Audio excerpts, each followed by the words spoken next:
Please don't skip ahead yet. Hi, this is your friendly neighborhood 80 slasher librarian, Josh LaRue. Just need a moment of your time. A lot of people don't know, but we're not able to monetize the channel here on YouTube due to the fact that the copyright holders of the books I narrate, the movies we riff, they get the ad revenue, and also being a partner on YouTube involves a lot of rules and censorship, and to do so would make it where a lot of the content, the audiobooks, the riffs, would have to be heavily censored or deleted completely.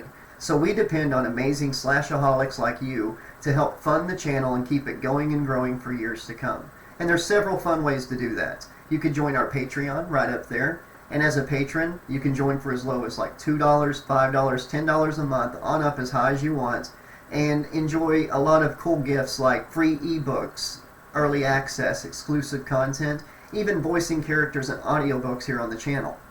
You could also go to our PayPal and use the QR code right there, and you can donate directly to the channel. We see all donations and we appreciate all of them. If you don't want to use the QR code or don't know how, you can use our PayPal email address, which will be in the description below and the pinned comment, as well as our Cash App donation username. And a fun way to help the channel is through our Cameo right down there.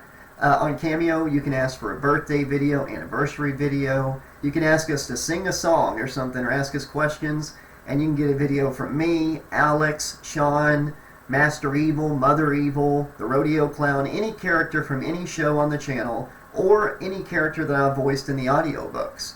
It's a fun way to help the channel. It's only $10 a video, and we'll have a lot of fun doing that. So thank you so much for listening. I hope you enjoyed tonight's content. Be excellent to each other. Please consider helping the channel. And always remember, the sun never sets on those who ride into it. Thank you.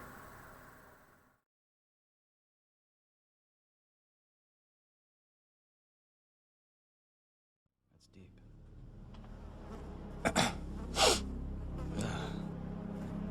What is that?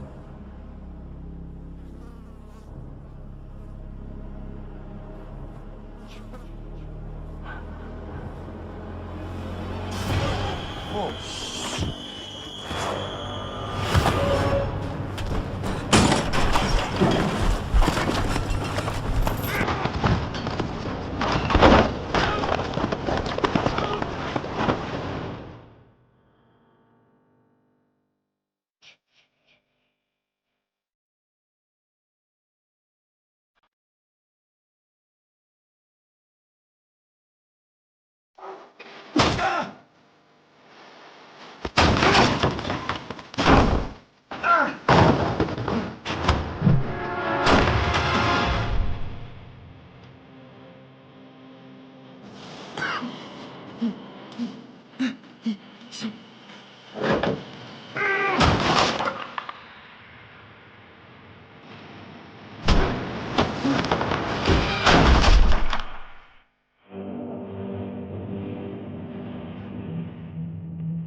Alex, welcome to another episode of Out of Print Slashers. I am Sean Campbell. I am joined with the 80 slasher librarian, Josh LaRue. How you doing today?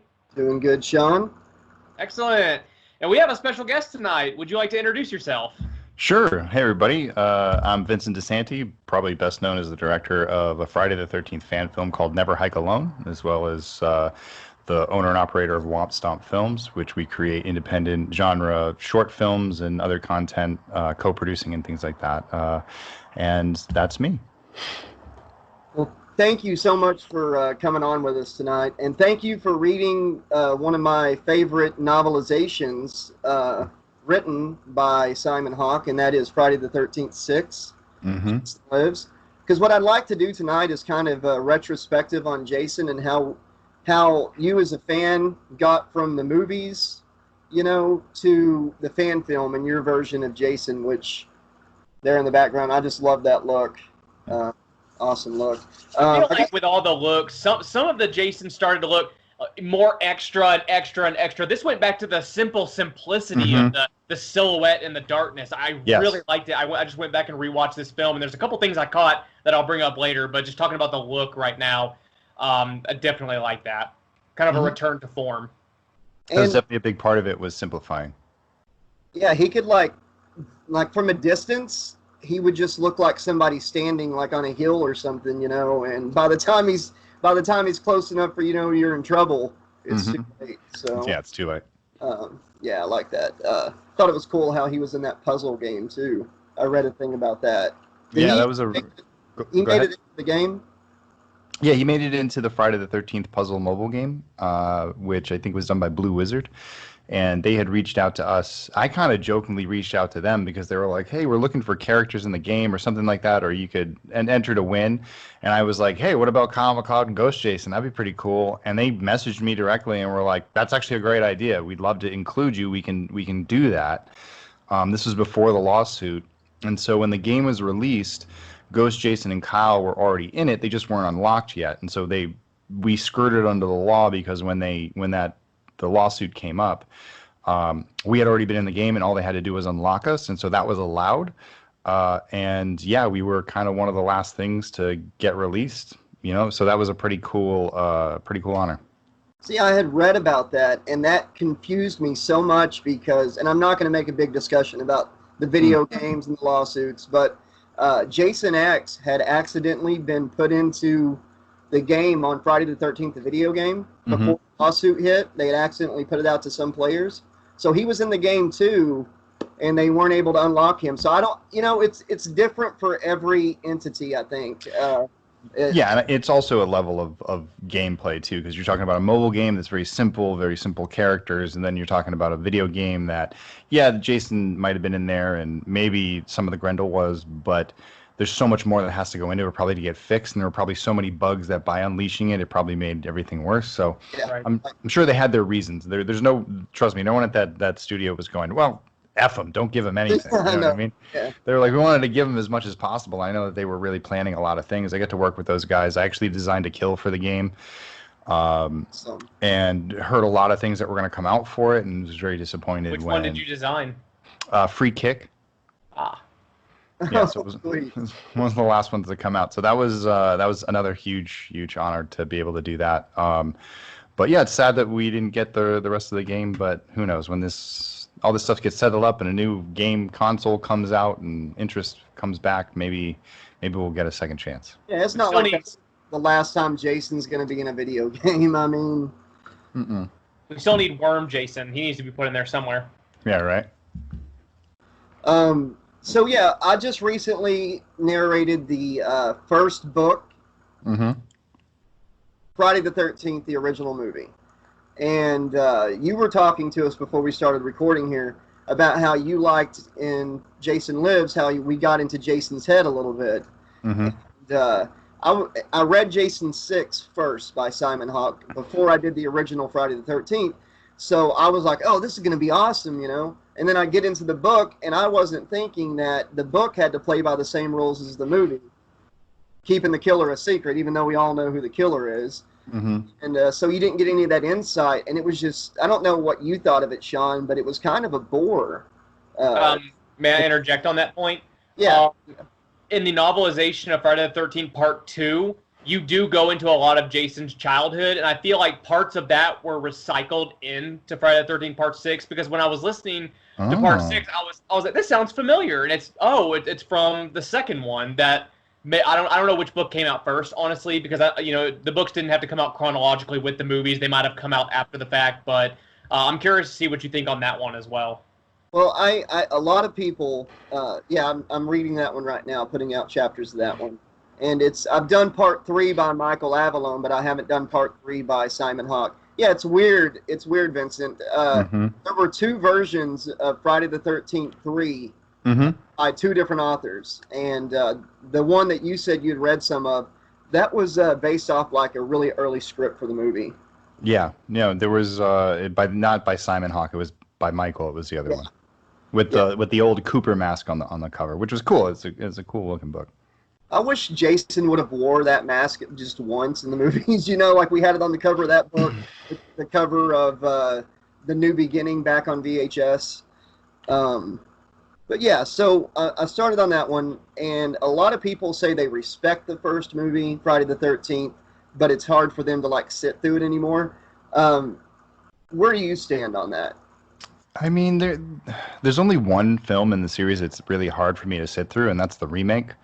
I get about halfway through, and I have to turn it off because I get so bored by just everything. I'm just not. I don't know. When you watch all the old ones, and then you're waiting to come, that just never really did it for me. And it's one of the things that kind of led to me to making Never Hike Alone, because I was I walked out of that theater thinking like, oh my God, like I went into this with this expectation of what this film could be. I was told that it was going to be parts 2 through 4, all kind of jammed together, which is a good thing that you would think. 3 really good films within those entries, kind of pulling those stories together, trying to make one complete story. Derek Mears is Jason, the Rambo-style Jason, all these different things, and it just felt that like what they had promised as a meal came out overcooked. Right. And it was like, you guys have all the right elements, but you've just spent way too much energy on all the wrong things. Well, all the nudity and the massive amount, I started calling the movie Jason XXX. Yeah, so it was so like weird. it just felt like it felt like the films had learned nothing. Like if you're gonna go back and remake something, and you can have your opinion about Friday the 13th, how you feel about 1 through Freddy versus Jason, or up to Jason X, Jason Goes to Hell, or just the Paramount era. It's that when you go back and you want to remake something, you want to improve upon it, and you want to take all the mistakes that it made before, if it had. A lot of the times we remake films that don't need to be remade. But in the case of Friday the 13th, it's one of the strongest contenders for being remade because it is such a broken franchise. None of the continuity lines up. Jason changes looks so much, but could you imagine if they started a new Jason, a new franchise, with a Jason that was consistent through multiple films, with a story that was consistent through multiple films, and logic that stood up? Even if it was movie logic, if it was supernatural logic, at least it was a logic through line that connected between multiple films. And I think that I went in expecting, here I am going to be sitting in the first film of the next 3 films that are coming out over the next 4 years. And we still haven't got a film since. And so I was mediocrely disappointed with 2009, and I wasn't too hurt over it. But I think over the years, since it's the last film that was made, it's kind of like the catalyst for no more films getting made, and like go through the 2000s before the lawsuit. I kind of have this like, maybe until another film gets made and we move past it, I'll be able to go back and give it the new beginning and Jason Goes to Hell treatment, which is, at first I didn't like it, and then after some time and the wounds healed, I'm able to kind of accept it for what it is. But right now the wounds haven't healed, and I'm still kind of pushing that whatever comes out next, it's not a repeat of 2009, which just didn't do it, and we're here in the kind of a situation that we're in because of it. Yeah, I gotta agree. The remake was not. They built it up so much, way too much. But what we did it to ourselves too as fans. I mean, we got really hyped up, but it's you have all this time, you have all this to draw from, and like that's what we got. And I just was, I could sit here for 2 hours and nitpick. At least it had a fantastic soundtrack, in my opinion. What? I mean, it's like, say what you want about the movie, but I love the background scores by Steve Jablonsky. He did the remake of Texas Chainsaw Massacre, the remake of Friday the 13th, Nightmare on Elm Street. They're all done by the same composer, and I kind of liked how he tweaked his score for each of the movies. So, I mean, say what you want about the movie, but I like the music. Yeah, well, that was one of the things for me. I think that the score kind of fell short. It didn't have any violins. It didn't have any strings. It was all drones and all this stuff kind of like thumping in the background. And I was like, this doesn't feel like Friday the 13th. This feels like another movie. And I think that was kind of like it felt like it lost a little bit of identity. And yeah. But I mean, hey, to each his own. I know friends who love 2009, every bit of it. So it's kind of like, it's just like any Friday the 13th fan. We like certain things about certain movies. We don't like things about other movies, but we can watch pretty much all of them, no matter which one you put on.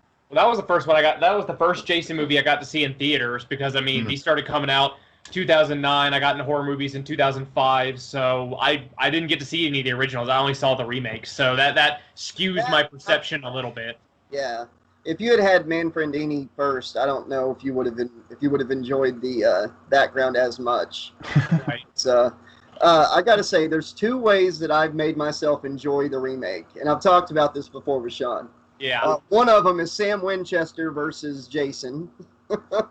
The other one is I make up this extra plot in my head as I'm watching it, and instead of it being a remake, I call it a sequel.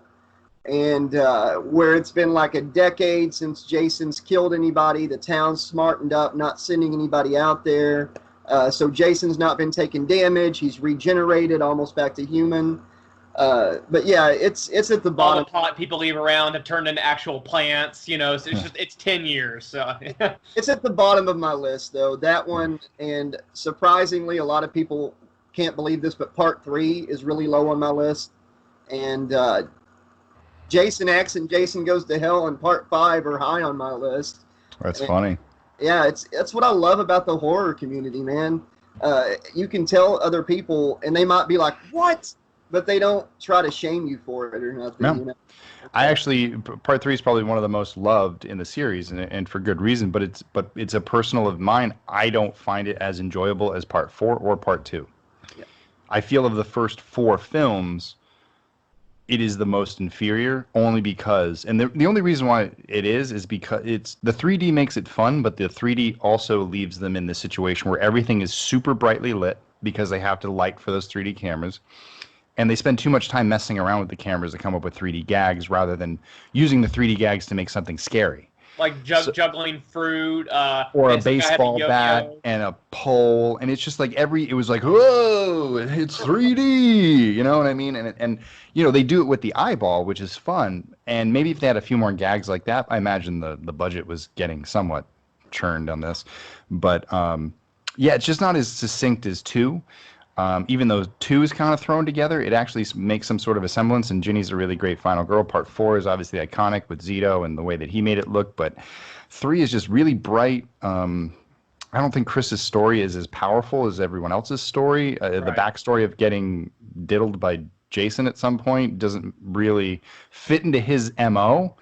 So it seems out of character, and it always feels like a weird she scene. wakes up at home with no damage. It just there's a lot of questions that aren't answered, and the book gets even more confusing. I mean, 3 has its moments. Obviously, Shelley finding the mask. It has iconic moments, but as a film, I find it not as on point as some of the others. And then the thing about Jason X in Part 5 is that they have such enjoyable moments. It's one of those things where they win you over with their lighthearted comedy, that they kind of play to a different sensibility of like the strengths and weaknesses of Friday the 13th films.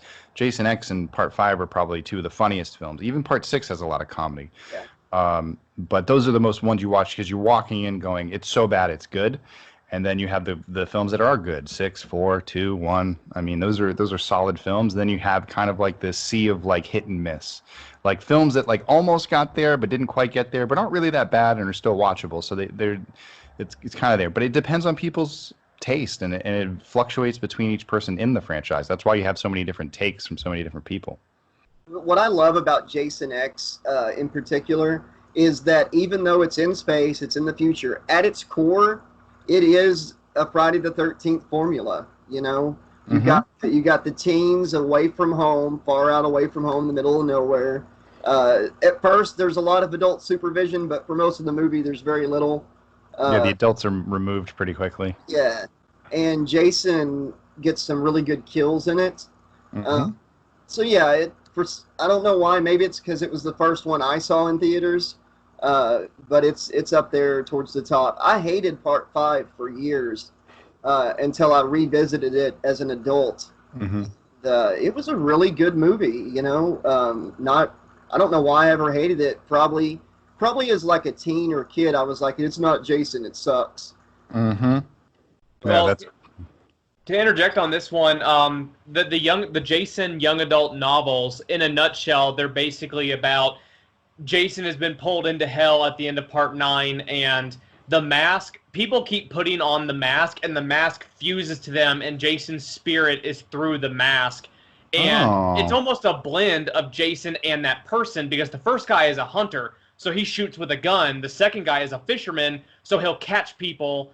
And the mask almost convinces them to kill people by pulling bad memories and shoving it in their face until they get angry enough to brutally murder somebody. So it's been my personal fan theory that the ambulance driver in Part 5 got the mask, and it basically had Jason going through him. I mean, there's a lot of flaws in that logic, but it's one of those fun little fan theories. I think it would be interesting that, Jason really was in Part 5. It was just the mask. Well, I mean, he did. Look at the way that Roy walked through that door, man, and just splintered the door.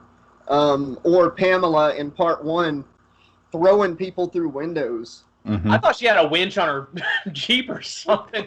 She was, 90 pounds? Yeah, no, it's like was Pamela and Roy on steroids or what? I've always been curious because he just blows that door to splinters walking through it.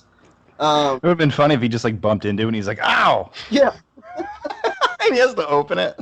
I have a funny story about that later, but I'll save that for after the slash because it's related, but it's just enough unrelated to where it's after the slash. Yeah, Vincent, I've always told people it would be funny in a Freddy movie if the main character pulls Freddy out of a dream into the real world, and the first thing he does is just start screaming in agony, from all the damaged nerves and everything, from all the burns since he's in the real world. Wow. Just rolling around on the floor, credits roll. He also, he brought up Jason Goes to Hell and the young adult novels. The possession thing, a lot of people that turns them off, but it was pretty cool to see Jason fusing with people. It's almost like Pamela was also installed into the people. Kill him, Jason, kill him. But there was a book in the Black Flame series called Hell Lake that kind of picks up after Jason Goes to Hell, and we wanted to share this story with you. This one, I think, is the most anybody's ever effed with the character of Jason. Except for Jason X4, but we'll get into that later. Yeah. Is that the one with the cult? No, that's Church of the Divine Psychopath. That one's nothing compared to Death Moon. Oh my God. But Hell Lake. Death Moon, of all the Jason I've ever seen in my entire life, Death Moon has to be the very bottom. The bottom rung. It is the bottom. There's so in Hell Lake, Jason meets another serial killer in hell. And they become best friends in this book. Jason cries in this book. Jason wears somebody's face in this book and drives a police car. He gets rid of his hockey mask because he likes a welder's mask better. Someone shot him in the ass and he screamed and punched someone in the face. And he shoots people with a rifle. Wow. That's not everything. I mean, that's just some of the stuff this guy Paul Woods did with the character of Jason in this book. Does he just hate Friday the 13th? I think he just wrote. Just hated the assignment. Book. I think he had a book and found out about this 25th anniversary thing and just shoehorned Jason into it. You can hear me during my narration. Copy, replace, find, replace. Exactly. Yeah. You can hear me during this book a couple times as I'm narrating it. Like, geez, oh my God, a rifle. I didn't even edit it out. It was just so bad. That's funny. It was bad. An audiobook with commentary. What is this? Yeah. And Josh does so much just fine-tuning editing. If something slips, it must have been really bad. He must have had an aneurysm during Death Moon. Oh, yeah, during Death Moon, I stopped and said, guys, I'm not having a stroke. I am reading what's written on the pages. It was just random words for a whole chapter. just random, nasty, filthy sex stuff about Betty Boop and other people. It made no sense. The look on your face. And it got published, and the editor pushed this book through and let it get published. But Yeah. I wasn't trying to stay on it too long. But the one you were talking about, the cult, that was Church of the Divine Psychopath. Mm-hmm. That was decent. Yeah, it was decent. It was Yeah. pretty filthy, though. That one was pretty filthy. I gotta read. I mean, I feel bad because I've as a big Friday the 13th fan, I haven't read many of the books. I've read I didn't know any of these existed. They're tough to get a hold of now too. It wasn't like you had Amazon when I was a kid, and I would have bought them all like right away. Like I would have had to find them in a bookstore, and they didn't carry them in any bookstores where I was from. That's why I do what I do, because now the only way to get them is to spend like hundreds of dollars. Mm-hmm. Some of these books go for like $500, $600. And they're completely awful. They are. They're not that great. A couple of them are pretty good, like the Jason string, for instance. I should not love this book, but I love it. That author had to be just one of the best ones out of the ones you've read. Krista Faust, she did a Freddy book, she did a Jason book, and she's a phenomenal writer. So she brought so much depth to these characters that was just completely absent in the other ones. You ever seen the movie The Condemned, Vincent, with Stone Cold Steve Austin? Long time ago, yeah, I remember that. This book came out before that, and it is the exact same plot, but with Jason thrown into the reality show with the death row inmates fighting on an island to the death. That's pretty cool. See, Yeah. I mean, and they say there aren't any ideas for Friday the 13th. You kidding me? People would line up to watch that, even if it was silly. There were actually two Carnival ones. One of the young adult novels had a carnival in Crystal Lake, but then the one, Carnival, was it Carnival of Maniacs? Yeah. That one was interesting. That one had cannibals who tried to eat Jason. It had, rock stars who worship Jason. Yeah, Jason killed somebody with his hockey mask. I didn't think that was possible, but like you said, are there any original kills? He did it with his mask. That was amazing. And they were selling Jason's body on like an eBay website because it was funny. Live. Pamela's head would bring him back to life. See, I like stuff like that. I like when people start like. It's always interesting to me when someone dives back into the mythology that is there and kind of left untapped. Like, what powers does Pamela's head have? What, these types of like. It's funny. Like, I've never been a huge fan of like what Jason Goes to Hell did, where Jason was a pop culture icon when within his own world. It was a bit meta. Right. I just feel like Jason is something that can't be explained, and even when the police are filing the reports, they don't know what to write down because at the end of every movie, Jason disappears. There is no Jason. You know what I mean? So, even though at the end of part 6, he's like right off the end of the dock, and they can't find him. But overlooking that, because I think my theory for that is that Tommy said Jason is out there in the water. I chained him to the bottom of the lake. And somebody was like, okay, like deputies, go out there and dive down there and go confirm that. And they both looked at each other and said, you want to just say we dove down there and didn't find anything? Yeah. They never went. And so I think that, like, for me, Jason is best utilized when he is this force of nature that can't be captured or found.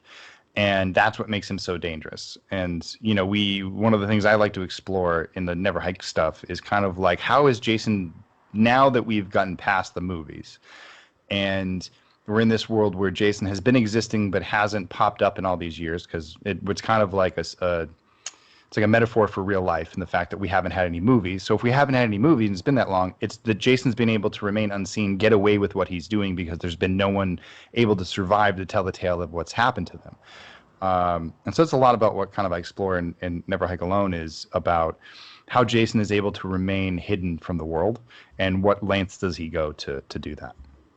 Well, it's interesting you say that because you said earlier that the goal of making a new film is to improve upon these films, and there were so many scenes in this movie I thought were improvements. Normally, when someone gets stabbed, they're just, oh dear, and they just carry it on. But this character was like, he was repairing himself, and he was hiding, and he was very... Yeah, he was resourceful. He was aware. He was, the whole point was to create an antagonist or a protagonist that wasn't a pushover. It wasn't like the countless number of victims that Jason has had in the past. It is the version of the final girl that won't go down. It's just that this is the only person that's out there. So what happens when somebody is aware, when somebody is equipped to fight, when someone's strong enough to fight? They're not going to beat Jason one-on-one, but there are ways to avoid getting killed is ultimately there. It's like you're not going to defeat him, but you're going to at least do it enough so you can get away and the story can continue on. And so that was really kind of the focus, to see someone like really fight for their life. See it, you know, it's also a metaphor for just hiking in general or going out into nature. It's like it's you versus nature. It's like, you know, there's a book and a film called Walkabout, but in the book they talk about the Aborigine boy who is leading these two kids from South Carolina or from wherever across the desert plains. Is that like the difference between life and death between these two people? It's like the people from the city, they don't think about life and death every day because everything's provided for them. But every day out on the plain, this Aborigine boy, like every day is a fight against death. He has to find his own food. He has to find his own water. He has to make it cross traversing landscapes. He's got to face off against animals that could come in and try to kill him. He is just as much prey as he is a predator. And so all these things. And so when you're writing a story about survival in nature, you want to have that kind of as a reflection of what our character was going through. So in this instance, our character of Kyle MacLeod was going through a journey through nature, and Jason is just the metaphor and symbolism for nature trying to kill him, going off into the woods alone. You know that before this movie came out, there was some killer who was planning on going on a killing spree, just killing people that hike alone, and he's like, well, there goes that, you know. Thanks a lot, Vincent Disanti. Sure. Yeah, I'm surprised he hasn't showed up on my doorstep yet. You ruined it. No, I like the trade-off, you know. This guy fighting for his life instead of a kill every 5 seconds, you know. It's more realistic. I mean, I do enjoy good slasher movie kills, but, you know, it makes it get you more invested. Yeah. And then when you know, because I was working with a budget, I was working with a small crew. I only had one actor attached. It wasn't like, I mean, you could do this movie with 3 or 4 actors. You know what I mean? A group of people walk to the camp and find it and discover it. Friday the 13th 3D, the one that they were going to make in 2016, kind of had that. They went across the lake and they explored the camp, and then they came back and Jason followed them. But when you can't bring back actors every weekend, you can't get multiple people to commit, you can only work with what you have. But the thought about doing like 127 hours meets Friday the 13th was something that I knew that we could do as a group. And so we just try to build the best story off of that as possible and think about the things of like, okay, so if we're eliminating nudity and we're eliminating multiple kills and we're taking all these things away, well, if we're taking something off the wall, we have to put something back on the wall that replaces it as far as cinematic entertainment value. So we don't get a lot of nudity and kills, but we replace it with actually taking the time to walk around and look at Camp Crystal Lake, create Camp Crystal Lake as a character and bring it into the story to show that like this place is still here. It's been forgotten about. Let's take a trip down memory lane. Let's, as fans and people who are very close to the franchise, let's make them feel like they're being given a guided tour through one of their most favorite cinematic environments. And so that was kind of part of the appeal. And then the other part to replace the kills was about stunts. It was about coming up with stunts and gags that may injure our character or may put our character's life, where in previous films it would have killed somebody. Our character is going to survive it, dodge it, or just straight up, you know, barely survive it, but he's going to keep pushing on. And so we just keep raising the stakes. Like we have him directly fight Jason. We have him thrown off of a 2nd-story balcony. The axe is swung at him. He's almost stabbed. He is stabbed and all these different things, but showing that like in the previous films, these scenes would have ended with a kill. It's just that our character was able to squirm out of all of the, whatever it is, like 5 or 6 versions of kills to finally escape from him rather than succumb to one of those, which, let's think about it. Like back in the 80s, the formula for a kill was set up the killers in the room, character turns around, they see a blade, they don't move, they just stare at the blade and scream for 2 seconds, and then an axe hits them in the face. And, you're kind of sitting there like, why didn't you like push him, punch him, kick him, like run? You know what I mean? So I think that like this movie is for those. If anybody who's ever watched a horror movie and said, why don't they fight back?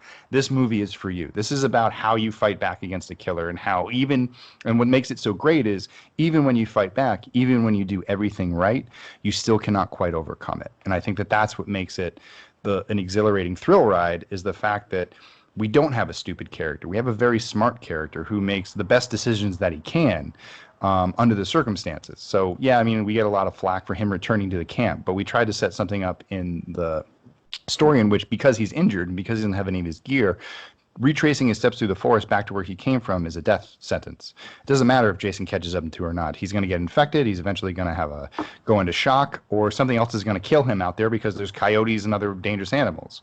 If he can get to his pack, he can clean himself up. He knows that he's got the skills to avoid Jason if he stays quiet, because he knows the dynamic of like, okay, here's this big dude who makes noise wherever he goes. Like, I'm going to be able to hear him coming. I can do this. I have the skills to get in and get out. And then I think I can figure out my way out of here. But again, he doesn't have his maps. He has no clue where he is as far as which direction to go, which is the closest to safety.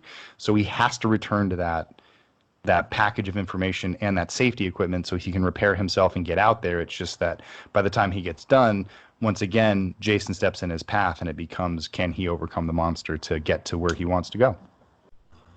I think we all would like to believe that we would be that character, you know, when most of us would probably be the first person to die in a horror movie. But, I think that's why people relate to that character so much, because they want to be that if that happens to them, you know, something like that. They want to believe that they would put up that kind of fight and want to survive like that. So it makes it more real in a sense, which really helps invest the viewer into it more. Now, the ending of the movie, how did you pull off that little scenario? So if you haven't watched the movie, I'm just going to give you a quick warning. This is a spoiler alert. If you haven't watched the movie, you can pause this. You can go watch the movie. It's only 54 minutes. Then you can come back and you'll hear this cool story. Be a link in the description. Yeah. So what ended up happening is we had been making the film for a while. We started in May of 2016. Even prior to that, setting it up, we shot our first trailer. And then we raised a little bit of money, not through Kickstarter, through privately. And then we shot through all fall of 2016. Halfway through, we had met an executive producer by the name of Barry J., who became a very good friend of ours and helped us with production and was one of the people who financially backed us without any Kickstarter or any of that, just kind of came in.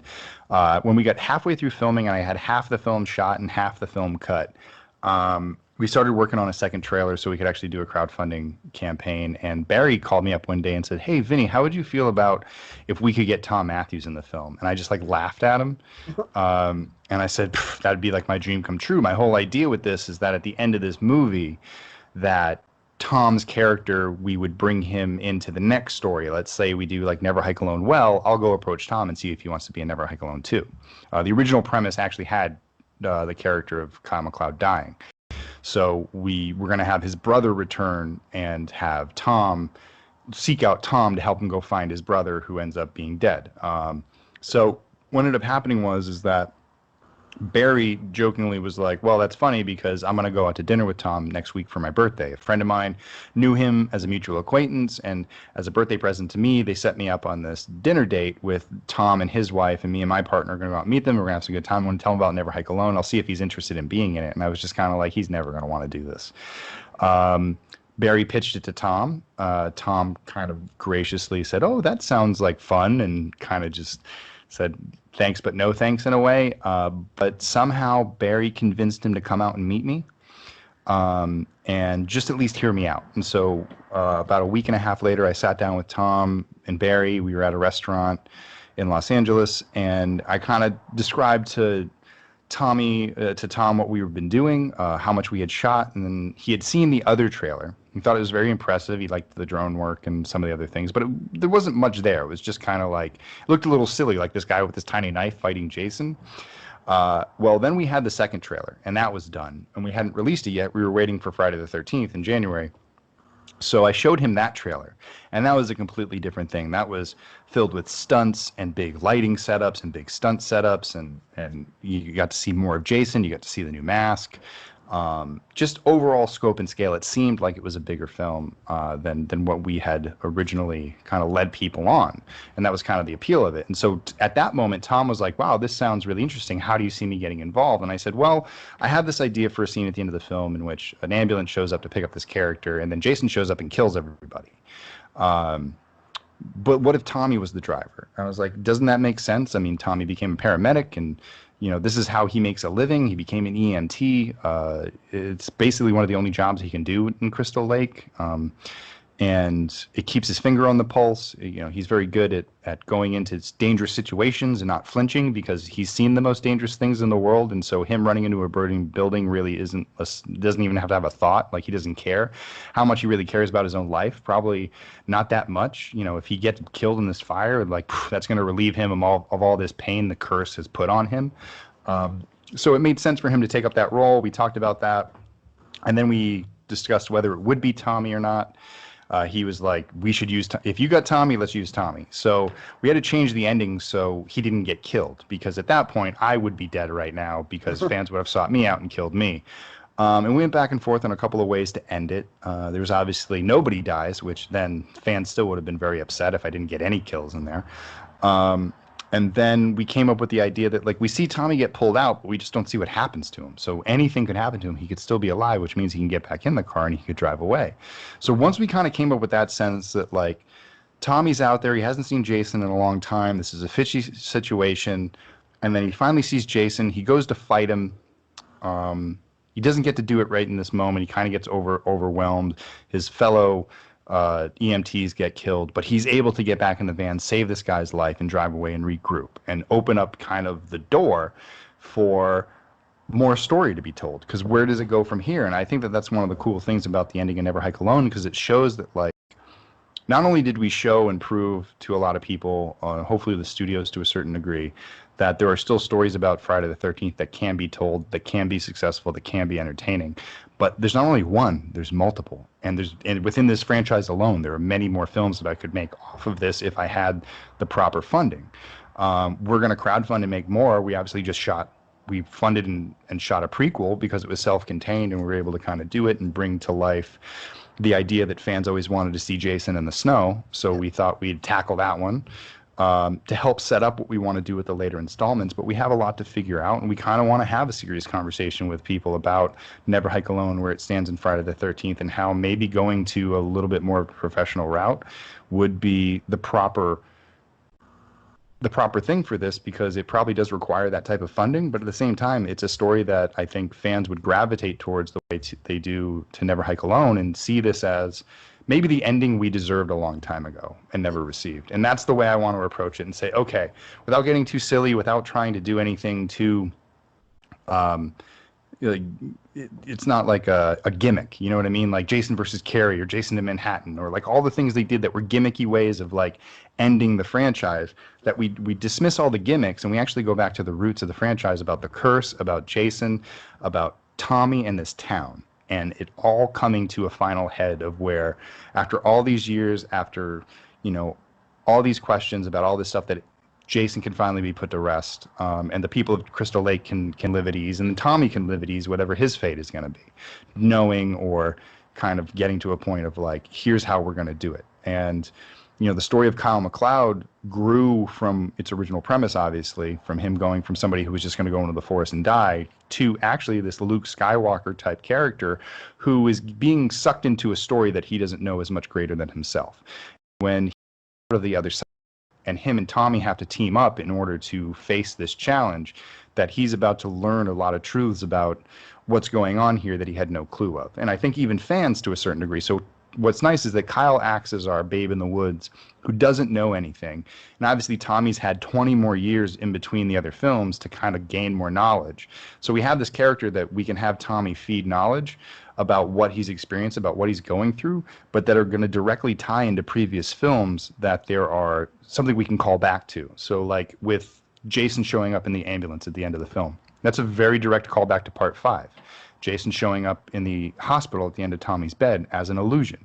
And to think, like you guys were talking about before, one concept that I love is the fact that Jason's essence can reach out, that the curse of Camp Crystal Lake can reach out, and the people who have come in contact with it, who have survived it, they live with it for the rest of their lives. So they dream of Jason. They have haunting memories and they see visions of Jason. And everybody deals with it in a different way. And Tommy's way of dealing with it is by being the town's protector. But imagine like looking for an itch you can never scratch. You can never quite find it. It's out there, it's doing something, it's creating havoc, but you can't find it and stop it. So that's kind of Tommy's curse and what he's been doing for all these years. And it's wore him down. That's why at the end of the movie, he's not really like, I got to go find Jason. I got to go do these things. It's more about like, this doesn't feel right, but I'm not going to let the curse trick me this time. Jason isn't out here. He's dead. I killed him a long time ago. He would have been, like, if Jason was here, he would have been here already type thing. And some of the stuff we do in Never Hike in the Snow is going to, I hope, allow people to see why Tommy has backed off a little bit, and to see how Tommy's mode of thinking has gotten him into trouble in the past with things, and how it's gotten other people into trouble in the past. So he's kind of taking a safer approach and just trying to live his life. And also that Kyle, even though he survived this one night with Never Hike Alone, that it's not over. That, yes, he may have gotten out of that situation. Yes, he may be at the hospital. He may feel safe, but he's not safe. And that if he doesn't do anything about it, eventually Jason's going to get him in one way or another. And it's Kyle coming to the realization that this is going to happen and that he has to put his life back on the line to kind of fix the mistake that he made. Because after all these years, Jason's missing, he hasn't been drawn out of the camp. The actions that Kyle has on the night that Never Hike Alone happens lead to Jason revealing himself to the world for the first time in 30 years. And that's where the next story goes, is this unfolding of events of here's the chain reaction the town has been scared of happening for 30 years. That someone was going to go in, poke the bear, is going to wake up, and now it's just devastation in the wake. And who's going to put the plug in the dam? Is it going to be Tommy? Is it going to be Kyle? Is it going to be the sheriff? Is it going to be someone else in town? So it's kind of like it's all up in the air at this point. And we're trying to, at the beginning of the series now, introduce all these characters who are going to play a factor in the outcome of the final confrontation, and the types of relationships they each have with Jason, and how that reflects back on the franchise and all these different things. So there's a lot of really cool story that's underneath it, and then on top of it, it's a bunch of cool action, a lot of cool set pieces. And overall, I think it's just this nice, satisfying, like, I can live with this ending type deal for Friday the 13th. Awesome. I can't wait for Never Hike in the Snow. You mentioned that it's a prequel, but is it going to have, I know you can't say much, is the whole thing a prequel? Is there like a chance that there could be like a little part of the movie, maybe at the end or something, that gives us a little bit of information about what happened after the first one? Part of me, there's a very key scene that I've been wanting to do for a long time that belongs in the third installment called Never Hike Again. I did want to try and film that this summer, but I don't have the means to do it because of COVID and things like that. I probably would have tagged that on to the end of Never Hike in the Snow.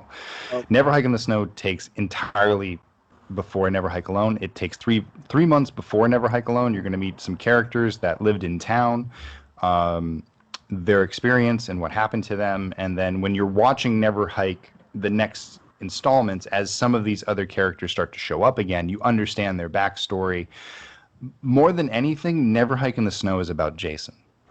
It's a lot about Jason. It's kind of like an extension of the music video that we did called Disappear, where it's, Jason's place is disturbed, he takes action, and it's kind of this cycle of a curse that he's in. And so we see a little bit about how the curse affects Jason, what he goes through, why he kills people to a certain degree, or what he's trying to protect, and then kind of the chaos that he creates around him. And because there's so much chaos around him, it almost helps him stay hidden. And so it's a lot about that. And it's a lot about, the film's a lot about loss, about losing somebody, making every kill count.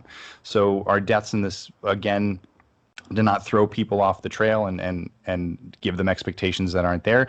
There aren't a lot of deaths in Never Hike in the Snow because we wanted to focus on a few characters that when they did die, you wanted to feel for them. Yeah. And so we spent more time establishing character, making their deaths extremely brutal and horrible. So you're like, not only do you feel for this person, but now they're going through a very horrible death, and the effects are really, really cool. So we wanted to kind of use that, and then in between do what we did before, was set up these things about Friday the 13th that you never knew were things that could be explored by these films, that when you actually did explore it, actually elevates them and brings them into a new type of filmmaking, rather than just the straight old cheeseburger, which is just like, you know, scene, death, boobs, blood, scene, death, boobs, blood, and repeat till the end, until Jason dies.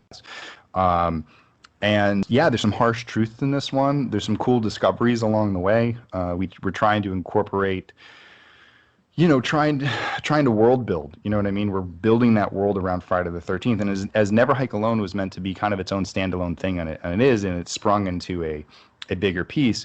Now, as we do these installments, they're more like episodes. So you're getting some of the story, but you're not getting all of the story. So when this one ends, you're probably going to have questions. Well, what's going to happen next? How's this going to go? And then when we get into the next episode, it's going to be like any episode of television, where you move the story a little bit along, you pick up with the characters some time later, and you see how everybody starts to come together. And then all the episodes, as they start to come out, you start to realize how everything's connected. And there's pieces that are tied all the way back to Snow and all this stuff. But I mean, Snow basically came off of me wanting to create something in the snow. The original premise was probably 6 pages. I just wanted to film a quick short last year, and I couldn't raise the funding for it. So when I raised the funding for this one, we were very successful. And as I started to kind of think about the scene and think about the characters and think about how I was developing the later scripts, I was like, there's a lot more story to be told here. And the original simple premise, which was basically just like a hunter going out and getting killed, I changed it all around. You know, changed it to a young boy who is not a young boy like he's 12, but he's like a teenager in high school who's out in the woods, who goes missing. So what's it like in Crystal Lake when somebody goes missing in the forest? Like how do people handle it? So we wanted to play up with that type of theme and then break it off from there. So it's a little bit of like a police drama, because we're watching the police investigate, and then we're seeing how they're handling it, and we're obviously seeing how Tommy's reacting to it, because Tommy doesn't know at this point either. I mean, even in this film, he can't quite confirm whether it's going to be Jason or not, because somebody goes missing, but it doesn't necessarily mean anything. To Tommy, it's automatically Jason. To everyone else, they want to come up with the excuse that it's something else, so they don't have to think about Jason still being out there. So there's kind of a dynamic that gets weighed between. My mind on Snow, I'll take it. I made a couple notes here of things I wanted to bring up to you. Sean, is it cool if I go through these real quick? Yeah, go ahead. Okay. You were talking about Jason's conclusive ending, eventually. I got to share something with you guys. I've never told Sean about this. I had a dream about 10 years ago that I always wanted to turn into like a short, if possible. And I was having a Jason dream, right? And it was me versus Jason, and it was like the Pamela and Alice scene from the end of the original Friday the 13th. Where Jason's like shoving your head into the sand.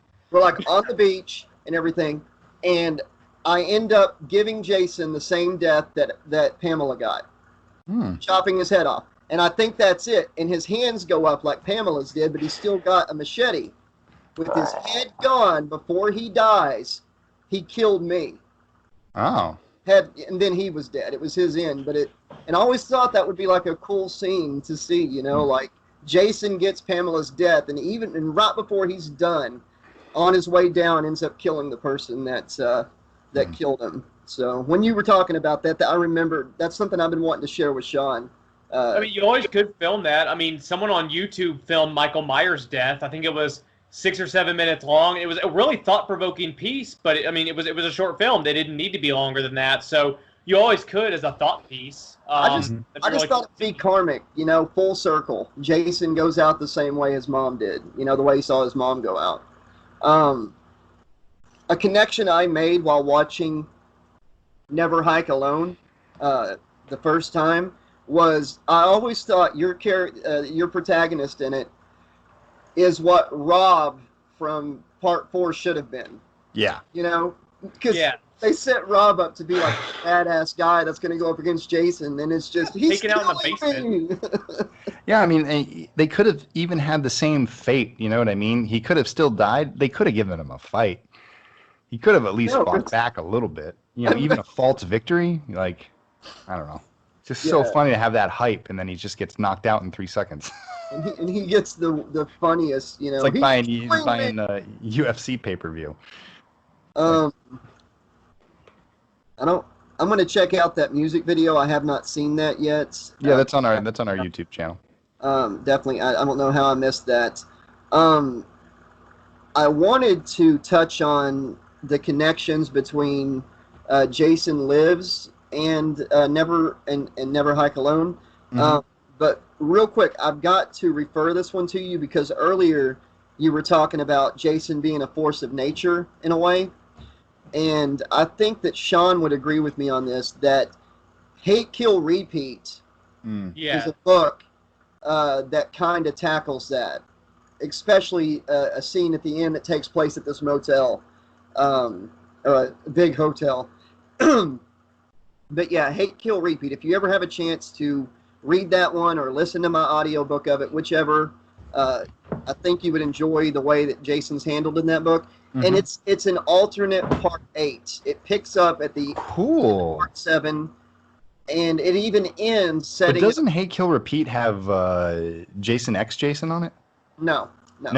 What's on the cover of Hate, Kill, Repeat? For some reason, they did a photo shoot with Kane Hodder's Part 10 Jason. He is Sorry, you got me mixed up. It's pre-Uber Jason.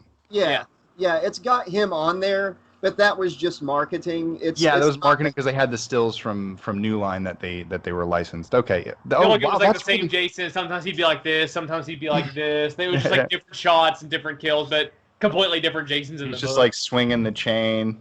Yeah, and then the Jason strain like a boa uses Ken Kersinger, Freddy versus Jason's Jason. Mm-hmm. There's no connection.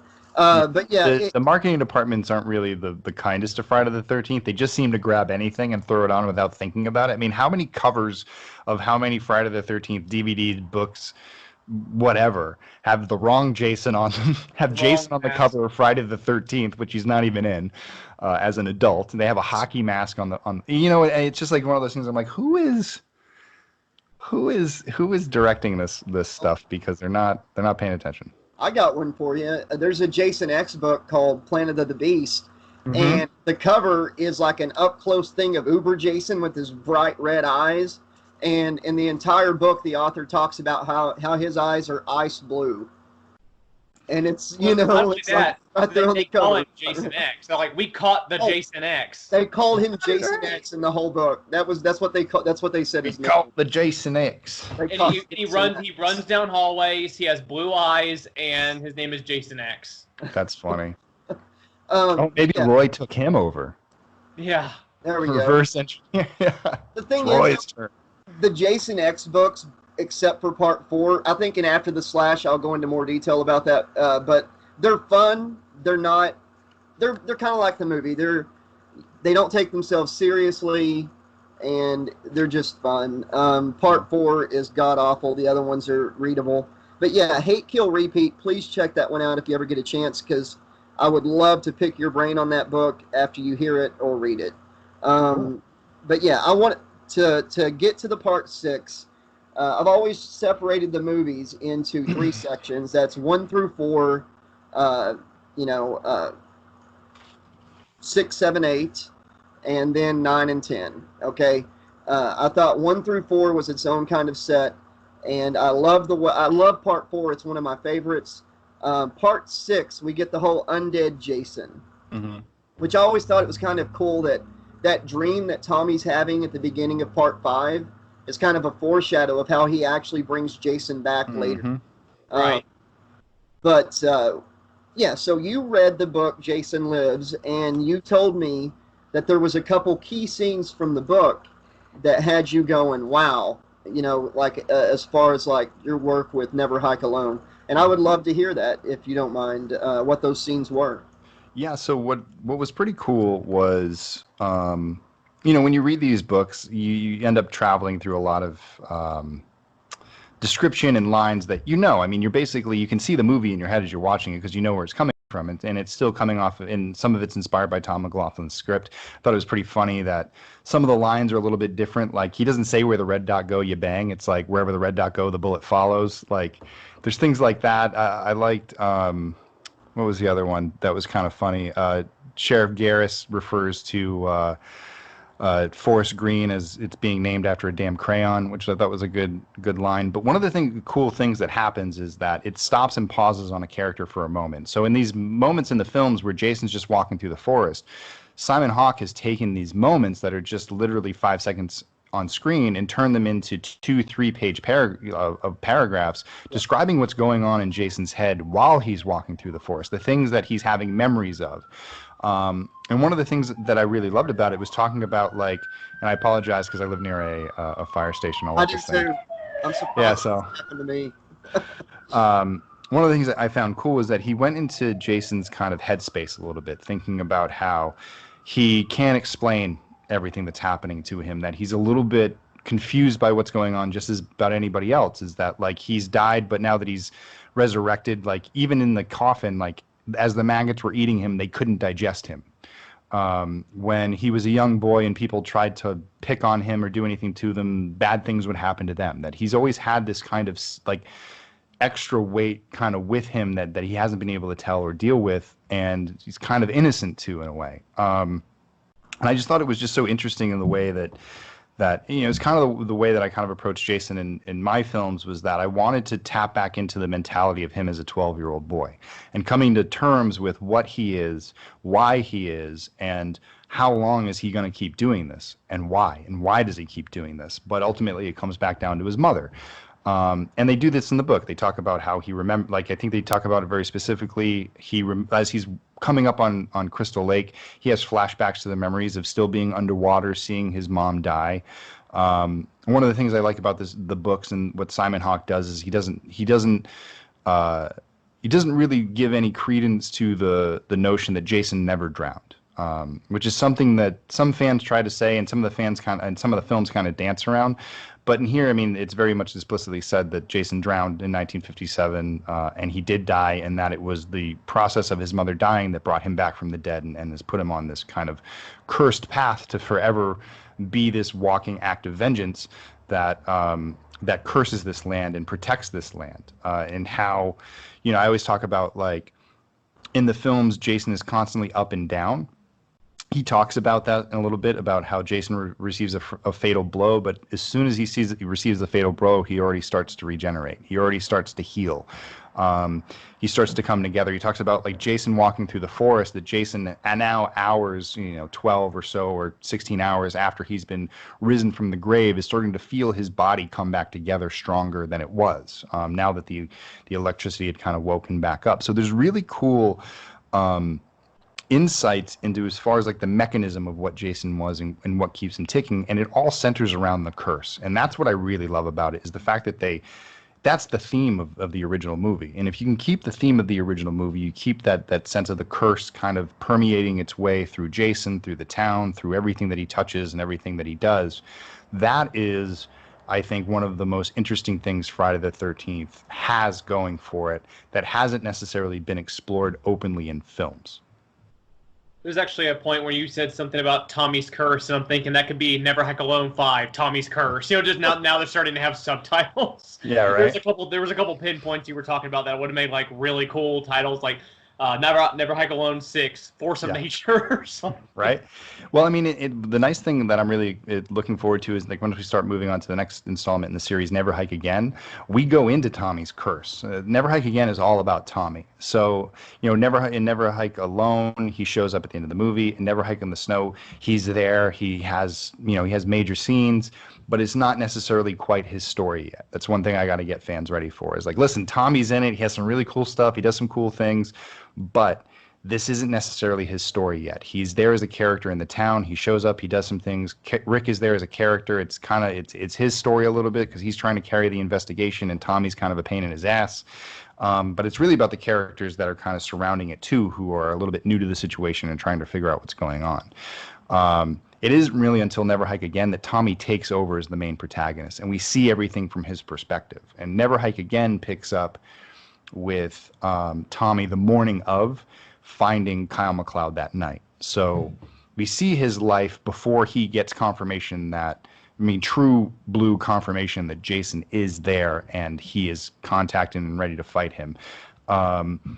Like what's going on and what he deals with on an everyday basis and how that affects him and how that kind of builds his character and how other people see them. And then to see it all kind of come to a head where we see how he finds Kyle, we see what happens outside the van, like what happens when he fought Jason, and then we see what happens a little bit afterwards to see, okay, now that he's kind of had this moment in Never Hike Alone, how does he really choose to fight Jason in this moment and kind of bring it to there, which is more of like it's almost, I consider Never Hike Again to be the Back to the Future 2 of Never Hike Alone, where it's like this story that plays at the same time as the other film, so you kind of crisscross in and out of the timelines, and you see where these characters almost cross paths in a few places.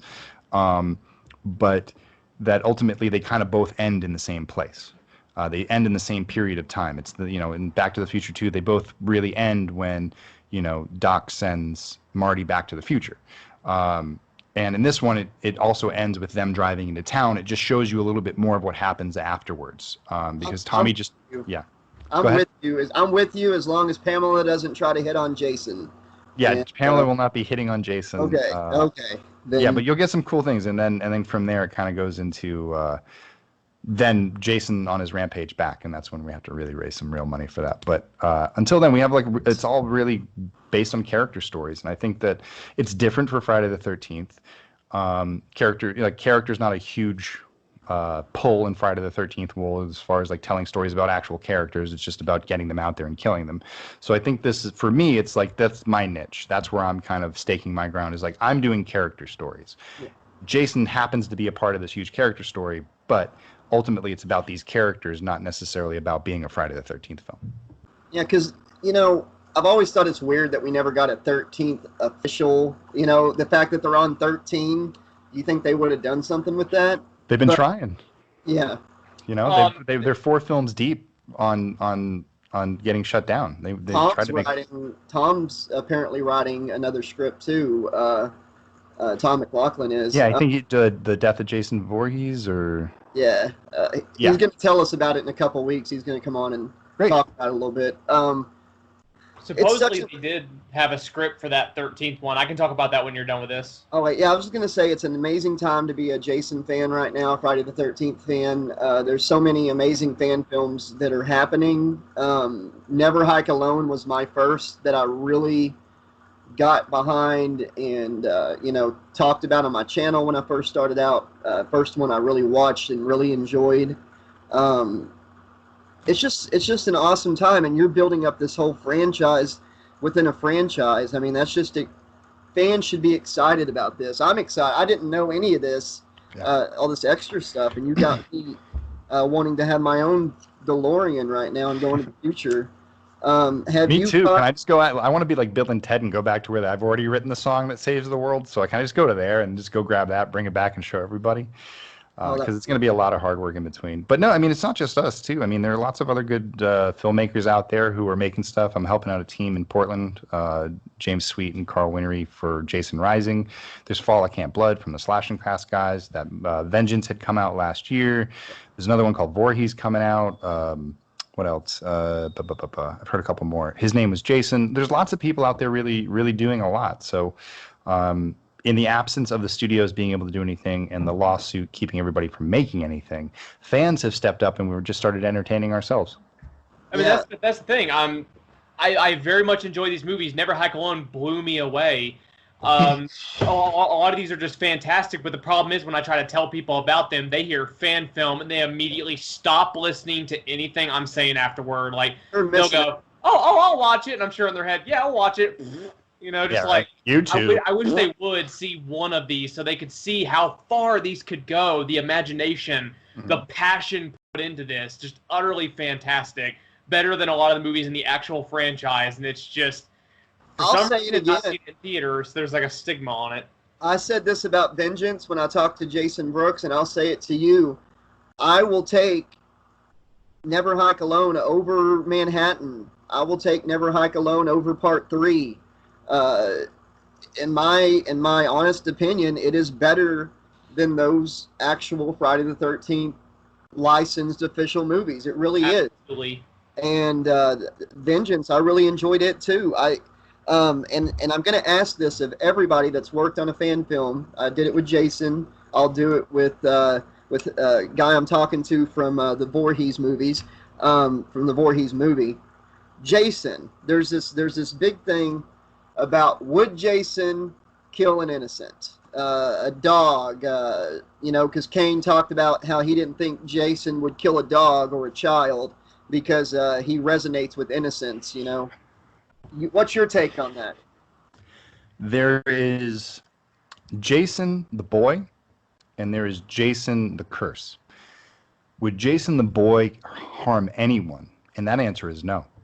I think that deep down, Jason really doesn't want to kill anybody. It's not his decision to do it. He is basically bringing forth what his mother brought to the table. This madness, this rage, this needing of revenge, and this guilt, because he feels guilty.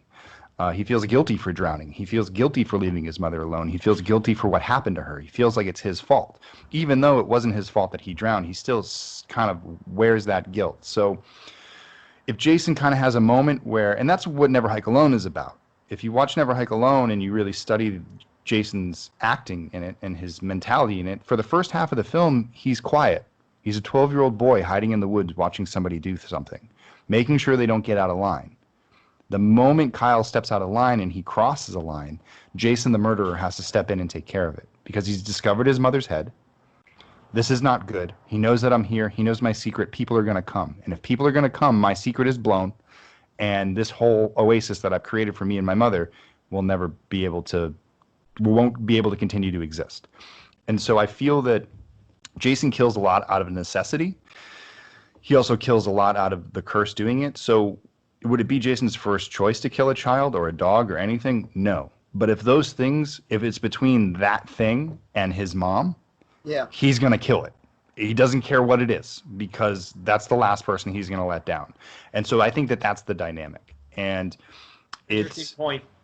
I think it really comes down to, because the more I thought about it, the more I had to write about Jason, the more I had to dive into his head to come up with these scenes to make sure they were motivated correctly.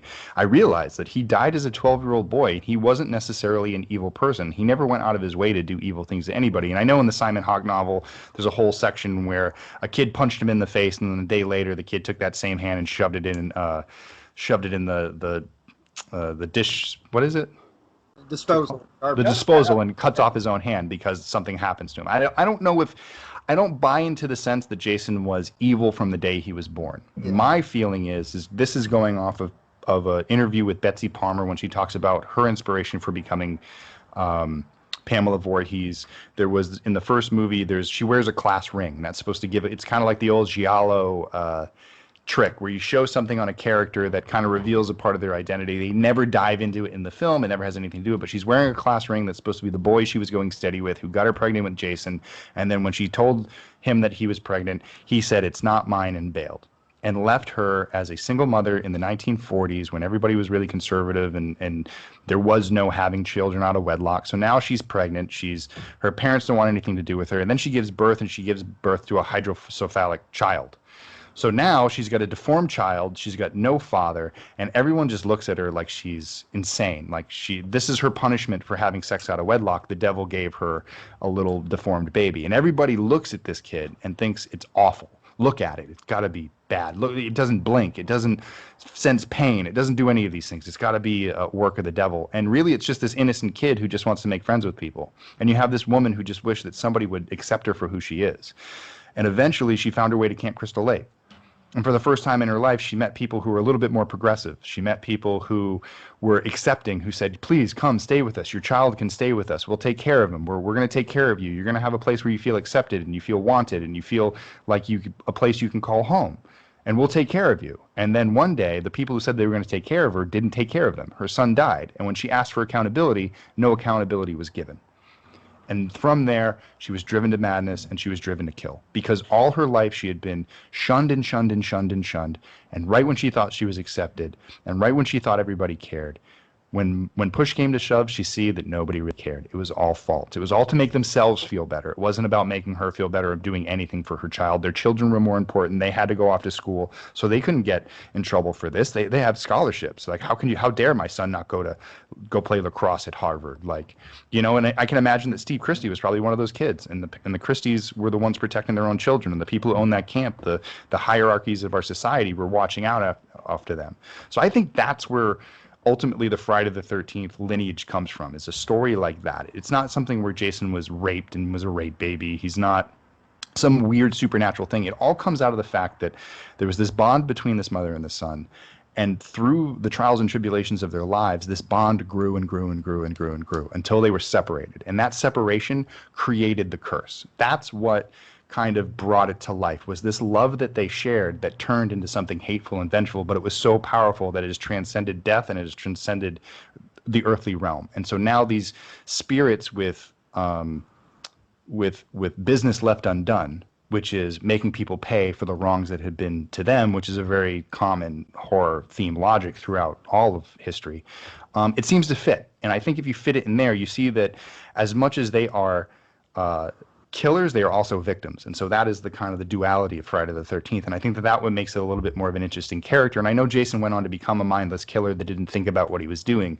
But in the sense of going back in, elevating story and elevating character, there is a lot of material there to leap off of and have very solid footing as you're telling a story about a character who is conflicted about the curse that he's been giving. As much as everyone else is cursed and being killed, he is cursed to carry this out because of the feelings that he has, and this feeling that he has and that his mother had, and the wrong that they did. So now they're doomed to repeat their mistakes, and everyone else is doomed to suffer at the hands of those mistakes. So it's kind of a cool, complex story that has a good heart to it. Yeah, that mentality right there, that talking about like the inner 12-year-old of Jason, I can kind of see that in the scene in Jason Lives where he's kind of staring at Nancy, the little girl, because he could have just hacked all those kids to pieces as soon as he walked in, but he hasn't really encountered many little kids, and when he looks at her, it kind of fits with what you're saying there. It's almost like the kid version of him is looking at this kid, and then he sees the person that's done wrong walking by the window, and the curse. He's reminded, yeah. Yeah. So yeah, that's awesome, Sean. Yeah, you said absolutely. You had some things. What's up? You said you had some things written down that you wanted to discuss. Most of these I think would be better for the after show, because they're on topic, but like I said, they're off topic enough to where I think that it detracts from the central theme that we're trying to tackle here. So, my wrapping thoughts. I'll give my closing thoughts for this, but then I'll tackle the other stuff in the other section. Okay. Well, I was gonna say, thank you so much, Vincent, for stopping into Out of Print Slashers. Absolutely, thank you. And thank you for if you're gonna stick around for After the Slash. Definitely. Was there anything else you wanted to plug or talk about before we wrap up the podcast here? No, I guess just a quick plug. If people aren't already, please follow us at all of our social media accounts. Womp Stomp Films, WOMPSTOMPFILMS. We're on Facebook, Twitter, Instagram. Instagram's probably where we post the most. We have a lot of behind-the-scenes photos that we're posting from Never Hike in the Snow. We're in editorial right now, so we'll be doing update posts from editorial. Our YouTube channel, obviously, we have a lot of great content up there. We have Never Hike Alone. We have our behind-the-scenes of Never Hike Alone, which if you watch that, you'll get great insight to how the film was made, what we had to go through to make it. It's like, it could have been an hour and a half long, but we didn't want a BTS that was longer than the movie. And then, obviously, we have the Disappear music video. We have a film coming out at some point called Pathosis, which is our first original production, directed by a good friend of mine, Austin Bonang. It just got into Genre Blast 2020. We played at a few other festivals earlier this year. If anyone would like a Never Hike Alone Blu-ray, they can email me at wompstompfilms@gmail.com. I do have about 150 left, and this is basically it of the third edition. We just go through PayPal, so if you email me, I can tell you how much it is to ship it to you, and we can just get one out to you. We also have some T-shirts and pins and some posters, and I think that's about it. Just keep an eye out for updates from us. We got a lot of cool things coming down the line. We have more projects lined up. The Never Hike Alone franchise itself, but some original stuff that we're working on.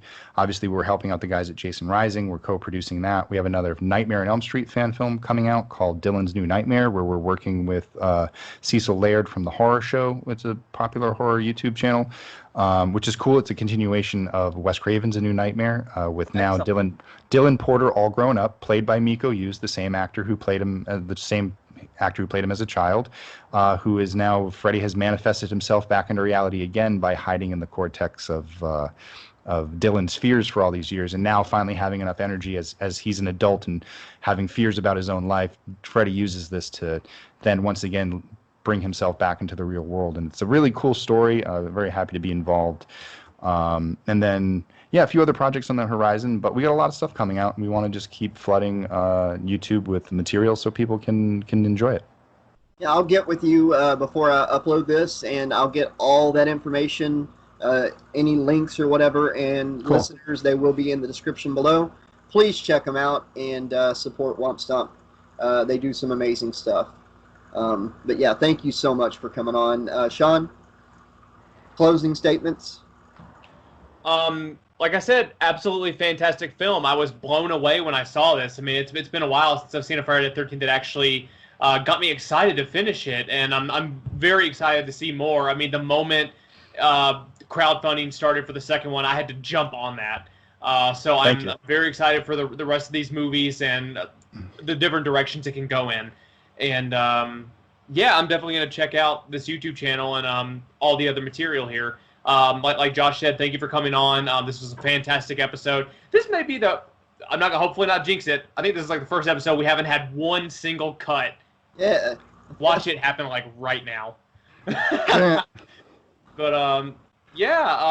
so that about wraps up this episode. And join us on After the Slash on Patreon if you have that. We're gonna be doing our kind of after show where we discuss a couple off-topic topics and just kind of decompress from the stress of the episode. So I'm Scott Campbell. Thanks for stopping by. Oh, stress. And you left out one thing, Sean, about how awesome Never Hike Alone is. Or right there. Right there. Cool. I mean, that is one of the best looks. We should talk about it in After the Slash. If you want an inside look about how we made that costume and how it came to be, we should definitely. All right, yeah. For Patreon, if you can $2 per month, help the channel, help keep these books coming because they are very expensive. Love you all to each other, and we will see you next time. What the hell is going on back here? All right, Slashaholics, welcome to After the Slash. Now this is going to be kind of us decompressing a little bit from the After the Slash last podcast. I'm a bit fried. Well, there were some points I wanted to make in the original podcast, and like I said, they were a little off topic, but I feel like they'll tie into the central theme. I don't think it's any surprise that Texas Chainsaw Massacre was my first horror movie, so I analyzed that a little harder than all the others. There were a couple things I noticed based on what you said. Number one being, you talked about Roy that played, Jason in Part 5. You said he filled the door frame, so he was a lot like Jason. It reminded me, I was listening to an audiobook, Gunnar Hansen that played Leatherface. He came out with a book, and he wrote about his time on the set. And there was one time, do you remember when Leatherface is chasing the girl up the stairs in the house? Well, before they did that scene, somebody brought pot brownies, and no one told him they were pot brownies. So he ate a couple of them, and he was so incredibly high. He chased her up the stairs, but when he did, he crashed his shoulder into the frame, and she stopped on the stairs because she thought he broke his shoulder, but he didn't stop. So the fear in that scene is real because she was running from a madman who could not feel pain, and it wasn't until later where they're like, "Are you okay?" And he goes, "Yeah, why?" They're like, "Did you break your shoulder?" And he's like, "Huh, I think I did." Wow. But he just had no idea. So that was one point. The fact that you brought up Mrs. Voorhees with the class ring, that first of all, I never noticed that. That's fantastic, and that is great for the symbolism. They didn't have to actually say it. It was the implication of everything that class ring signifies. Now, I was on eBay looking for horror memorabilia. I like to collect certain things. Like I have a Super Freddy doll from Nightmare 5. Love it. Someone was selling a bracelet. Oh, Sean, have I shown you my invisible Freddy doll from part 4? Man. From that, remember the invisible kill scene? There it is. Yeah. It's, collector's edition. Well, someone was trying to sell a bracelet. It said Leatherface bracelet, and it had a bunch of. It was a silver bracelet with a bunch of bells on it, and I'm like, when the hell did he wear that? They proved it. Do you remember the girl that talks about astrology? And she goes in. She's the one that gets grabbed from behind. She's wearing that bracelet, and when he puts her on the hook, and then eventually puts her in the freezer, when he's chasing Marilyn Burns, he has that on his wrist, which basically means that he has adopted part of someone else, because he's not just wearing someone else's face. He's wearing their bracelets. He's wearing parts of their clothing. He's becoming parts of these things he'll never be. And I never noticed, because you see when she's in the truck and she's going, go, go. He has his chainsaw, and you see the bracelet on his wrist. I had never, ever caught that. So I thought that was really interesting, because I've never caught Vincent Voorhees' class ring. All right. Guys, I have to step away real quick. I'll jump right back in a second. Okay. Yeah, I'm not I've never been a huge, I'm not like the biggest Leatherface fan, but I need to start paying more attention to movies. There's so many details I'm missing. Here we go, man. Super Freddy. That is awesome. It even came signed by the guy that played Freddy, Super Freddy. Yeah. Do you like his karate gi from the scene? Yeah. You got scammed, brother. Well, What's funny is that, here's a fun fact, the guy that plays Super Freddy, because it's Robert Englund's voice, but it's another guy. The guy having sex in the beginning is Super Freddy. Oh my God. The one having sex with Alice. I was just like, okay, so I guess Freddy had sex with Alice, quote unquote. I love how he has like the cleft chin like Clark Gable. Did you know in the book is going to have it in the whole invisible Freddy fight scene that was supposed to that guy's death was supposed to be an elevator death? Huh. Somebody came a little early. Take him and throw him into the street like the other guy. So you're good on smoke for the rest of the week now? Yep. Okay. All right. Good. What was I gonna? Where were we? The bracelet, right? In the class ring. Like little details like that in horror movies. Yeah, they don't really get into the ring in the movie, and they never really talk about it. It's only something that was mentioned in the script, and it's something that and it's really Betsy Palmer kind of running off with it and kind of coming up with her own backstory. Yeah. It's on it's just a couple of interviews that she's done. She's mentioned it. I just always thought it was a very fascinating backstory and things you just don't understand, because ultimately, like, Friday the 13th is a whodunit without a setup. Yeah. So you see a character you've never met before, and it's not really how it's supposed to work. But it's very interesting that it did. It's like if you were playing Clue and it's like it was Bob in the line. You're like, wait, like, who has the Bob card? So you just keep rewatching it. Like, did I miss something? But yeah, sorry, what were you gonna say? No, he was saying it's like imagine if she had shown up in the first scene in some way, and you're like, oh, okay, it was that lady. Just one little thing. So it's at least the ambulance driver would be like, "What'd you say?" And they're like, "We weren't talking to you." And he's like, "Okay." So at least he was in it. Okay. Yeah, right. Roy is the worst father in history, man. Right. I mean, and he gets so mad about his son, he's not even trying to protect. It's a whole other can of worms. Can one of you guys clear? I'm losing my voice. I did a narration before we started tonight. Sorry. Can one of you guys clear this up for me? I may sound like a total idiot here. Y'all seen that picture of Pamela Voorhees, Betsy Palmer, hugging Kane Hodder as Part 7 Jason, right? Mm-hmm. Yeah. Is that a painting? Or, like, where'd that come from? Is it Photoshop? It's probably, what it probably is my guess is it's her maybe at a convention hugging a fan in costume. Okay. Maybe. Or it's just a composite. Somebody somehow put that together. But that, I mean, we've never seen that before, and she wasn't on the set of Part 7. Yeah. and I've he always wasn't doing in costumes when she was still doing conventions and still alive. So it must be something. It's a cool photo. I mean, I've Googled it, and there's nothing. I can't find its source at all. So There's a lot of really good artwork out there. I think one of my favorites is it's Uber Jason, and his mom is clutching his face, going like, "My boy, what have you become?" I can't imagine what Pamela would think, like holding Uber Jason. I know Uber Jason wouldn't kill her. He would be happy to have the mom, but just the horror of just like, whoa. I missed something in a couple movies. Whoa, hey, oh. Yeah, what did I miss? What did you do? My boy, my Jason X. Oh, I got My Jason X. I got my boy. You become stainless steel. I've got to fill Vincent in on how there's a Jason X book series. Okay, Yeah. The second book, which the first book is just the novelization of Jason X. The second book picks up where that movie left off with the mask in the lake on Earth 2. This lake has a nuclear power plant draining into it, and there's a couple of those nano ants still alive on the mask. I think there's two of them in the mask that just start replicating. Reproducing, and they're pulling organic, inorganic, and nuclear. Jason in this book can like phase through solid objects and stuff like that. See, you drove him away. I know. Jason X Talk does it every time. Does he look like this? Do you think? Oh, it's like Oh kind no! of... Oh, just don't cover your face, and it should work. There we go. Yeah.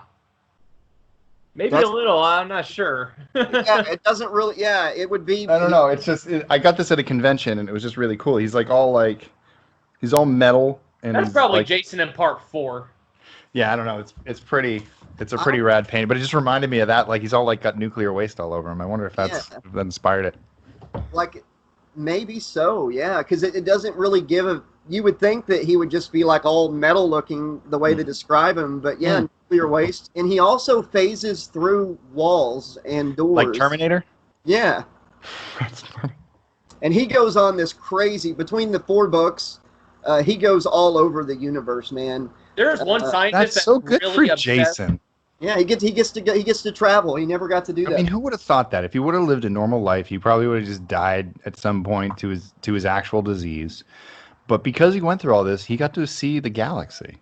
Yeah, different. So I mean, silver linings. Cat people that dress like Victorian age people, he got to see them. Book 3, the doctor was obsessed with his balls. Oh my God! He had to get sperm from Jason and kept chasing him, trying to get the sample. He becomes a dad. He becomes a dad, and you find out in the 5th book he has a full-grown son. Yeah. God. Jason X has a son. I would love Jason X. Yes, Jason, not Jason. Jason X squared. Yeah. Yeah. It's called. He's like, your dad is Jason X. No. Not Jason Voorhees, Jason X. And you've got his bright blue eyes. Yeah. But no, it would be funny to see a fan film of Jason X of some kind. Just a short. I'm not saying a serious one, but like a little short. Like a. I do see the thing is that premise of the mask just having a couple nanobots on it. That's all we need. Yeah, that's all. I want to see that. I like one of the things I've petitioned to try and get going. Is I want to get some momentum behind the thought of an official kind of like fan film realm from the studios. The studios basically take these pitches from fans, or they take stuff from the novels, or they take things from the comic books, and they create a series that goes online or on streaming. They're half-hour episodes or hour-long episodes that take these crazy premises and just create hour-long episodes about them. So we'd never see Jason X2 in the theater ever again because no one ever's going to give that money. But like a Snyder cut, if it's online and you're telling me that I'm going to get like 5 Friday the 13th this year that are all going to be streaming on this series, and they're all different Fridays and they're all different Jasons. So I get like Jason X2, I get Freddy versus Jason 2, or if I get like a sequel to Part 8 where Jason escapes New York or something like that. These cool offspring stories could be really great, where normally we'd only see them in fan film world, that if it was actually done by the studios, we'd get really cool premises that just allow the filmmakers to kind of go wherever they want. They don't have to try to fit into the timeline. They just fit into the timeline of the movie that they're based on. It would be unique. That would be awesome to be able to have that. And I've got an idea for a Jason X fan film if it ever happened. That because the main thing would be budget, because the whole futuristic thing.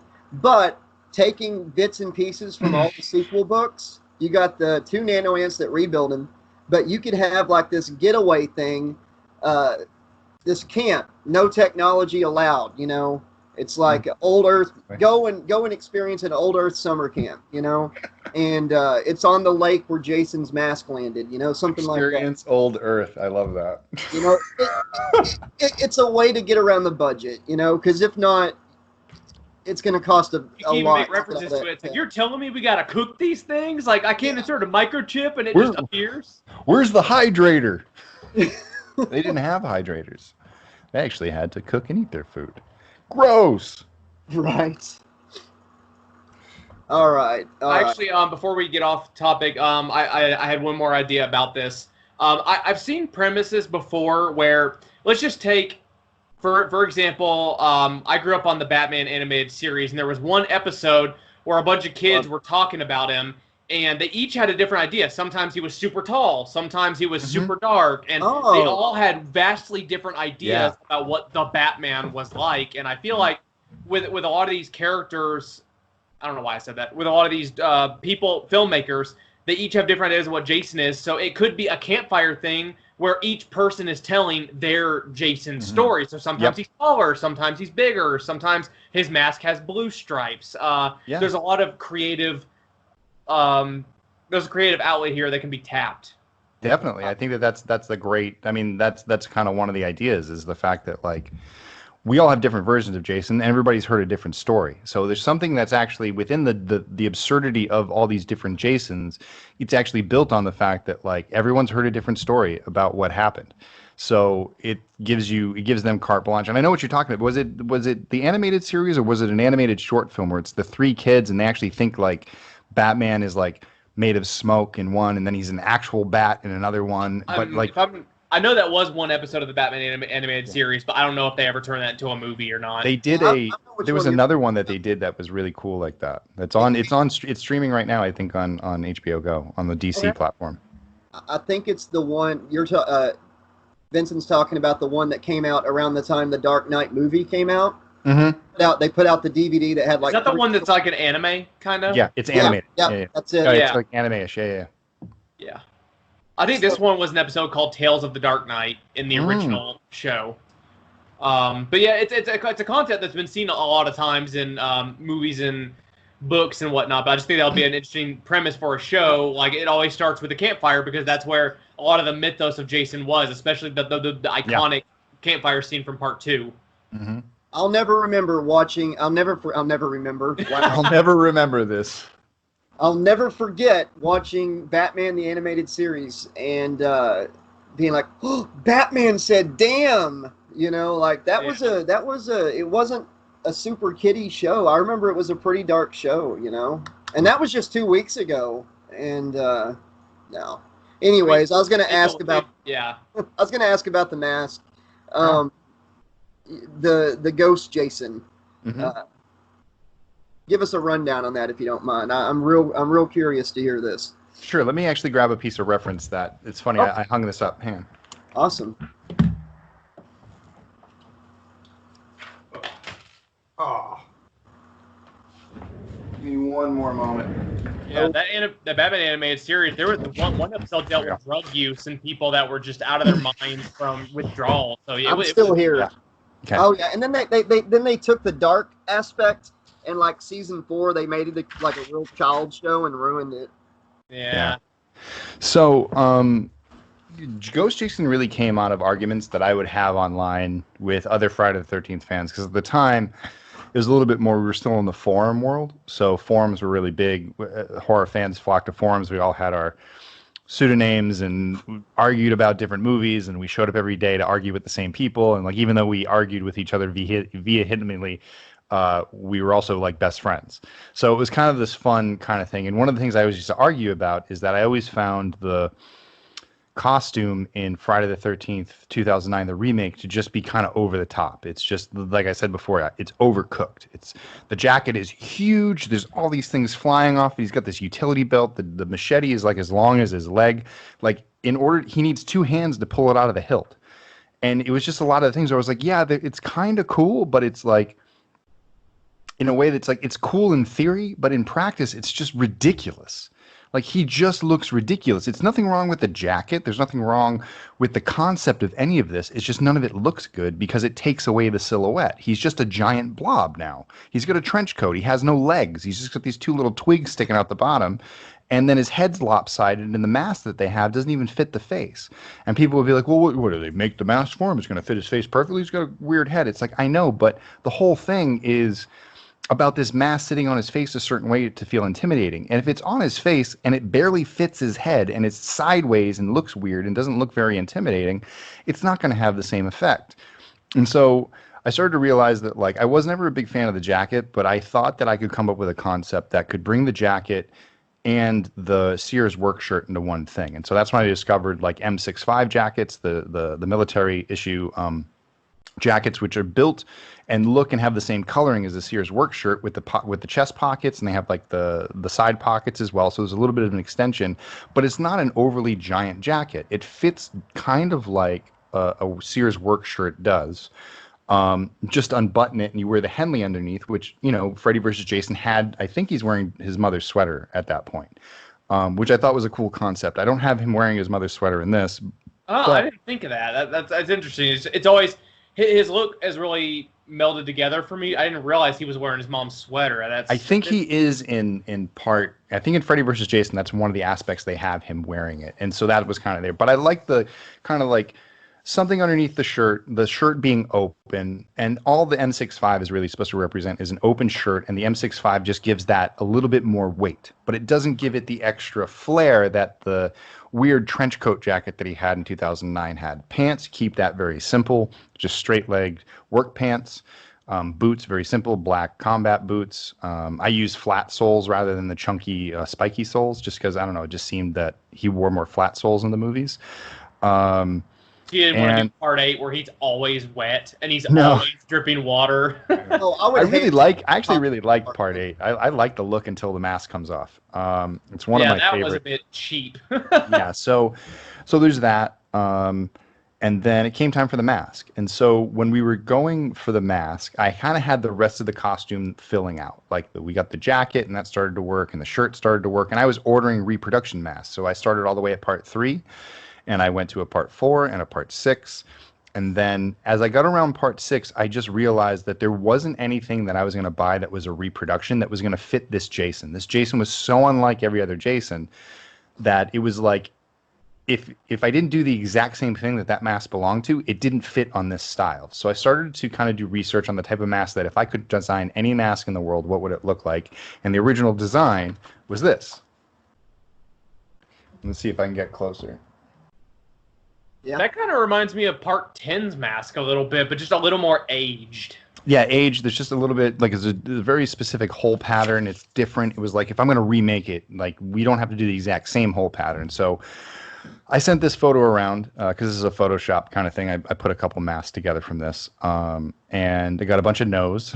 And then finally, the folks at CFX, an artist by the name of Brett Morris, said yes. And so Brett and I talked about it. I showed him this mask. He studied it. It's not because it's photoshopped and it's only from one angle. It's really tough to say, like, how is this mask shaped? How is it going to fit your face? He's in Louisiana. I can't just, like, send him a mold of my head. It's too expensive. I can't fly down there. It's too expensive. Like, the mask itself was going to be, very expensive to make. So what we talked about was kind of a combination of what I had sent him as a guidance, but then using kind of the shape of other hockey masks to create a base for it. So we kind of worked together, and he would do a sculpt, and he would send it to me, and I would bring it in Photoshop and do drawovers, and then I would send him back those drawovers. He would do another pass, and we would move things around. I want to say it took about 4 passes back and forth before we nailed the sculpt, and we came up with the Ghost Hawk, its shape as it is today. They molded that, came up with the plastic molding. It was clean white, all that stuff, and we went into the paint style of it, and he looked at, again, this kind of the weathered paint and the chips and things like that. And one of the things I liked about this was there's a little F on the cheek. And so it was in paint on this one. You Okay. can kind of see it. And so what he did is he turned that into the F damage that's on his cheek. And he did just a damage pass, just a paint and damage, and he sent that to me. And when he sent that to me, it was this blank, ghostly, creepy mask. And I went, wow, this feels like it has like Michael Myers vibes in a way, because it's just so blank and there's nothing to look at but the eyes. And my whole thing was with Friday the 13th and Jason, my arguments about 2009, I was like, everything is about the mask. If everything you're doing is not pointing up towards the mask, you're failing in the design, because the design is not his costume. The design is the mask. And if you do anything below the waist that just detracts from him in any single way, it kills the entire design. So you want something that's there, that has its own presence, but is really just second fiddle to whatever is going on in the face. And I felt that like everything in the 2009 costume was competing with the mask for attention. The big billowing jacket, everything that's hanging off of him. It's all crying for your attention when it shouldn't. There's only one thing that should be, and that's the mask. And then the mask, when it's on his face, doesn't really create any type of, impeding vibes. It doesn't seem like it's like a mean mask. It just seems like it's this dopey mask that barely fits on his face. And so the whole point of the Ghost Hawk was to create something that when it's lit and shot, it looks scary and it has an intimidation factor to it just looking at the mask. And everything that the costume does draws your eyes to the attention of the mask. That's the one thing that stands out, and everything else kind of blends into the background. So his jacket is green, his shirt is gray, and his pants are brown. Earthy colors. When he's in the forest, he blends in everything but the mask. When he's in the house, everything's brown and green. Everything blends in but the mask, which is a little bit brighter and stands out. So when I saw it this way, and we had talked about putting chevrons on it, I'd kind of debated. I was like, have the chevrons worn off? Have they not worn off? Am I going to make this the mask that had the axe mark, or is it not the axe that had the axe mark? Where am I cutting off the line in the franchise? Because if you really pay attention, and you've been paying attention all these years, you realize the original mask may have disappeared in Part 4. I don't know if that Part 6 mask is the same mask from Part 4, or if that's one that Tommy remade and brought with him, or if he repainted Roy's mask. So who knows where that mask went. But say it did survive. No matter what happened at Part 7, the mask that he was wearing that was garnering all that damage was split in half and taken away by the fire department. You get a brand new mask in Part 8. That only lasted one movie. He got hit with all the toxic sludge. The mask was knocked off his face, and it melted and stayed there in the tunnel while his body was washed back out to sea, and Rennie, all she saw was a hallucination of this young boy because she was still high on heroin. Because there's no way I'm taking that as the ending to the Paramount era. In Part 9, it's like ingrained into his face. I don't even know where he got that mask. I've always thought he picked up the one that was melting and like shoved it back on his face, and it fused with his face. That's my way of explaining Part. So that's where it could go for Part 9. But Part 8, at the end of Part 8, that's where the New Line series goes off one way and Never Hike Alone takes off in another direction. So for me, the franchise with Never Hike Alone ends with Part 8. Okay. And after Part 8, what Never Hike Alone is supposed to be the sequel we never got. It's what we really wanted. We didn't want like snake body jumping thing from, other movies. We wanted Jason to have a movie. And so my idea was that at this point, Jason, everything that he's wearing is destroyed. His costume is destroyed. His mask is destroyed. He's basically like a really pissed off tar man killing his way back to Crystal Lake. And when he gets back to Crystal Lake, the elements are there to kind of rebuild himself, to cover his body back up, to find another mask and kind of do those things. One of the ideas I had was that like they tried to reopen the camp in 62 and 67, and at one point they tried to do a winter camp, but part of the camp burned down. So all that winter equipment got stored in a closet somewhere. And when Jason was ripping through looking for things, he found the old batch of like masks from the 60s that they were going to give to the kids, or some of the counselors to play goalie, and he took that mask as recognizing that's what he's been wearing and puts it back on. I have another story that I want to make called Friday the 13th The Defeated, and it's about basically like imagine if John Rambo met Jason Voorhees. And that story is actually about when Jason returns from New York, is that this vagrant who is an Army vet walking from town to town, trying to find work, trying to find a new life, dealing with his demons, ends up in Crystal Lake, stumbles upon Camp Crystal Lake while Jason has been disappeared for months because of the incident that happened in Manhattan. And he hasn't just like, it's going to take him a while to get back type thing. So he takes up residence in Crystal Lake and starts to make a home for himself. And then one night, hears something return to the camp and becomes this kind of sequence where like, what is out there? And ultimately, Jason kills him and takes his costume, which is the M65 jacket, the Henley, the pants, and the boots.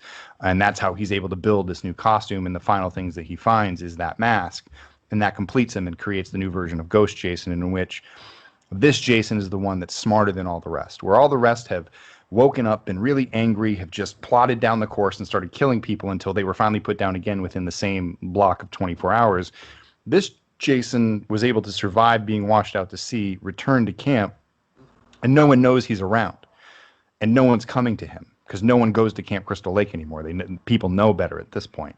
So he's able to kind of for the first time since, say, between parts 1 and part 2, that 5-year span where he was living in the woods and trying to figure out what he was, he's back to that again. But now he's just more undead and more confused than ever about what he's still doing here. And so in that period between part 8 and, say, Never Hike in the Snow, and say I make that movie Defeated, and then the Disappear music video is very much a stamp in time of the time between him coming back from Manhattan and him experiencing the things that he does in Never Hike in the Snow and in Never Hike Alone. This is kind of like a now typical day for Jason Voorhees, where his killing sprees don't end up with 20 people dead and the police showing up on his doorstep. It's a few people that show up, they disappear, and no one asks questions.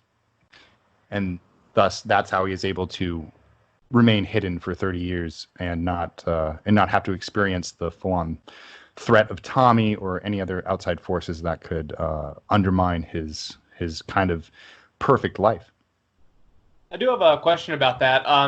Now, Jason, he always wants to hide his face. He always wants to have the hockey mask. Before that, he had the burlap sack. When he got washed out to sea in part 8, his body must have been just 8 kinds of destroyed, mangled. Same with his outfit. Do you have any idea of how you would have done your creative concept of how he would have looked? Would he be covering his face with something different? How would his clothes look? How would his face look before he eventually takes the other guy's clothes and then finds? Yeah, he would look like I describe him as a really pissed off tar man. Right. Like an angry version of tar man, not goofy big white eyes going burns, but just like this really like scary friggin' looking skeleton that's got like just meat hanging off of its bones, and then over time has regenerated. So the Jason that we see now is kind of like, and it's more of an excuse because I only had the money to buy a CFX hood that looks a specific way.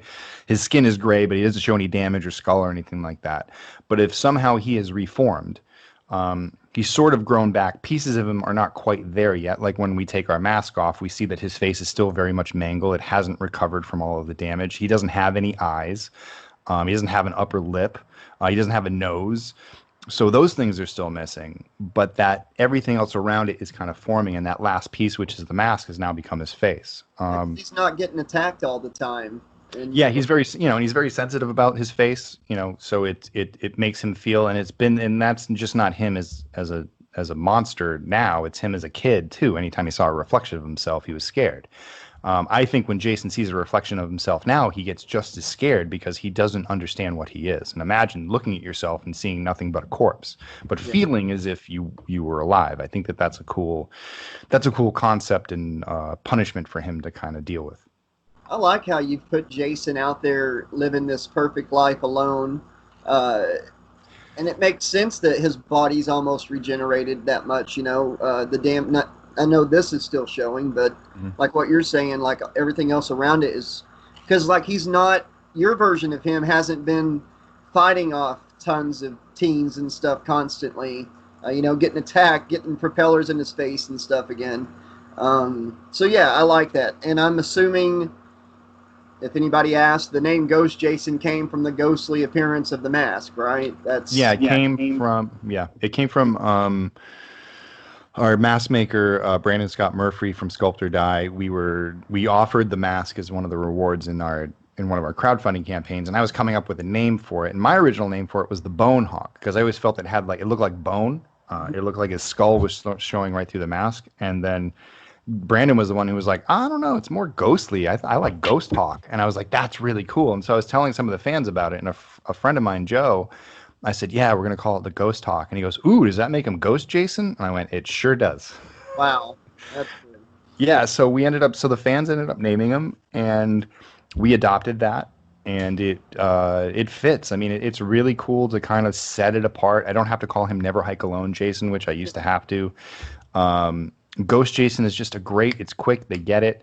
People ask the question, wait, so if he's a ghost, does he like Oh my morph God. through walls and blah blah blah? I'm like, yeah, kinda. Like he doesn't morph through walls and shift like he does in the game, but like he's got revenant and ghostly qualities to him. And I think that is, if you want to come up with a logic in the film world, not necessarily real life logic, but film logic, the only thing that really makes sense for Jason to be is a revenant.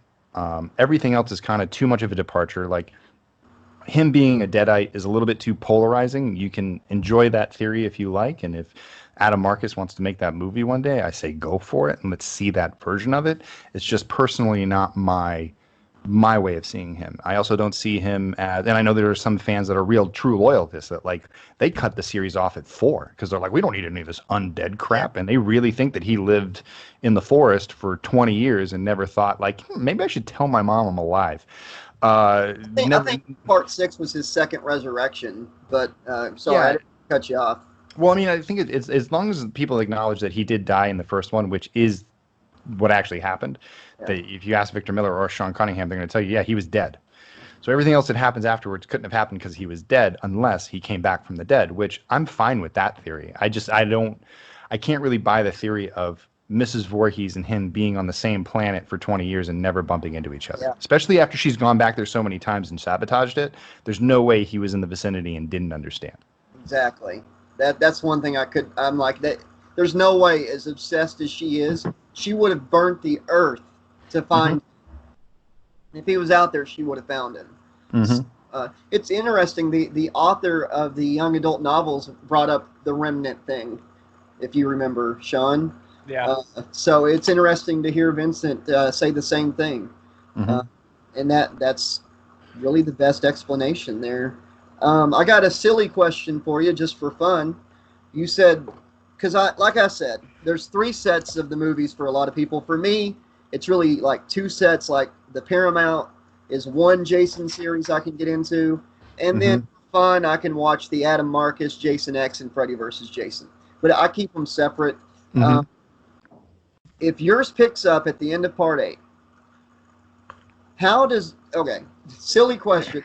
How do you guys see Jason getting to New York after the boat sank? Is he just walking on the bottom of the ocean? You know, I don't see him swimming. So, silly question. I really want to know what you guys think. In part 8, how does he get to New York from the ship that sinks? I actually had somebody pitch me a really good story that I want to make that I think would be really good. That Jason washes out to some other part. Like what I want to see happen, and I don't want to give too much away because it's actually something I really want to pitch and get made, is that Jason gets washed into another part of the sewer system, gets back up, and ends up giving us the movie that we were originally supposed to have, which is Jason Takes Manhattan. And he goes on a killing spree out of Manhattan and works his way back into Jersey. Just kind of like it's almost like a beacon. It's like almost like that sixth sense that there's something pulling him in that direction. Like it's this way. Like he doesn't have to think about it. He doesn't have to look at a map. He doesn't have to look at a compass. The force of the camp is pulling him back. Like a cat. And so everything that's there and everything that's in his path is gonna get killed. And the friend that pitched me this story had a good thing that there's a group of students who are making a documentary on how New York is secretly pumping toxic waste into the sewers every night. And so they go down there to do the research and shoot this video and then end up bumping into Jason and it all hell breaks loose. So that was kind of like the thing that he pitched me. I think that's really funny. But I think he's on land. He's working his way through land and kind of like the way he works through the town in parts 2, 3, and 4. Like he's moving from neighborhood to neighborhood. He starts off in one part of the town and ends up in a completely other part of the town. So you can imagine that he's kind of working his way as best he can through all of the muck. You see, Freddy vs. Jason, the novelization, explained how Crystal Lake connects to the ocean. They actually, a throwaway line in the prologue explains that Crystal Lake connects to the sea. So it kind of answered how Jason got to the ocean to get on the Lazarus. And I love your pitch. That would make a much better part 8, and I would love to see that. It's already been set up for us with the bad movie, so let's just jump off that and make people forget about it. Instead of Jason Takes Vancouver, we get Jason Takes Manhattan. Right. We just need a couple shots in New York, and then we can still shoot it in Vancouver. You know Yeah. Rear projection on the Mandalorian stage. How about that? There we go. But my question was and is, in your mind, in part 8, not after part 8, I want to go in part 8, when the Lazarus sinks, how did he get to New York? Well, to me, it was reminiscent of, do you remember in Pirates of the Caribbean when he says, let's go take over the ship, and he goes, oh, to the boats? And he goes, no. And you see the silhouette of them walking on the bottom of the ocean and going up the anchors. Okay. I picture something like that. So that's one.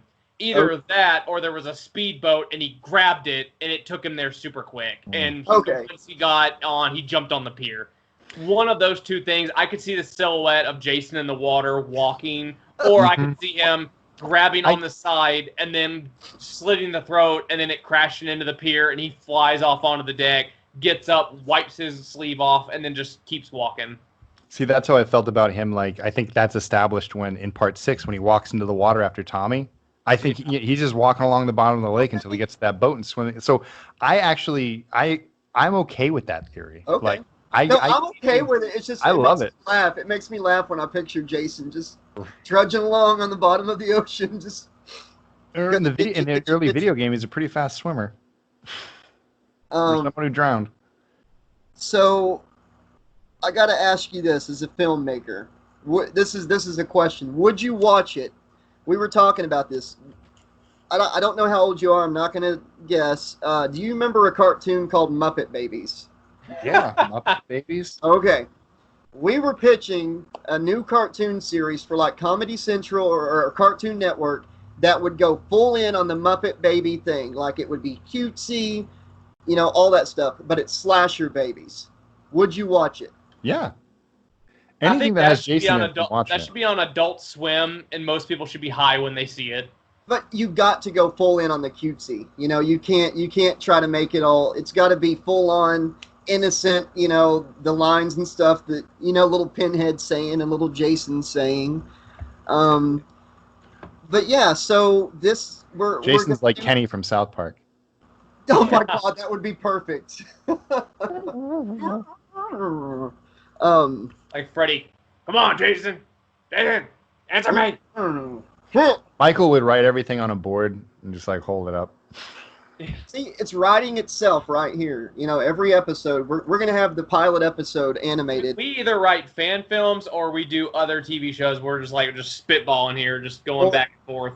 Or casting the real Dark Tower movies if they ever made them. I got two extras on that one. I didn't get to them the other day, but I have 2 casting additions I would add to that. Okay, you want to do that now or after our unpopular horror opinions? We can do that after. Okay, so unpopular horror opinions. There's a graphic that's not here yet, but it will be there. Mine this week is I did like New Nightmare, but I never really liked the new age stuff like Scream and I Know What You Did Last Summer. I forced myself to watch it and maybe even pretended that I like it, but if I'm honest with myself, I didn't really dig it. I've acted like I have. I've watched the Scream movies, but yeah, the only thing that I would like if Scream 5 came out is if they made Sidney the killer. Ooh. I don't think they're ever going to do something that gutsy, but I mean, I could always be proven wrong. When Scream 4 came out, I was like, why is there a Scream 4? Oh, they're going to make Sidney the killer. Okay, then that makes sense. That's why they would do that. And then it's like, what the fuck? What? Sure, she's been through this 4 times and she's not insane yet. Okay. Right. So yeah, that's my unpopular horror opinion because a lot of people think that Scream and I know what you did last summer, like reinvigorated horror, but I think it kind of took a lot of the stuff that I loved about horror away for good, and now it's just nostalgia for that stuff that came before. Kind of like pop country. A lot of people that like country music think pop country ruined it, and I kind of feel like Scream and stuff kind of ruined what I liked about slashers. Making fun of it. Making fun of it and not being. It almost feels like I can see someone not being able to enjoy the absurdity of horror films after that, because you're no longer allowed to play with those tropes. So it kind of like as a filmmaker, it paints you in the corner of like, oh, I don't want to go, like, this trope would be perfect here because it would move my film along. But one of the things we like to do as filmmakers is never just like settle for what was done before and just keep repeating it. It's like you want to find a new way to skin the cat, in a way. Instead of save the cat, skin the cat. That's the book I want to write.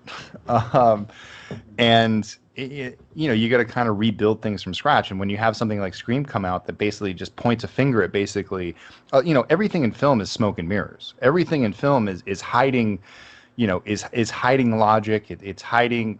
You're looking at something in a film lens, you're only seeing part of what's there. When you're really in the room, like, they have so many places that they can run to, they have so many things they can defend themselves with, but because as a filmmaker you're choosing to isolate them and have them experience something just in what you're presenting to the audience, you can manipulate the audience in that way. And what Scream did was undo that.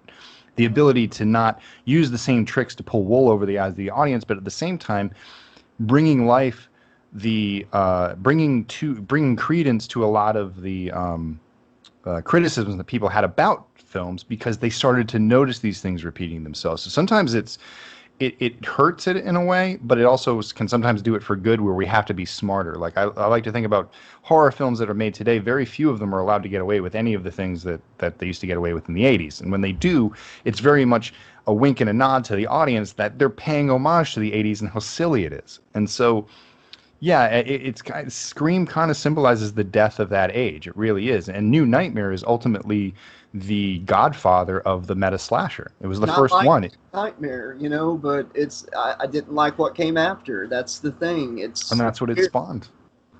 Nightmare, I love the thing that killed what I loved. It's because it really did. It planted the seeds, and that killed it. That was it. After go ahead. Sorry. No, I was going to say pretty much what you did. When Scream came, that was the end of an era. So. But do you think it was Scream so much? I mean, Scream is one of my favorite movies. I think it's one of the, in my opinion, it's one of the best horror movies. It's not a bad film. It's not a bad. Anyway, it kind of has like this. It's you can acknowledge it for what it is as a film and as a piece of art. It's a car that goes around the track really, really fast. But for you, the emotional stakes that it had and the way that it affected other things that you watched. I think one of the things for me with the 90s horror era is just, to me, the 90s is just one of the worst decades ever. I mean, style, music, movies, everything.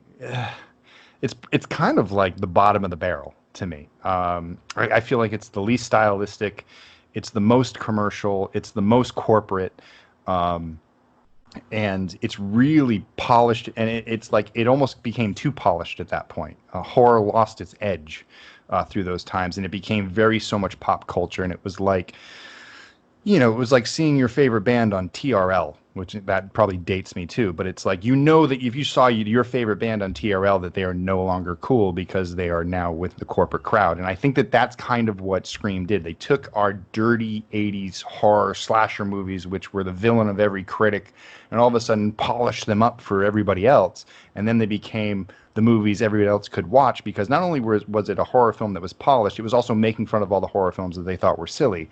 But all the fans that loved those silly horror films were now being told that every idea that they had and loved about these films was actually, it's taking the credence away. And so you're saying, like, what are you saying? Like, everything I love is shit?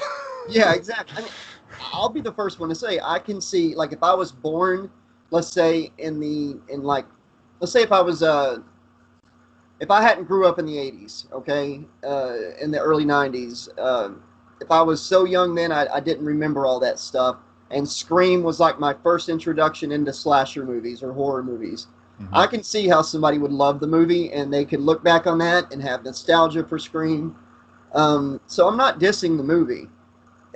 I think that I pretended to love it for so long, but it just always ate away at me. And this gave me an outlet to finally say, deep down, I just really, I'm taking it too personal. I guess I'm kind of being an old fogey here, but yeah, Scream pissed me off. My introduction to Scream will probably make you laugh. Basically, okay, this is when I was first starting horror movies back in 2005, right? Going to Blockbuster. I had rented the Texas Chainsaw Massacre, the remake, because that's all they had. They laughed at me. They laughed in my face when I asked for the original. They're like, that movie's so old. We don't have that. I'm like, you got fucking Casablanca back there. You don't got 1974 Texas Chainsaw Massacre? I guess not. So that's funny. The next movies I was going to watch, I watched A Nightmare on Elm Street 1 and 2. Now, I had two decisions, okay? I rented two movies, Friday the 13th, the original, and Scream. And I didn't know which one to watch first. Okay. So I was like, okay, Scream. So I start watching it, and he goes, okay, who's the killer in Friday the 13th? And she goes, Jason! No. And they say, actually, it was the mother. And I'm like, God damn it! Like, I had them both in my hand. I picked the wrong one. Now I watch Friday the 13th going, okay, apparently the mom's the killer. And I made the wrong choice. And then you're watching it for 90 minutes, and you're like, who's the mother? Who? Yeah. So that completely ruined that twist for me. You are the first person I've ever met that had Friday the 13th spoiled for him. That is awesome. It happened. Balloons. You had Friday. Oh my God, that's my experience with Scream. I made the wrong choice in two movies, and it just haunted me forever. So, did you have a unpopular horror opinion, either of y'all? I did. There is a movie I like. It's called 2001 Maniacs. It's a remake of a movie from the 70s or 80s, I think.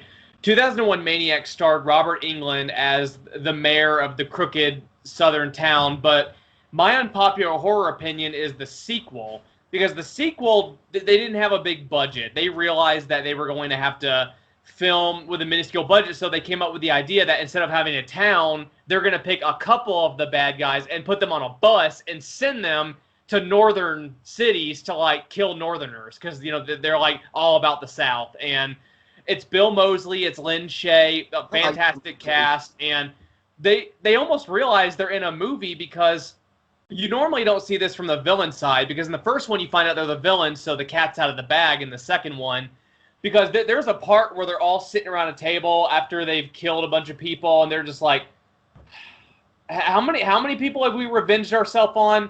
We're supposed to revenge ourselves on 2,000 people. And he goes, well, let's see. We killed 8 at the last jamboree, and I think we killed 6 now. So that puts us about halfway. And one guy goes, God damn it, we got to do this again next year. And it's them arguing with each other, because it's about retribution, but they're tired. They want to be done with all this. And I loved seeing them all, what the killers do when they're not killing, because the first one's all about the heroes, the second one's all about the villains, and that's funny. That was my unpopular horror opinion. I love that movie because I don't see that too often. Have you ever seen Leslie Vernon? Absolutely love that movie. Yes, yeah, that's my favorite, like, from the killer POV. So good. I love when he's in the library and he's talking, he's laying out the plan. He just goes, Paradise Lost, found it, and puts it back. He was so playful until he flipped and then became a killer. It was a very fantastic performance by that actor. That was ahead of its time, for sure. Definitely. Yeah, I think that I always try to turn people back onto that movie, because it's just so funny. And just like, I love the things how he's like, watch this, and he, like, makes the noise and then, like, runs around the building and, like, hits the other thing. Like, it just, you really kind of, like, it's almost like a Monty Python accent. Yeah, it was like, I'm looking at magic tricks. He was like, you got a deck of cards? No, man, I don't have a deck of cards. Check your pocket. And then, oh my God, how'd you do that? And he goes, yeah, it's part of my routine as being a supernatural killer. So funny. Oh man, I think my unpopular, the most unpopular opinion that I can think of that I have is that I think Halloween 2 is better than Halloween 1. I agree. I go back and forth on that many times. In fact, one of the things when they said, we're going to go back and we're going to retcon Halloween, we're going to take it back to the first one, I was like, no! Yeah. I was like, do the second one too. I was like, let them be brother and sister. I don't care. I thought that was a good element. It makes more sense for the new one for him to go after her, I know. Now it does. Yeah. I don't know. I have my mixed feelings on 2018. I thought that like it was pretty much a great movie except for like three specific elements. But as far as like it was like one of those things like if you're gonna eliminate Halloween 2, which is like my favorite, it's more of a Friday the 13th film. I'm a big Friday the 13th fan. I think that horror fans around the world could agree that yes, Halloween is probably again, I can admire Halloween for what it is. I understand that it's probably technically the best movie in that franchise. It's probably the best slasher of all time. But as a franchise, Friday the 13th blows it out of the water. Yeah. Even as crazy as it gets, like as a franchise as a whole, Friday the 13th is great. Halloween is a mixed bag of crap. It's Halloween H1. Friday the 13th goes up and down. Yeah. Halloween. Well, Friday the just goes 13th down. kind of steadily goes up and then drops off. Halloween starts at the top and then I think goes up with Halloween 2 and then just a steady drop off after that. 4 through 6 are awful. The producer's cut of 6 makes no sense at all. The Rob Zombie Halloweens are obviously really rough. H2O, Resurrection. I walked out on it. Yeah, I don't blame you. The minute you see somebody jump kick Michael Myers. I made it to Lori being killed, and I said, "What the fuck?" And I know that was a big thing. Go ahead. There's a scene. Rewatching Never Hike Alone, there was a scene that was actually really close to the 2018 Halloween. I mean, I know yours came out first, but there is a scene where I think Jason flips him onto the table, and then Jason goes to grab his machete out of the wall, and he turns back, and he's gone. Mm-hmm. And that was, I think, the first time Jason's ever had that happen to him. And in the 2018 one, when Lori flies off the top of the house, Michael looks down, and he tilts his head because she's gone like he was in the original one. And I was like, that's a cool little parallel scene right there. Seeing Jason not know where someone is, because usually he's the one that does that. I think it's funny that you mentioned that, because I was thinking that. I couldn't find a good place to say that. I wonder if they might have saw Never Hike Alone and took some inspiration from Ryan Turek definitely did see Never Hike Alone, but I honestly think that they were inspired by the fact that when they look over the edge to find Michael at the end of Halloween, that he's not there. I'm kidding. Oh yeah, that's funny. No, but actually Ryan Turek, who's one of the producers, one of the guys at Blumhouse, saw Never Hike Alone very early on. That's awesome. So another cool story is that I worked with a friend of mine, Renee Rivas, out of Flagstaff, who we made a fan film called The Spirit of Haddonfield, which is on his channel, Renee Rivas Productions. I also did another bit of Michael Myers in a short film called The Face of Michael Myers. Another short film that we tried to get crowdfunded, didn't quite make it. Would have been a great story. Kind of has like a little bit of the elements of what we're talking about with Roy, and the way that the spirit of Jason kind of permeates in the other people, and they take up the mantle and start killing in his name. It was kind of the same thing with The Face of Michael Myers. There was the spirit of Michael Myers had been dead for years, basically dead from H2. Yeah. But was still like people were still dying in town in very mysterious ways and very Michael Myers-esque, and that people were being possessed by Michael Myers and things like that. But ultimately, where was I going with this? Because we're just telling the story about that stuff. So I had been playing Michael Myers a couple of times, and I had been invited to the Blumhouse. I got kind of like Barry again hooked it up. He got invited to the Blumhouse Halloween party. I went as Ghost Jason.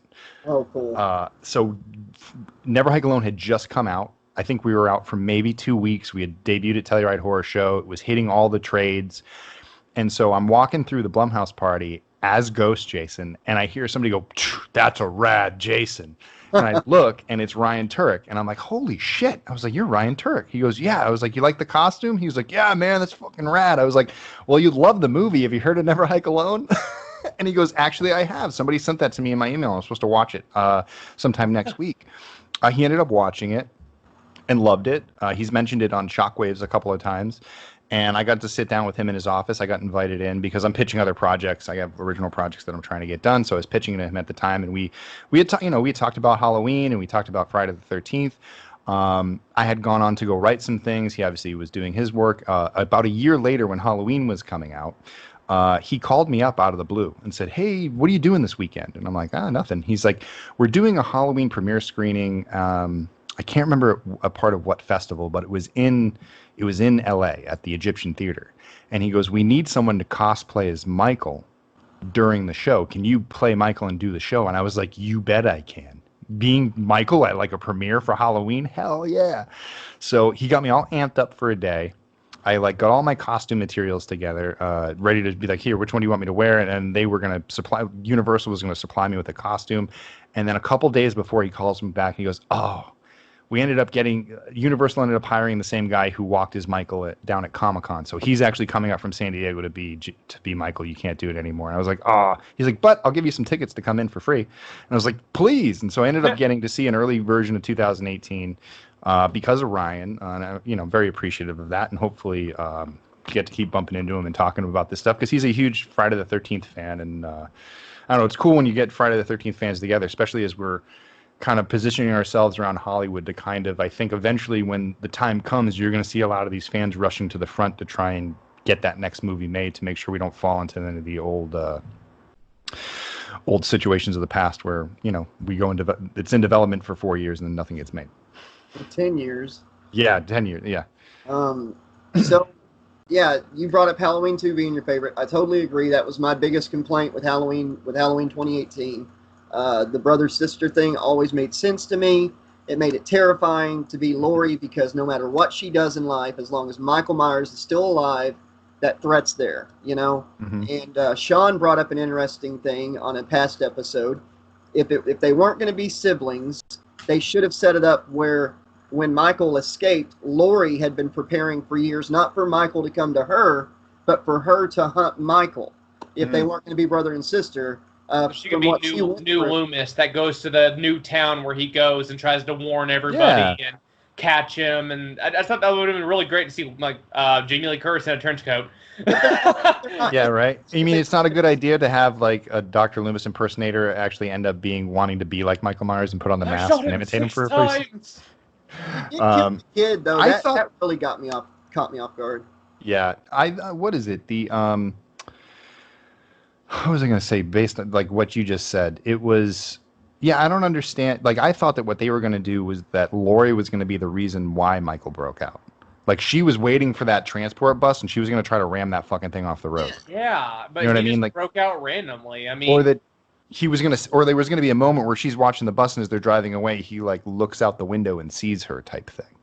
And that would enrage him. Something to like see the motivation of it. I was also pretty convinced that they were going to do a 1978 flashback to see what happened and how he got caught because that was a big thing. It's like, well, what do you mean? To say about that when you're done. Why would he come after her if they're not related? Some girl that there was other people he didn't kill 40 years ago. That got away from him. He really focused on her right away. Yeah, if they were siblings, it made sense. Not being siblings, it was like, But I still enjoyed the movie. Bloom they did an amazing job with the movie. It was fun to watch with my kids on Halloween. Sean? It's funny you say that because one of my favorite fan film sites, it's called Blinky 500. They have done a Halloween series with a guy that looks, Is it Inferno? Halloween Inferno? Oh, okay. That's a series. They did a series of Michael Myers fan films. Each of them is about 10 minutes long a piece, but they bridge the gap between the original Halloween and the 2018 one. Oh, okay. So in this one, they got a guy that looks just like Donald Pleasance, and he's hunting Michael after Michael fell off the roof, and he eventually catches Michael, and he goes to shoot him, but Michael drops the knife and surrenders. And the cop's like, he surrendered, you can't shoot him, and he's like, but he's right there, he's evil. So Michael gets taken back into custody, and he goes catatonic again, and Now he's like, you won this round, Michael. I don't know why you're doing it, but he knew that was the only way the Loomis wasn't going to kill him. Well, they introduced, you remember Dr. Sartain? Yeah. They introduced a young Dr. Sartain who's trying to tap into Michael and take over for him. And Loomis is like, absolutely not. You will not take over him. But they start discharging Loomis because obviously Loomis isn't doing a good job. So Sartain starts putting Michael and sending people into his cell to see what Michael will do to him. And Michael kills a couple people, and he's like writing down, like he's trying to crack Michael Myers, and he's like, I'll feed you, Michael. I will be the one to understand you. And it's 3 short films that bridge the gap between the original and 2018. Please send me the links to this. This sounds very smart. Absolutely. I can send the links to Josh if Josh has your contact information. You can watch it. But the guy looks just like Donald Pleasance. Sounds just like him. That's. I wanted some of that, and I think we're gonna get that in Halloween Kills. They even do young Laurie in one of the videos. Oh, nice. I got to write this down to send to him. You said, I saw your face light up. You were going to say something. Do you remember what it was? Oh, I was just lighting up for the fact that okay. that somebody had done this. This is kind of what I wanted to see. And I had actually talked to somebody who was involved in the production who said that they did, I believe they shot 78 scenes. They had a mask made for the 78 scenes.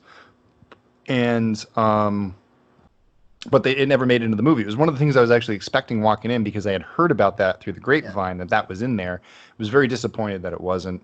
It might show up in the other ones. That's all what's the gonna footage gets stuff to the other ones because I don't know what they're doing for Halloween Kills and Halloween Ends, but I would love to see them have scenes that preceded this because you got to think he was in prison for 15 years. He escaped. He got shot. He went back for 40 years. I just feel like there's something in there that could have been juicy. I will put definitely. This, I'll say this right now, and I'll make it quick.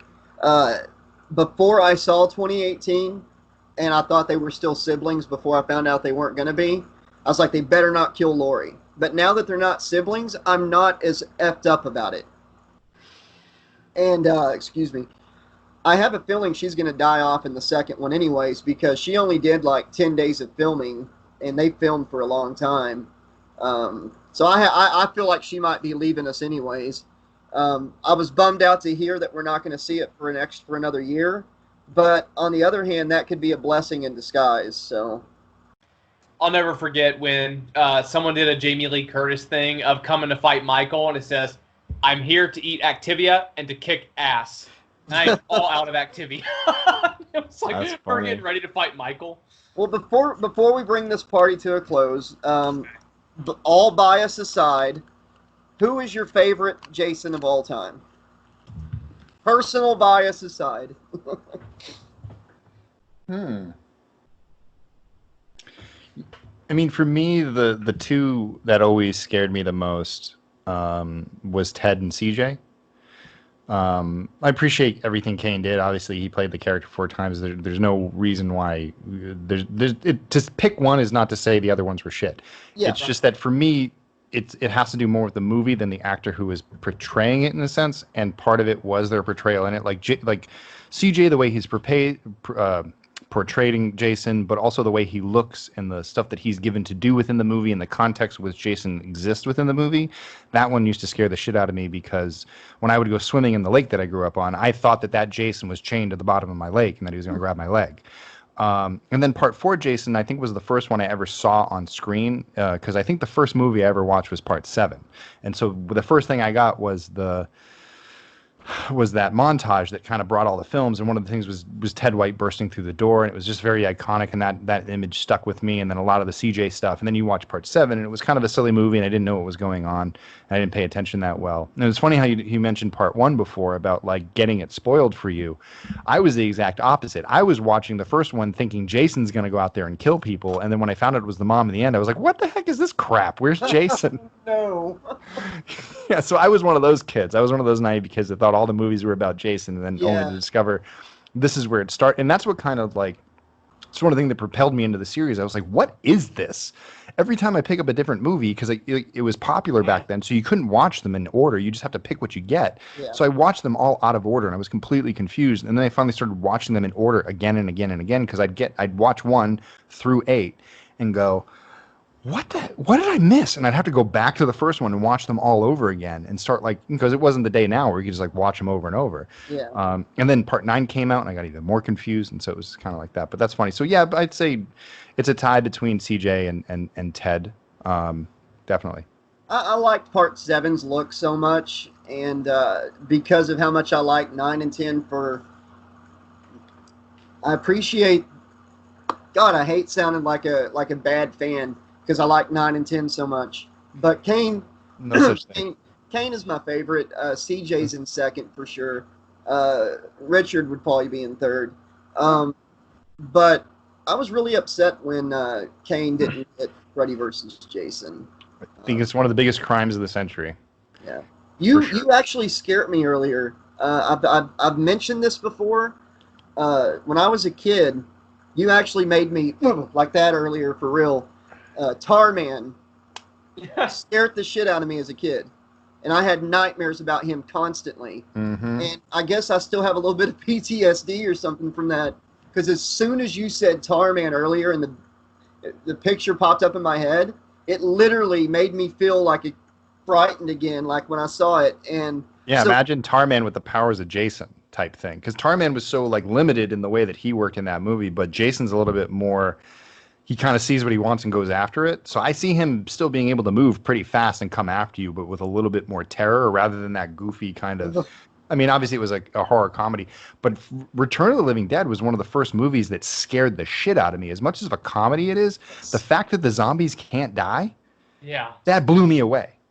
It like I was, and they ran and they talked. I was like, we're screwed. yeah, We're completely right. screwed.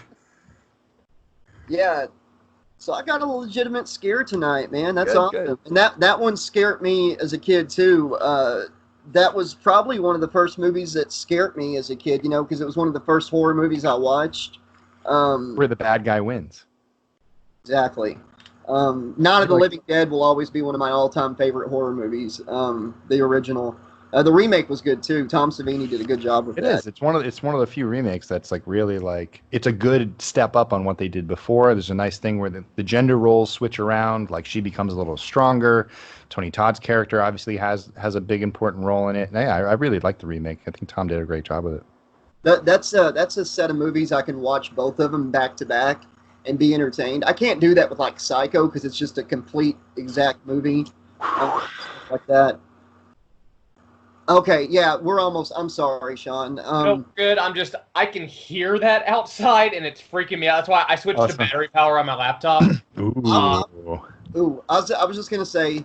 All this talk about Jason. Here he comes. I know he's got a storm coming, man. Yeah, for me with Jason, it's gonna be Kane Hodder, and it's just I haven't really heard many of the Jasons talk about being Jason. I mean, unless you really watch the documentaries, but I mean, I distinctly remember reading in one of Kane's memoirs. It was either the movie they made of it or the book, but he was talking about the part in part 7 when he's going up the stairs and he gets hit with the light and he falls down the stairs. And they said in the original script they wanted him to fall down the stairs, and he said Jason wouldn't fall down the stairs. He's undead. He wouldn't be goofy falling down the stairs. So he gets hit, crashes through the staircase, goes through a floor, and hits the ground. Just that stunt work, that dedication, the fact that he was organic. He had so many stories about how he gets in the headspace, and it was the first time I'd ever heard someone talk passionately about Jason getting in their head. I mean, hearing you tonight talk about being Jason and the mythology, I mean, that passion really matters when you're going into Jason. I haven't heard that from many of the other Jasons, and I'm sure they are, but my introduction to Friday the 13th was choppy as hell, and I haven't heard as much from the others. And I'm sure that will really change my perception of how I see a lot of these other Jasons. But if we're just talking about based on the knowledge I have as of today, it would be Kane Hodder. And my opinion might change in a couple episodes. Who knows? But I know. I think you're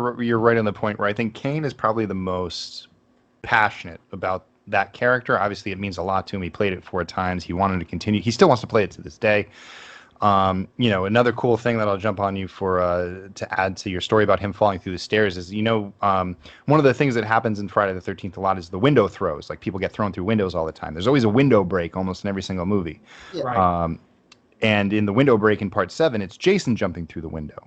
Well, he only had one take to do that.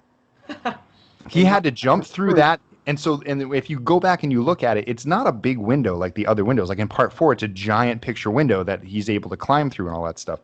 Yeah. Part 3, same thing. It's like half your body size. So he had to run and jump through this window, lift his legs up to like get his legs kind of like even with his lower body so he could get through this tiny space and then land perfectly and look strong. If he didn't get that take, it was going to take them 3 hours to replace that window and try and do a second take. So we saved John Carl Buechler 3 hours that night because he nailed that jump through the window in one take. And that was a story he told me when we were doing the video game. So we were on set. He kept telling us stories about like different things. Every time there was in between take and they were setting up for the next kill, he would tell another story. Like when we were designing Free Kick, I started talking about like we were trying to think of different things that he had done, and I was trying to think of different movies that Kane was in that's like very symbolic moments for him. And one of the most symbolic moments that we remember from Jason in Part 8 is him kicking the radio. Well, I don't know if he told this in the documentary, but when the first take he did, when he kicked that radio, he kicked it like way up in the air and he didn't see it. And it crashed down and he couldn't see anything. He was just like walking forward. And he said there were like thousands of people in Times Square surrounding the set, just watching him. And on the first take, this fucking radio comes crashing down. He doesn't see it. He steps on it, falls on his face as Jason gets back up and has to do a second take because he got tripped up by the radio. I thought that was funny. But that was that's actually the inspiration behind Free Kick, is him kicking the radio. I was like, he kicks the radio. You think he'd kick someone's head off? Right. And so we started from that. And the director be like, what the hell? Have you seen the blooper of him where he walks up, the girl's hiding on the boat in the light well? Yeah. And he's got the strap on. Like, that is the most terrifying Jason scene. If Jason's walking up to you like that, that's a death I don't want. Yeah, I'm glad that one didn't make it into the video game. That would be funny. He like pulls it out. He's like, "All right, come here." Yeah, Kane's great. I mean, I got a chance to work with him on a film called 13 Fanboy. I don't know if you guys are aware of that. Deborah Voorhees directing it. It's another meta slasher. And got to be on. I was working with the stunt team on that, and so I got to work with Kane a lot because we got to do some work together. Because I stood in and stunted for some of the killer stuff when they had to kind of go through bigger things. So it's really cool. One of the things I get to do in that movie is I get to act with Kane. I get to act with CJ. I get to act with a lot of old Friday alum, which is really cool. Yeah, I'm really excited. In fact, I got some stuff from it today that I got to do, which is really cool. But that was a fun project to get involved with. But I worked with Kane on the video game for a little bit and got to meet him a little bit. Saw him on the convention circuit, and then got to work with him in a movie. He's just as bit as nice and welcoming and easy to talk to. It's no wonder why fans have taken such a liking to him for all these years. He's just been such a champion for the franchise. I mean, he's really the original con goer for the Friday the 13th alumni. I mean, if it wasn't for him, I don't think any of the other ones would be doing it as much as they are. I mean, he really set the standard, and there's a reason why he has a line around the block in every single convention he goes to. So it's really hats off to him for everything he's done for the Friday the 13th franchise. Yeah, man, he really puts his heart and soul. I loved his documentary. Anybody watching us, if you have not seen that documentary, watch it and buy it. Even he narrates the audiobook of his book. Absolutely incredible if you want to listen to that. Definitely. We would love to have you back sometime, man. This has been a lot of fun. Usually our podcasts go about 45 minutes apiece, and this has been great. It's been an awesome discussion. I hope you've had a good time too. Yeah, this has been great, man. Yeah, anytime you guys want to bring me back, you got another book you want me to read or something that, something along those lines, I'm happy to. Have you guys ever read the Halloween novelizations?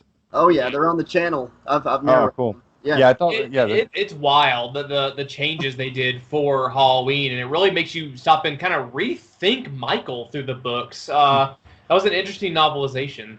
We haven't discussed Halloween 2, the book, yet, and you said that's your favorite movie. So I would love to read that book. If you got a copy of it, I'd love to. If you got like a digital copy or something, or if you've read it, I'll go back and listen to it because that's the thing. I thought the interesting one in the first book was that little prelude, the prologue of him as a child hearing the voice. I thought that was kind of a cool aspect. In the Halloween 2 book, you go into Laurie's head about trying to. Now that shows Michael to her brother, she's trying to go back and replay her childhood, and it's kind of fucked up, like why she doesn't remember certain things. So that was kind of eye-opening for the book. Yeah, I'll send you a link to the audiobook and Great. Send me a link to all this stuff, and I want to start listening to it because like it's on my bucket list to get all these Friday the 13th books off my list of to-dos. Because I just feel like it's the unchecked chapter of my Friday the 13th fandom is I haven't gone through all the novels yet because I haven't been able to find them. The only way I would recommend you listening to Jason X number 4 Death Moon is just if you want to hear as intoxicated as possible. Yes, I think the author was too. Right. Just whatever just to do it to say you've heard the worst possible Jason book story ever told. No, it felt like someone put it into a blender and the editor was trying to tape it back together, and some sentences just don't flow. The book is weird. So, in closing, thank you all so much for watching. Thank you for supporting the channel on Patreon, especially during these crazy times we're in right now. It means a lot. I love each and every one of you. Thank you, Sean, for being an awesome co-host. Thank you, Vincent, for dropping by. Really appreciate you for staying as long as you did. And in the famous words of Jason Voorhees, Enough said. And this is Sean Campbell saying, if this one doesn't scare you, you're already dead. Good evening, Slashaholics, and welcome to Out of Print Slashers, episode 34. I am Sean Campbell. I am joined with the 80s Slasher librarian, Josh LaRue. How you doing tonight? Doing good, Sean. Excellent. And we have a special guest with us tonight. Would you like to introduce yourself? Yeah, hey, man. I'm Cody Faulk, the writer, director of Voorhees, a Friday the 13th fan film. Yeah. Tonight, we're kind of changing the format up. We've done this before for other fan films in the past. We're going to be having a discussion with Cody about the making of, behind the scenes of Voorhees. And me and Sean just watched this again. I'm real bad at character names on any movie I watch, so I might be saying that girl, that guy. No worries. The first thing I wanted to talk about was something really cool, because I talked to you on the phone for like an hour back in August or July, and you talked about one of the buildings y'all used for the movie, like burned down one night during shooting.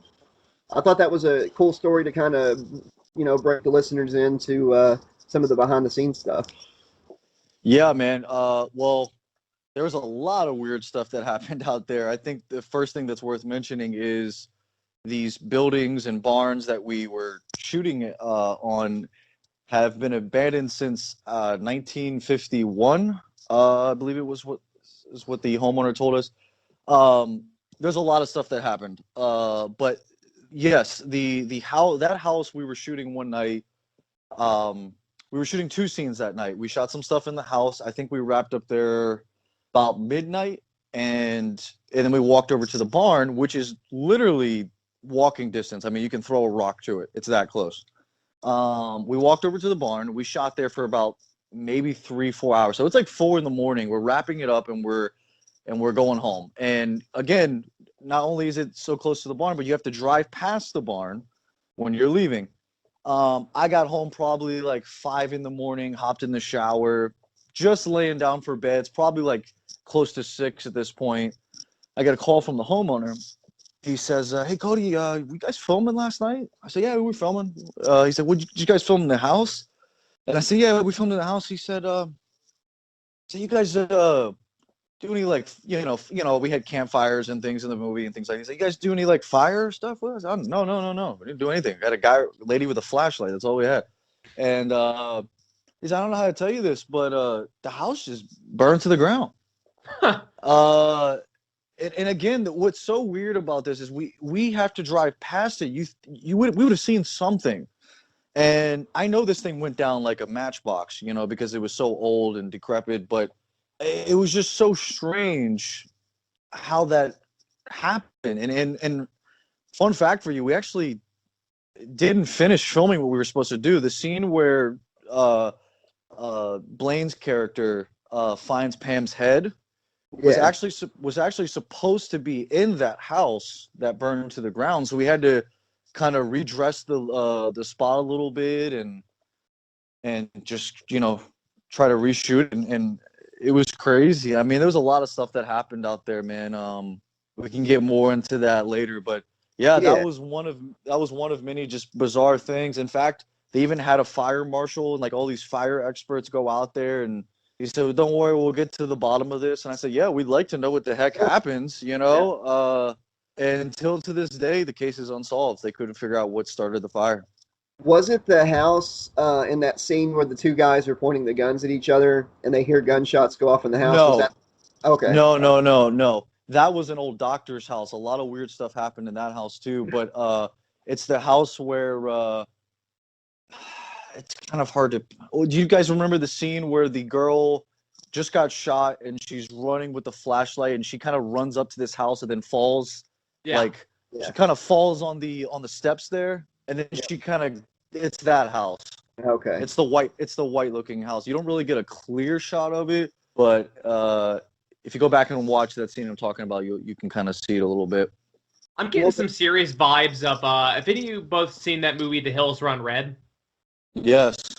I'm definitely getting feels of that. It's like a horror movie about the filming of a fan film, and it actually starts getting stalked by the real Jason. I'm like, that'd be interesting. As like a director's cut of this one.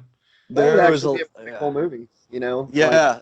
Like, people going out to make a fan film and you know, maybe a paranormal thing or a killer comes after them. Yeah, the guy that played Jason's killing everyone. Hey, man, I'm over here. Wait, if that's Jason, who's this other Jason? He's like more zombified.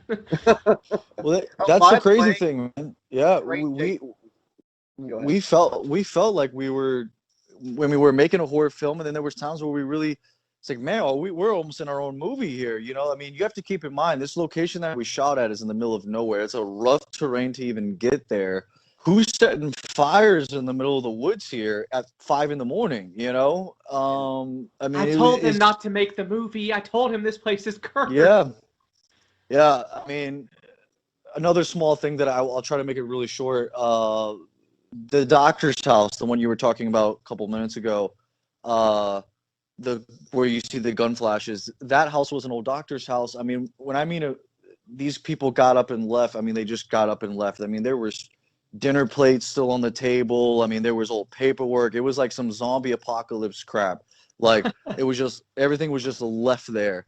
Mattresses and you name it. It was just weird. Obviously, it was great for the film because we really didn't need to dress the locations. They were already old and falling apart. We didn't have to do much. You know, so that part was nice, but there was something weird always happened in this house. No matter what it was, we would leave batteries behind every now and then. We come back and it was gone. I'm like, okay, that's kind of weird. But every now and then we'd be filming upstairs and we'd like find these old like washboards that I used to, I guess, from the 50s or even maybe earlier than that. And like, oh, this is kind of cool. And then we left that there and come back the next day and that would be gone. We're like, okay. And then I'm talking like the most littlest things, empty water bottles disappear. So one day we did a test. We were like, okay, we're going to leave an axe, the same axe that's in the movie. We had 2 of them. We said, we're going to leave this axe. And we hit it pretty well behind the staircase. You would almost have to be watching us to know where we hit it. Like we hit it that well, you know? Come back. This was like 3 or 4 days later. We come back. The axe is gone. But not only is the axe gone, but the beams that were holding up the house had been chopped away. So that's when we knew, okay, there is something really weird about this place. And again, it was just, no matter what we touched or left there, it was like a black hole. They would just vanish. Did you lose anybody on the set that didn't want anything to do with that at all? No. I mean, besides, you know, well, no. I mean, like, like I said, we lost a couple camo batteries. That was like, you know, the biggest thing in us. But just all the stuff that happened, burned down stuff, these things disappearing, all unsolved. You know, I mean, we heard a girl singing in the woods one day. I mean, it was just weird, man. Weird stuff happened out there. So nobody got too scared and said, this is too... Oh, no, they definitely got scared. I mean, there was even times where I got scared and I just tried to, like, brush it off. There was another situation where we were filming the campfire scene, which was one of the god-awful scenes to film. It was one of the hardest. And we were filming there one night. It was actually, the campfire scene was we actually had a good-sized crew for those shoots because we needed a lot of hands on deck. And so there was a lot of ladies there, you know, makeup artists, the actors. We let all the girls go first. Me and Jordan Blanco, who plays Jason Voorhees in the movie, stood back, let everybody go. And, you know, as time's going, the few people are now standing with us, and we're standing out here in front of the same house, the doctor house. Now it's just me and him, pitch dark, and we're just, you know, small talk, talking about the night, whatever. And I would hear like a girl singing. And then I would say, dude, did you hear that? And he'd be like, no. And I thought he was messing with me, like trying not to act scared, you know, or something. I was like, you telling me you didn't hear that? And he's like, no. I was like, all right, let's just keep talking, whatever. And then he would hear something, and then he would say, did you hear that? And I didn't hear it. Every time I heard something, he wouldn't hear it. And every time he heard something, I wouldn't hear it. And the creepy thing was, it was like this voice or singing, whatever. I couldn't really make out what they were saying, or I definitely was like a female voice.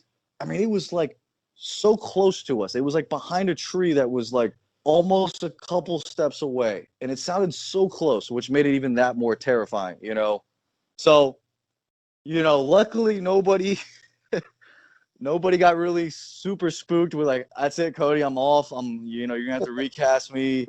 There was definitely some spooky nights though. I gotta say, the actress who got her eyes gouged out, Alice B. Yeah, she looks just like a really like a lot younger version. Have you ever seen the TV show The Shield? No. I have not actually. Okay, look it up. It's got Michael Chiklis in it, where he's like this dirty cop, and the woman who plays his wife looks just like the actress you had that got her eyes gouged out, just older. I was like, wow, they got to be related or something. It was that spot on. But I was going to ask you, I started promoting this movie to my listeners way back when I first started my channel in like 2018, early 2019. And I noticed that it looked like some of the footage was older. Did y'all have to stop shooting or do some reshoots or anything like that in the past couple years? We definitely did, man. Well, first of all, I think this is worth mentioning. The film started off as a short film. Okay. It was only going to be 15, 20 minutes, all exterior, just in the woods. And I used to work at a TV station here in DC. I used to do cinematography work for, and I was outside taking a break one day, stumbled upon Neil Fruin, who is actually he's the guy in the beard. He's like our old Ralph in the movie. I love that that guy. character. That was my favorite character in the whole movie. I was waiting for him to have some of those old lines. Yeah. Yep. I was outside with him one day. He was an actor there for the TV station, and he knew about the film, and he was like, hey, how's that Friday the 13th thing going? I said, well, at the time we kept getting kicked out of like public parks for having machetes, or we were making too much noise, and we just kept getting kicked out, and it was really bumming me out. I was like, damn, I really just want to shoot this thing. And he was the one that said, hey, come by my place. It was his property. He didn't mention anything about the abandoned houses or anything. He just, come on by my place. I got a lot of land. And once we we're like, oh, we got to do something with this. We can make this a future length. And we always knew that our story, we knew we could make it. We could really draw it out. We knew what we wanted to do. But going back to what you said, yes, we definitely reshot some things. There were times where we tried to shoot in the winter, which was a dumb idea, but we just tried to get it done, and you could just see the breath coming out from their mouth, and it was like, well, this is not going to work. The kill scenes were, man, just tedious to film, and the guy who got a hammer in his head, I think, got killed like 6 times in this movie. Poor bastard. Yeah. But we definitely reshot a couple times for sure. Even if that's the case, the whole movie's pretty clean, start to finish. I didn't really notice any inconsistencies. I know you said you saw some where it looked like there was some older footage. I thought it all looked pretty good. Where I saw it was the scene where you're talking about the room with Pamela's head, and the main girl stabs the bad guy in like the shoulder, and then she runs, and then Jason reaches through a door. That was something I thought I noticed, but it wasn't nothing huge. I thought y'all did a great job turning this into a feature-length film. And I know that Sean probably appreciated this because he's a soundtrack guy. And I got to say, I enjoyed the fact that you guys had your own soundtrack. You didn't just recycle Manfredini's stuff. You gave it its own feel. Sean, I'm sure you had to notice that. Yeah. Right off the bat, I noticed that it was a lot more piano than string. So that took a little getting used to, just because a lot of the Friday the 13th stuff I see as string, and listen to it, it really grooved with the movie as far as being specifically tailored to it, especially with the opening shots of going back to the original locations from Friday the 13th, the cemetery, the street. I liked how that was all tied in. It's just something brand new. It wasn't, like you said, pieced together. That's not how I wanted to say that. I'm not very eloquent tonight. But I really dug it. It was really interesting. They didn't just recycle scores from Friday the 13th films, you know. I liked how you made it your own. Even the was, you know, original. And the makeup for Jason was great. But yeah, go ahead, the soundtrack. Love to hear about that. Yeah, I mean, regarding the soundtrack, I mean, we knew that this is not your typical Friday the 13th movie, and we market that. This is more of a Jason movie. We thought if we're going to bring a fresh approach to not only the story, then we need to bring a fresh sound element to it. Let's go different with the music. Let's go different with, you mentioned the Kaka Mama sound, same thing. Like, we contacted Adrian Humond, who lives out in Vancouver, Canada. He immediately was drawn to it. We had a long talk about it. We talked for about a month before he even said yes to the project. We were constantly just talking about ideas. I told him that I wanted the soundtrack to be more orchestral, or like there's this giant triumphant sound and I wanted every time Jason was on screen that you were just not only glued visually, but your ears were just really synced in to the sound of Jason, you know? And I gotta say, the soundtrack, when I first heard like the early drafts of, like, he would send me like little templates of things, I mean, I knew right then and there this guy was gonna do a phenomenal job, and I think he did, and I'm glad you guys enjoyed it too. He was a huge piece of the puzzle, that guy. So shout out to Adrian. Yeah, great job, Adrian. And I gotta say that one of the first Jason kills kind of caught me by surprise. I didn't see that coming, because all the character did wrong was being with the wrong person on the wrong day. You know, the friend of the main female lead. And when the kill was just brutal. You know, after she got away from the bad guys, that was a brutal kill, and it really set the tone for what this Jason was going to be like.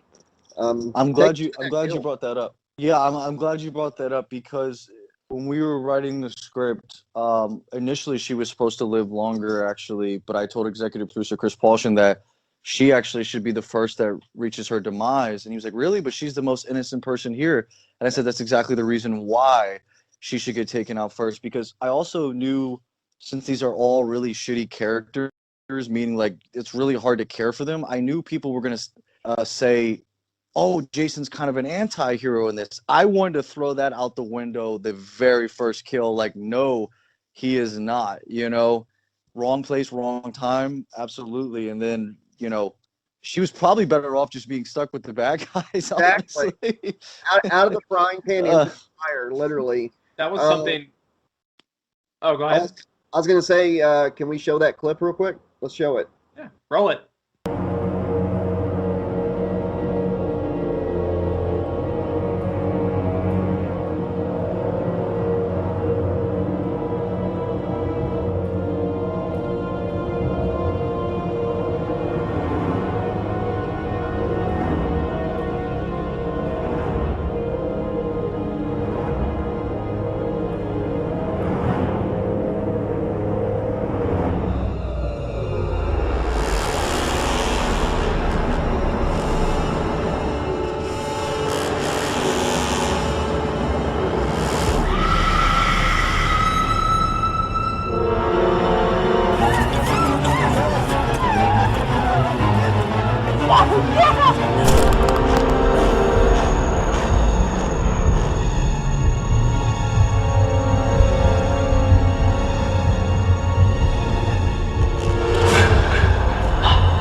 Yeah, so that was one of the first things I noticed about Jason in this one. Usually, in a lot of the earlier Friday the 13th films, Jason was kind of a one-hit kill. Whether he was punching your head off, stabbing you, it was mainly just a kill, done. This one, Jason swung at that girl. He must have swung at her 10, 11 times. I was like, dude, she was dead after 4. Stop it. Stop the madness.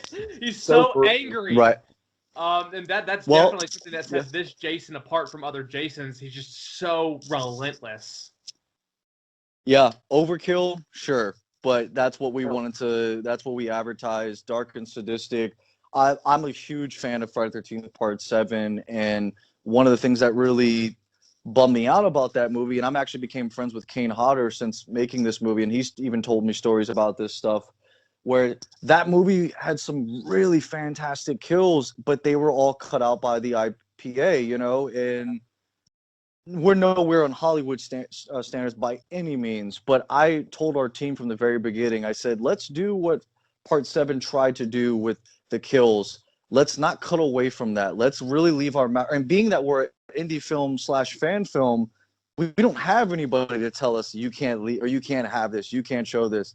You know, I cut the film. This is the director's cut. You know, this is what I wanted to show. You know, we wanted to bring Jason's balls back. You know, I just wanted to make him scary again. And I mean, same thing for the hammer kill. He didn't have to swing that hammer that many times, but he is pissed off in this movie, you know. And yeah, that's how we like our Jason, though, you know.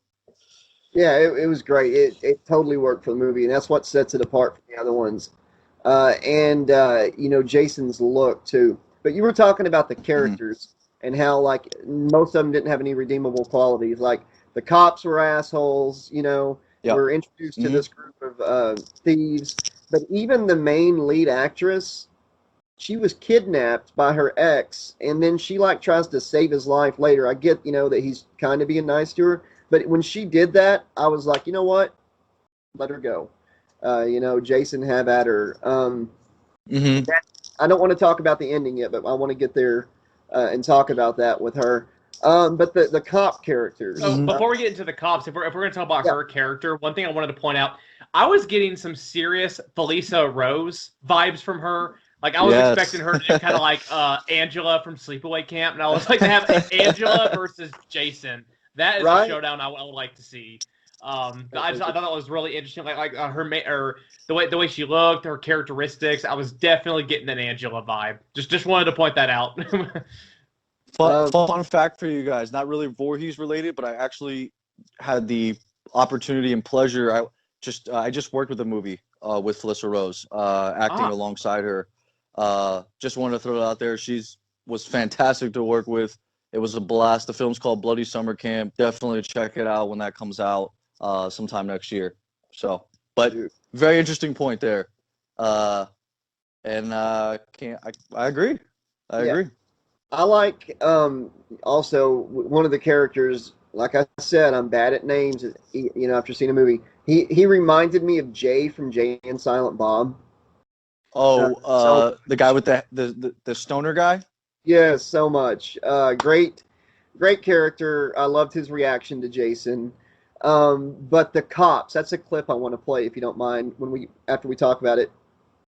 When we get introduced to the authority figures, they've got a guy out in the woods, you know, and take us to your mentality on the cops here, because they live close enough to Crystal Lake. They should have known better, you know. But they acted like suspicious of when they're being warned later.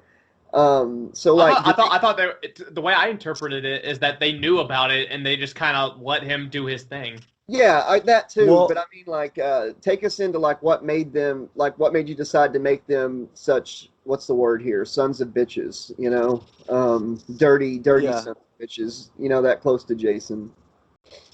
Well, it goes back to, you know, we really advertise dark and sadistic, and not just Jason, but with the characters. We always said when we were out there filming, I mean, this got brought up so many times, but it was in our mind, it was dark versus darker.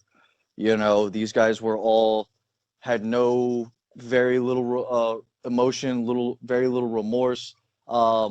But to talk about the lore of Jason and Camp Crystal Lake, the Chief Knox, he actually knows about Jason. He knows about the camp. His deputy, Bobby Walker, the redhead beard guy, he doesn't really know too much about it. He kind of just is kind of the wingman. He's still kind of learning things, learning the ropes. The chief knows about the camp, but these guys being who they are, they find out about the robbery when they get that call. They realize the heist has been committed. At first, they don't know they're at Camp Crystal Lake, but once they figure that out, in Chief's mind, it's worth going there. They want that money. And to be quite frank with you, I don't even think Chief Knox really even cared if his partner died or not, if I'm being honest with you. He just wanted that money, you know? He did keep his partner around in the end, though.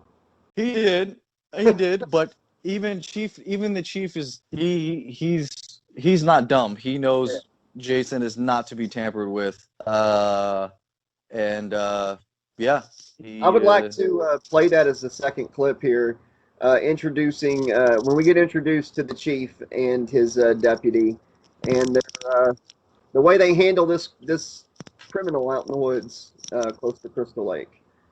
Roll it. Why don't you admit what you did? I didn't do nothing. Where did you touch her? I didn't touch anybody.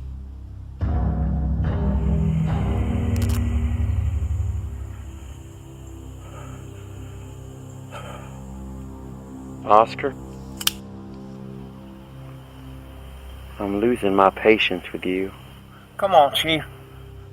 Just let me go. What do you want? Money?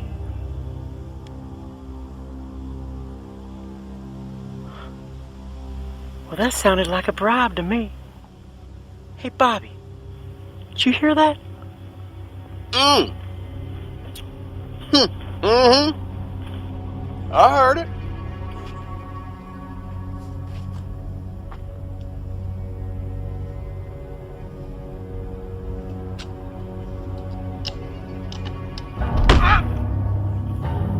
Sounded like a bribe to me, Chief. I'm sorry. I didn't mean it. Please.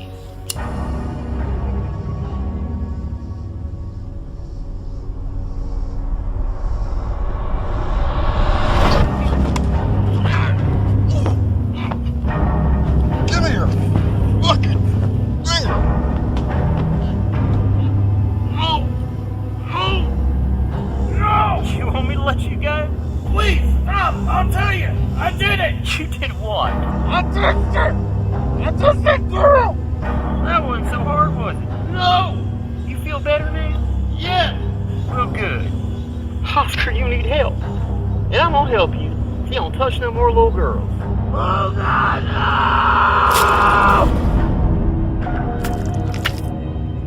no! Oscar, you are such a baby. I wasn't gonna cut off all your digits. I just ain't got that kind of time.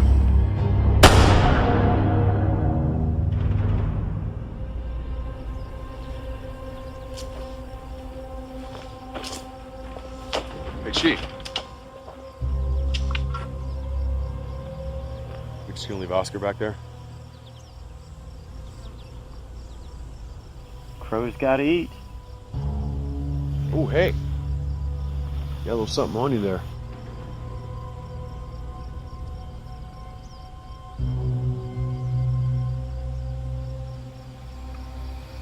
You know, I can almost taste them little kids. Pretty damn good. You ain't right, Chief. That's for sure.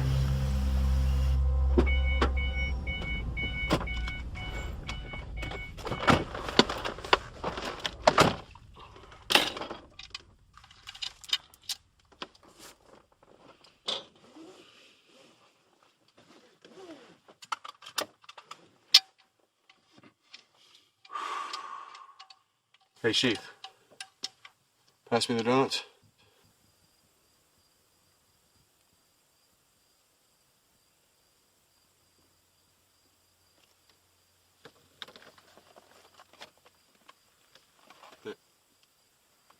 Save me a jelly. Yeah, sure, Chief. Chief Knox, Chief 5 Officer Clay from the Westfield Police for you. Pass him through. Crystal Lake Police. Is that you, Dexter? Sure is, Chief. Just wanted to let you boys know we had a bank robbery about 1400 hours. Suspects are still out there. And you think they're heading in my direction? No idea. Witnesses said they got away on motorcycles. Motorcycle. Those crotch rockets can do 140. Anyways, just wanted to give you boys a heads up. I'll keep you posted. Y'all seen any action lately? Not particularly.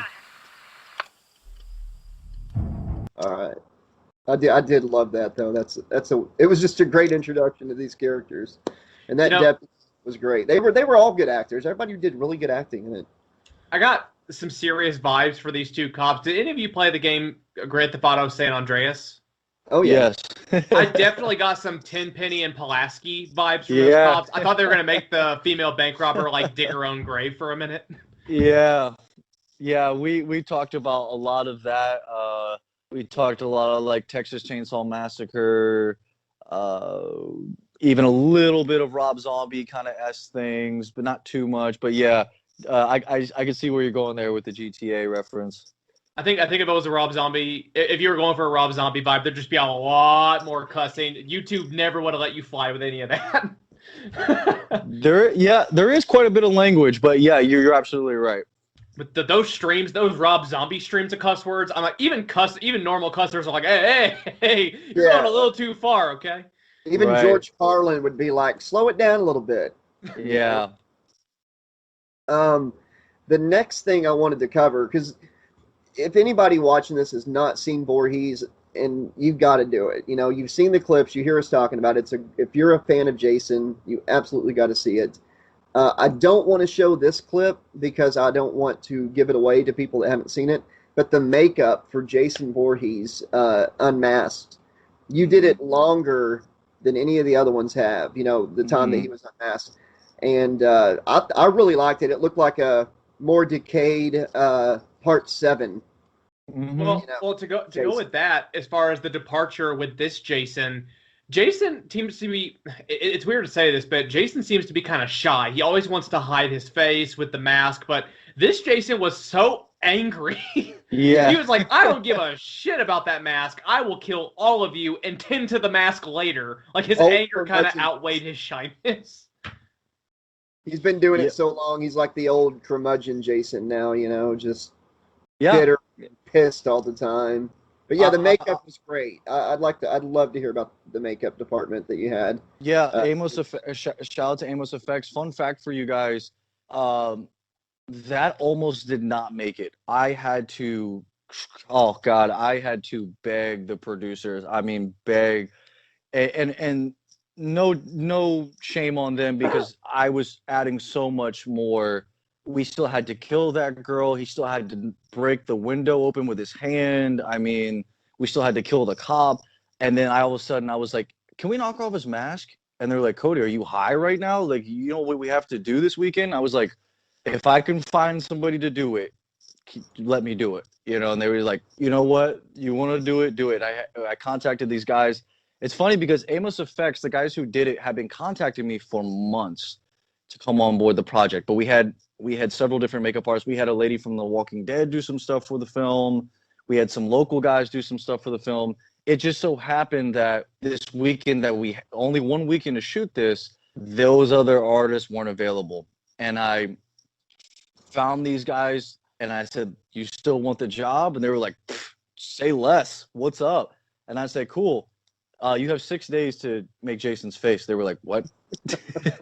6 days? And I was like, yeah, if you want the job, you got it. I sent them a whole bunch of references, photos, part 6, part 7, and then some other stuff that I was looking into, like Night of the Living Dead things. And they did it. I mean, those guys had like 3 people. I mean, I swear 24 hours a day. One guy went to sleep. The other guy was working on it. He went to sleep. His girlfriend went to go work on it. I mean, they worked 6 days, 24 hours to get that thing done, and I'm so happy. And I told them, and it was funny because they didn't know, they were there when we shot it. We had a premiere for the film 1 week before the YouTube release in the theater, and it was their first time seeing it with a live audience and seeing the film.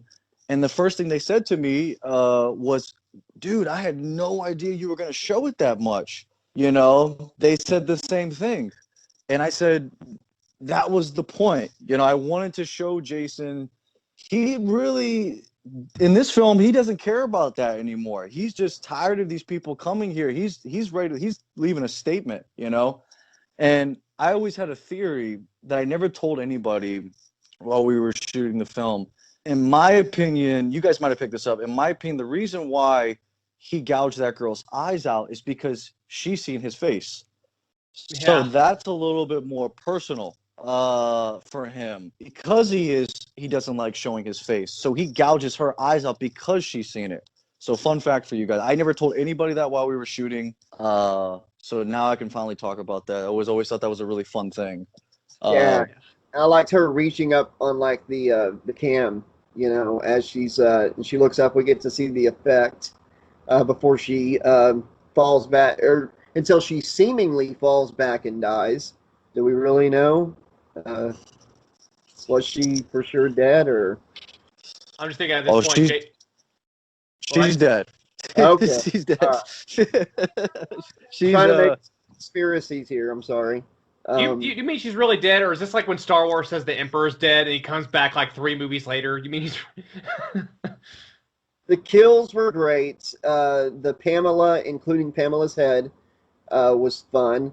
But when I was watching it, Jason, you know, he's opened that up and the girl's hiding in there, and then he starts hearing his mom's voice, and it cuts back to the girl. And at first, I thought she was hearing it too. You know, and I was like, oh, that's a crazy twist. She's hearing her voice. But I know that wasn't what it was supposed to be. Like, that wasn't what you're going for. But it was really cool that not only did you have this angrier Jason, like you talked about, but it still got Pamela's head. You know, because none of the other sequels after Part 2 really said anything about her head anymore. Was that always part of the script, or was that something else you added in as you were filming? Or was that always part of the story? It was always in the script, but we went through several variations of what we actually wanted to do with it. And fun fact for you guys, that head that was used in the film is one out of, I think, 1,000 molds from Friday the 13th Part 2. So that is from the same exact mold from Friday the 13th Part 2, which was just an honor to even capture that and to be able to have that on set. But we went through a lot of different things. I don't want to talk about those too much, if you don't mind, but yeah, I mean, there was a lot of things that changed. Again, the house burned down. We had to change. We had to be equipped for that. I mean, but she definitely was always going to be in the film. But I'm really happy though with what we had, for everything that happened to us out there, and the small rewrites that we had to do. And yeah, I'm happy with it. Well, that's what I wanted to show as the last clip, because we're going to talk about the ending, and I don't want to give that away. But I just wanted to show, you know, the scene of Pamela talking to Jason. And I feel like that was not just him, you know, nuts. Like, maybe there's like a real paranormal connection there, because she starts saying that when that one guy who had been stabbed in the shoulder is getting up next to her. You know, it's almost like she's like, I need you now, Jason. Get in here. So that was really cool. Yeah. I want to show. Roll it.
Jason!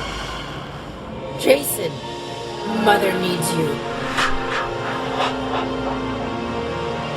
Jason!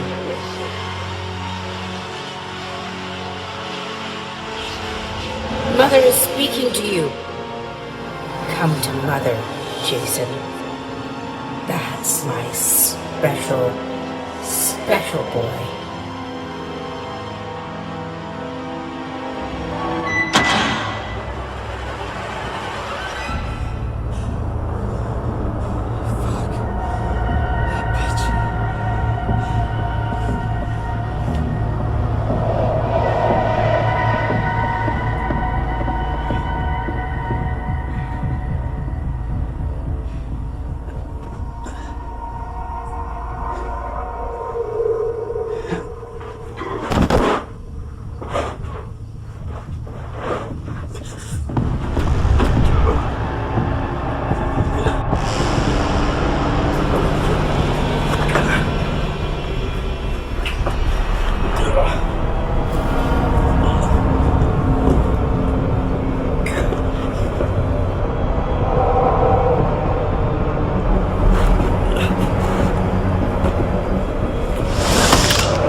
So yeah, you were saying that was what was going on. It was like a real, like a paranormal link Yes. with his mom. Yes. And it's there's a lot of things that are, some of them have to do with the ending, some of them have to do with, it's also a Easter egg to Friday the 13th the game. Yeah. When the counselors go into the cabin, and in the game Pamela calls Jason in, and you got to go teleport over there. So it's a couple Easter eggs there for that particular scene, but we had a lot of fun with that. Well, we've talked about a lot here. I know that you're kind of on a time crunch, and we're hitting that time now. No I don't worries. want to give away. I don't want to give away too much, of the ending. But spoiler alert right now, because we are going to talk about a certain character. We talked about it before we started rolling. We're going to talk about it now. The only thing that I had a bone to pick about with the movie was the sheriff. Surviving. was I don't know. You said other people have brought that up too, but that's Right. how that's how life works sometimes. The cowardly people, who run, they don't always, it doesn't always end the way you think it's going to, and sometimes the people that survive are the assholes, the biggest ones. Well, we look, we knew we were taking a lot of risk with this movie. We're changing up the characters. We're bringing a new storyline, and one of the things that I wanted to get rid of was the cliche final girl. And we've seen those. We've seen those in not only Friday the 13th movies. We've seen those in Halloween. We've seen them in all these movies, and we just wanted to throw that out the window. Let's do something different. Let's do something bold. Let's the worst character in this entire film get away. It's and to be honest with you, we looked at it as more like, that's real life. Sometimes this is how it happens. Yeah, I'm kidding about the bone to pick. It was cool that you went that route. Anytime anytime a movie can make me feel mad about something, that means that I'm engaged into the film. It's got me. It's got its hooks in me. If I didn't care at all, that would mean I wasn't interested. But I will tell you, my mind, whenever I saw him driving with his dead partner there with the head in his lap, yeah, I kind of thought of like Shaun of the Dead. Yeah. How Sean kept his best bud as a zombie to play video games with. Yeah. The ending kind of reminded me of one of the books Josh narrated on the channel was Friday the 13th Carnival of Maniacs. Are you familiar with that book? I'm not actually, but I'm definitely interested in hearing this. Well, as far as a character getting away with money, I'm not going to say too much just in case you ever listen to it or read it, but a character does get away with money and they're on a beach just enjoying themselves in the sunshine and they're reading a book by Tommy Jarvis about how Jason's a murderer and they're just like, this person's full of shit. They're just Oh, like, that's fun. That's I think it's cool. funny. I could just see the sheriff like that, like, huh, Jason's still killing people. Just like sipping a coffee, like in France or something, like a Yeah, yeah. Dark Knight Rises ending. Oh, dude, that's funny. I gotta check that out. That's great. That is Oh great. yeah, man. Some of the books are pretty cool. One of them is like a replacement for Part 8, like a different version of what Part 8 could have been. And yeah, I sound like Porky Pig. It even ends with the FBI agent from the beginning of Jason Goes to Hell getting set up on her mission to go and draw Jason out at Camp Crystal Lake. Like, not only is it an cool. alternate Part 8, but it sets up Jason Goes to Hell. But anyways, I digress. Yeah. Y'all made a great movie. It was worth the wait. Thank you. And Thank you, guys.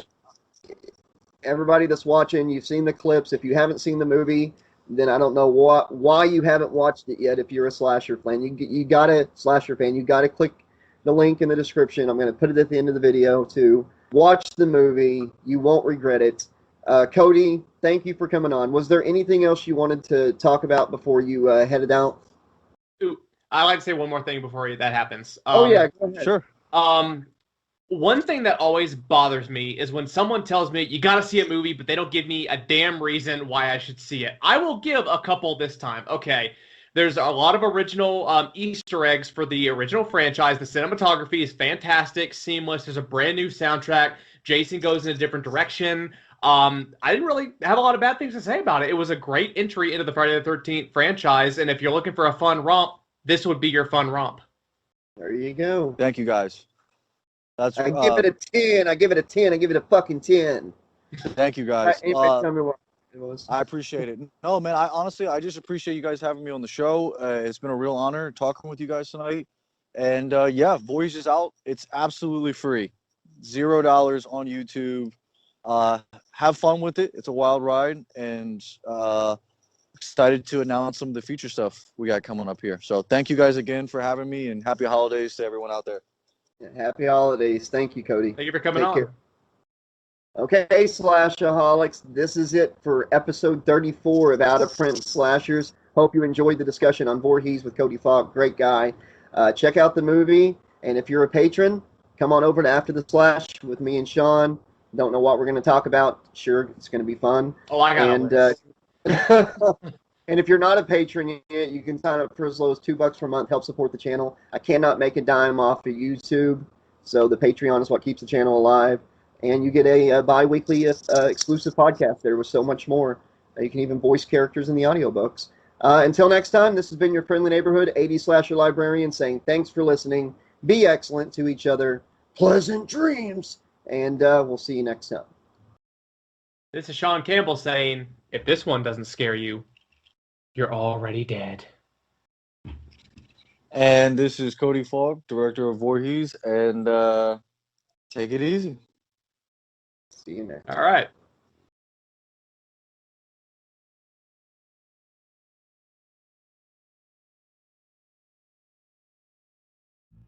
Good evening, Slashaholics. Welcome to another episode of After the Slash. Tonight's going to be a special episode. Would everyone like to go around and introduce themselves?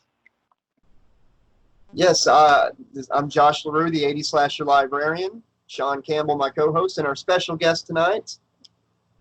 I'm Jason Brooks, better known as Jason Voorhees from Friday the 13th Vengeance. Oh, man, like amazing fan film, great fan service. What was it? I got to ask you this first because I had a couple people ask me to ask this. What was it like working with C.J. Graham? Oh, that was pretty amazing. So the first time I ever met CJ actually was at his home. We flew out to his house down in Arizona to go and do a little interview with him, take some promotional photos, get some video clips, and do our first online interview. and I interviewed him, and so he was just amazing and welcoming, and I just was on his doorstep, knocking on the door, and thinking, wow, this is crazy. I am at CJ Graham's house, and then but he was so nice. Like I felt welcome right away, and then we became pretty good friends after that, and talked off and on. And then he the next time I got to see him was on set during filming. He showed up a couple days early and surprised me on my birthday on set while I was filming one of my favorite kill scenes, and got to do that as well. So, but otherwise, working with him, it was fun to be working with a professional like that, and just an all around good guy who's really intelligent and good at what he does. Awesome, man. I just can't even imagine. Jason Lives was what really kick-started, the can't be stopped Jason, Yeah. Pumping full of shotgun rounds, and he just sets right up. It was cool to see the Elias character in a movie. I know that scene was cut from Jason Lives, with him visiting the grave. I narrated the book, and they left that scene in the book, the novelization of Jason Lives. Mm-hmm. And just the mythos and the lore with Elias would have been so amazing to have seen in the actual franchise. So when I was watching Vengeance, I didn't know what to expect because you didn't give a lot away with what Elias was going to be up to. You had taglines like "Father knows best" and everything. But man, he was on his own killing spree. Yeah. CJ had some pretty cool, pretty cool kills. I gotta ask, what was your favorite kill as Jason, and your favorite kill that Elias did? Yeah. So my favorite one for Elias, I might have to say it's the Steve Dash kill, but where he kills Steve Dash's character, and Steve Dash, of course, played Jason in Part 2. And when we filmed that, we were actually down in Florida because Steve, his health at the time wasn't good enough to come out to Seattle to film, and unfortunately passed away several weeks after. But during that time, CJ was unavailable to go to Florida, so I was the stand-in. So that's actually me dressed as Elias killing Steve on that one. So so I like that one, but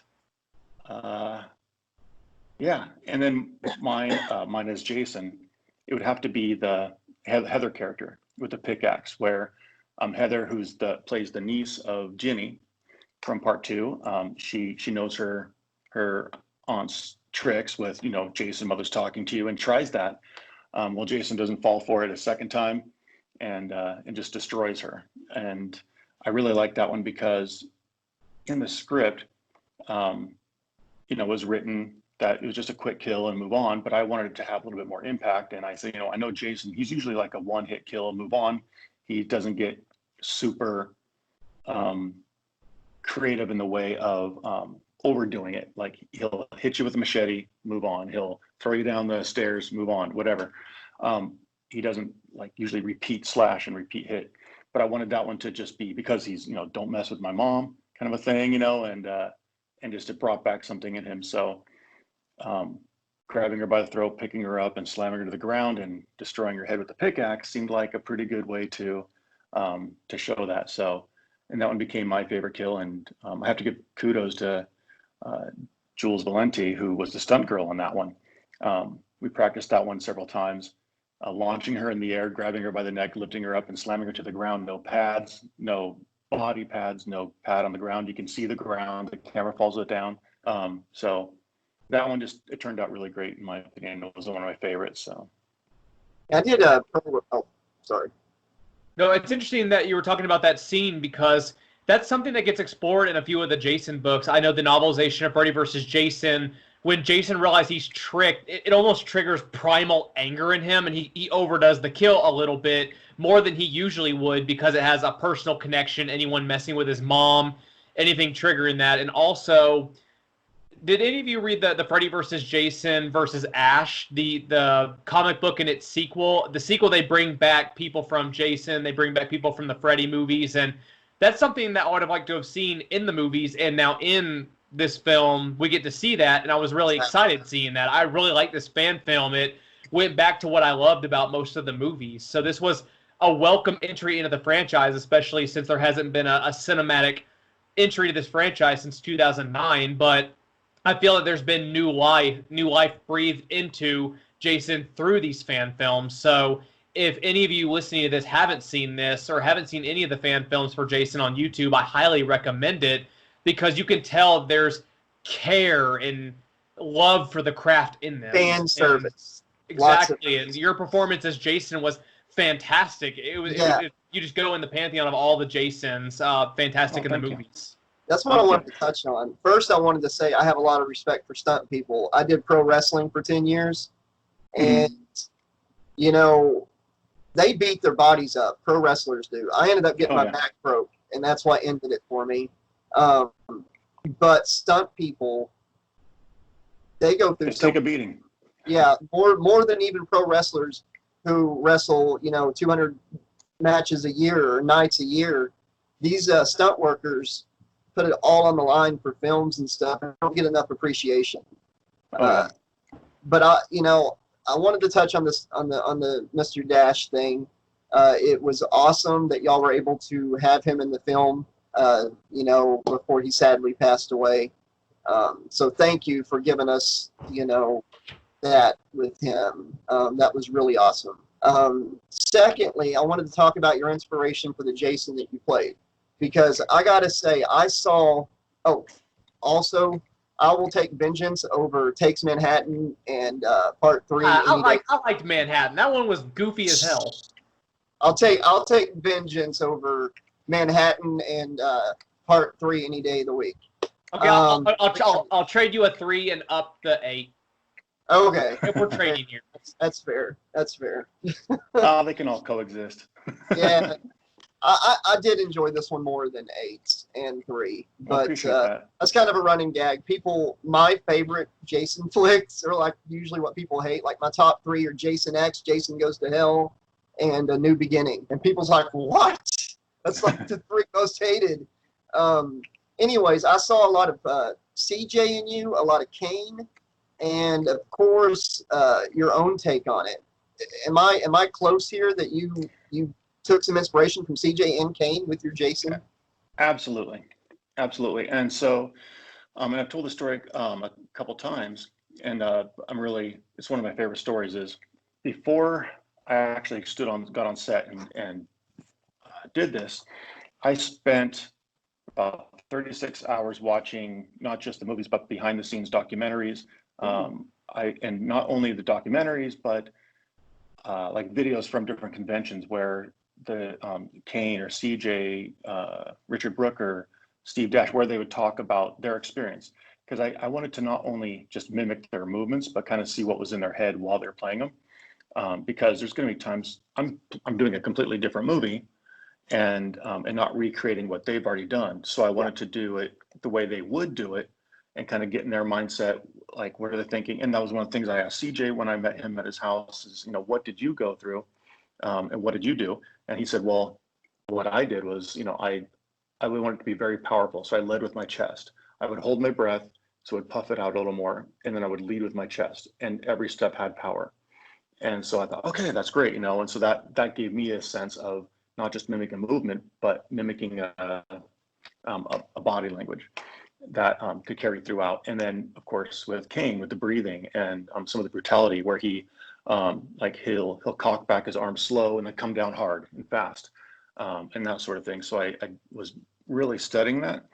And then, of course, when I stayed with Steve, we filmed 2 scenes. We stayed at his house for several days with him. And one of the nights, he and I were sitting on the couch together talking. He was showing me some of his old movies, and he just said, "Hey, Jason, can I talk to you for a second?" And I was like, "Yeah, am I in trouble?" It's like, what's going on? And he says, all bullshit aside, I want to talk to you for a second. Oh, can I swear? Is that all right on here? Yeah, okay. You're good. All right. So he's like, all bullshit aside, and whatever. I just want to have a heart to heart with you and let you know that everything I've seen from you has been amazing. You've got the height, you've got the size, you've got what it takes, you've got the mannerisms down. he says, I've seen your past interviews where you talk about this and where you've watched all the videos. You've studied me, you've studied Kane, CJ, Ted, Richard, you've done all this. He says, can I give you one piece of advice? I was like, yeah. He says, throw that shit out the window. Throw it all away and be your own Jason. He said, do you think that that CJ looked at me or looked at Ted or Richard to see how we did it? Do you think Kane looked at CJ to mimic him? No. He says, everybody is loved as Jason for their own portrayal of Jason. So bring Jason Brooks's version to this. And he says, and if you do that, people will love it. And so that really sat with me. And so I held on to a few things that I felt were elements of Jason that I appreciated, like the breathing, not running, some of the stronger movements and steps and all that. So I kept some of those elements in mind while performing, but then I kind of also made it my own. So I've gotten quite a bit. I've heard from people that said, yeah, I've seen a lot of Richard Brooker in you. I see Kane or CJ. So I see a lot. I mean, I saw a little bit of everybody, but but I also saw what you're talking about, like your own take on it. I said that a second ago. I could tell that there was some inspiration there. I was just curious, where you took that inspiration from. But you definitely did a great job as Jason. And the way y'all wrote this script, you just gave us so many awesome kills in this movie. Ooh, I have something to say before we move on with that.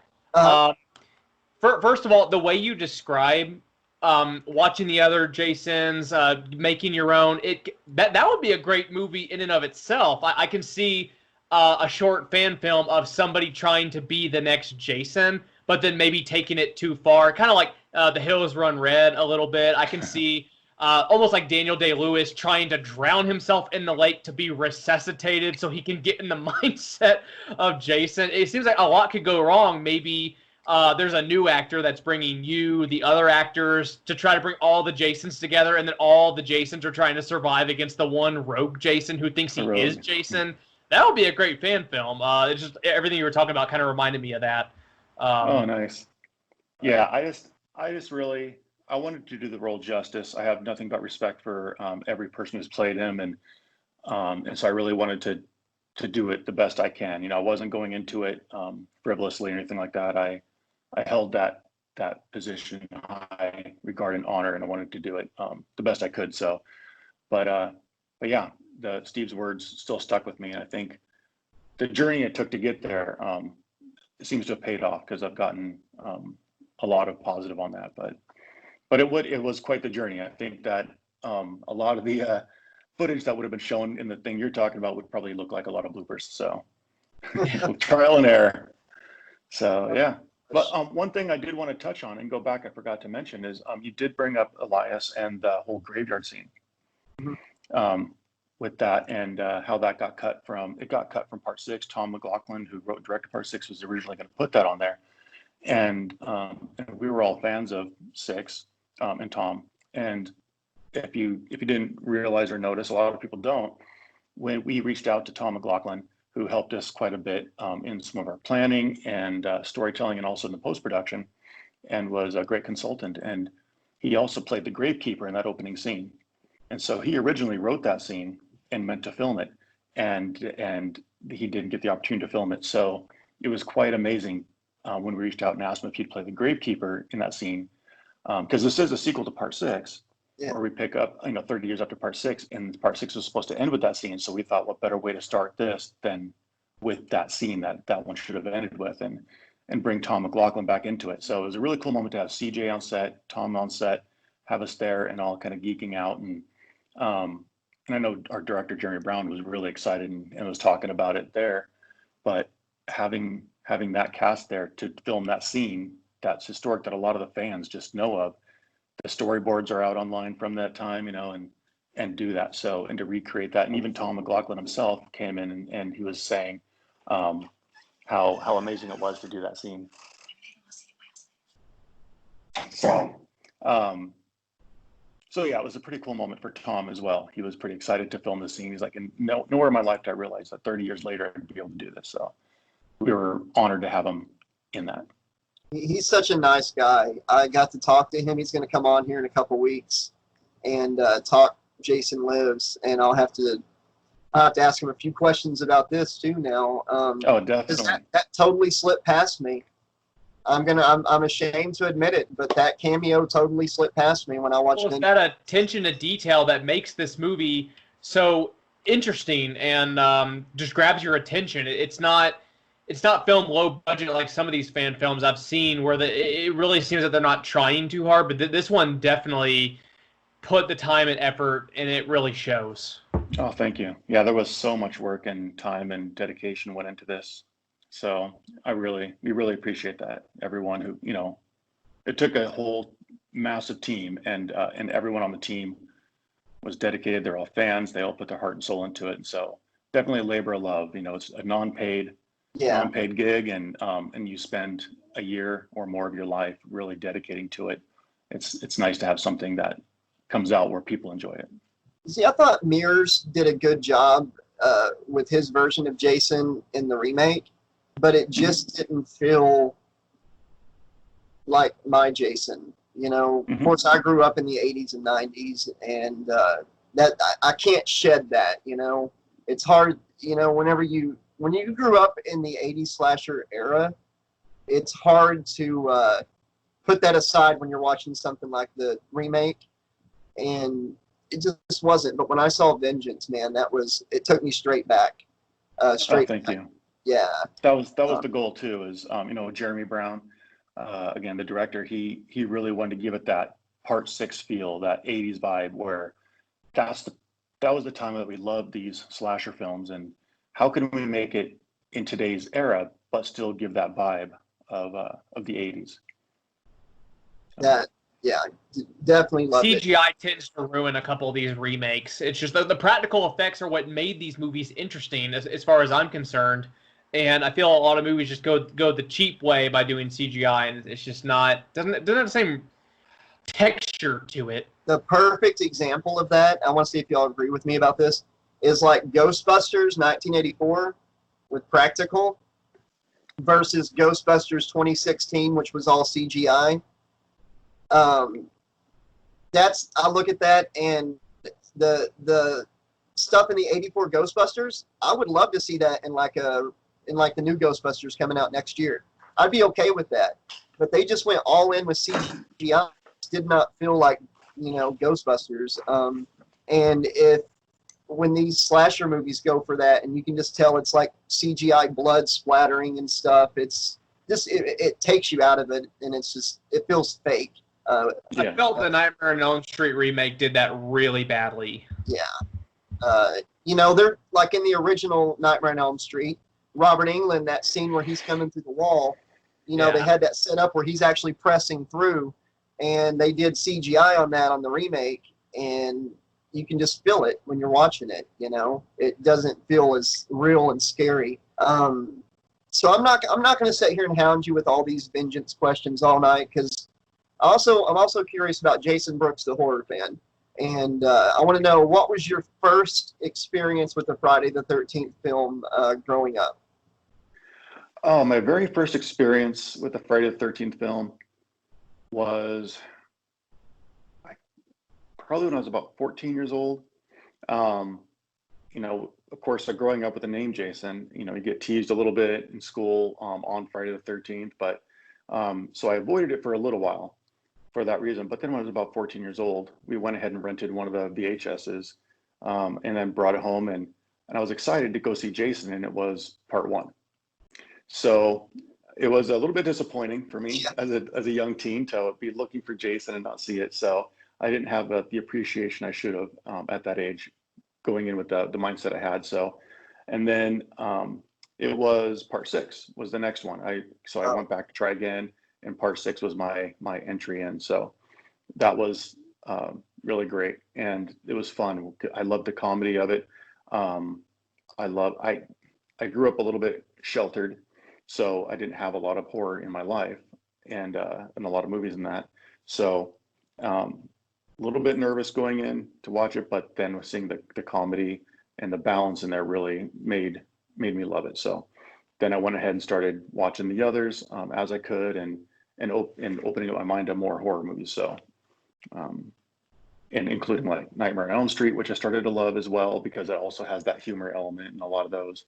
So, yeah, that's how I kind of got started in that genre. I In can that see franchise, how, I should say.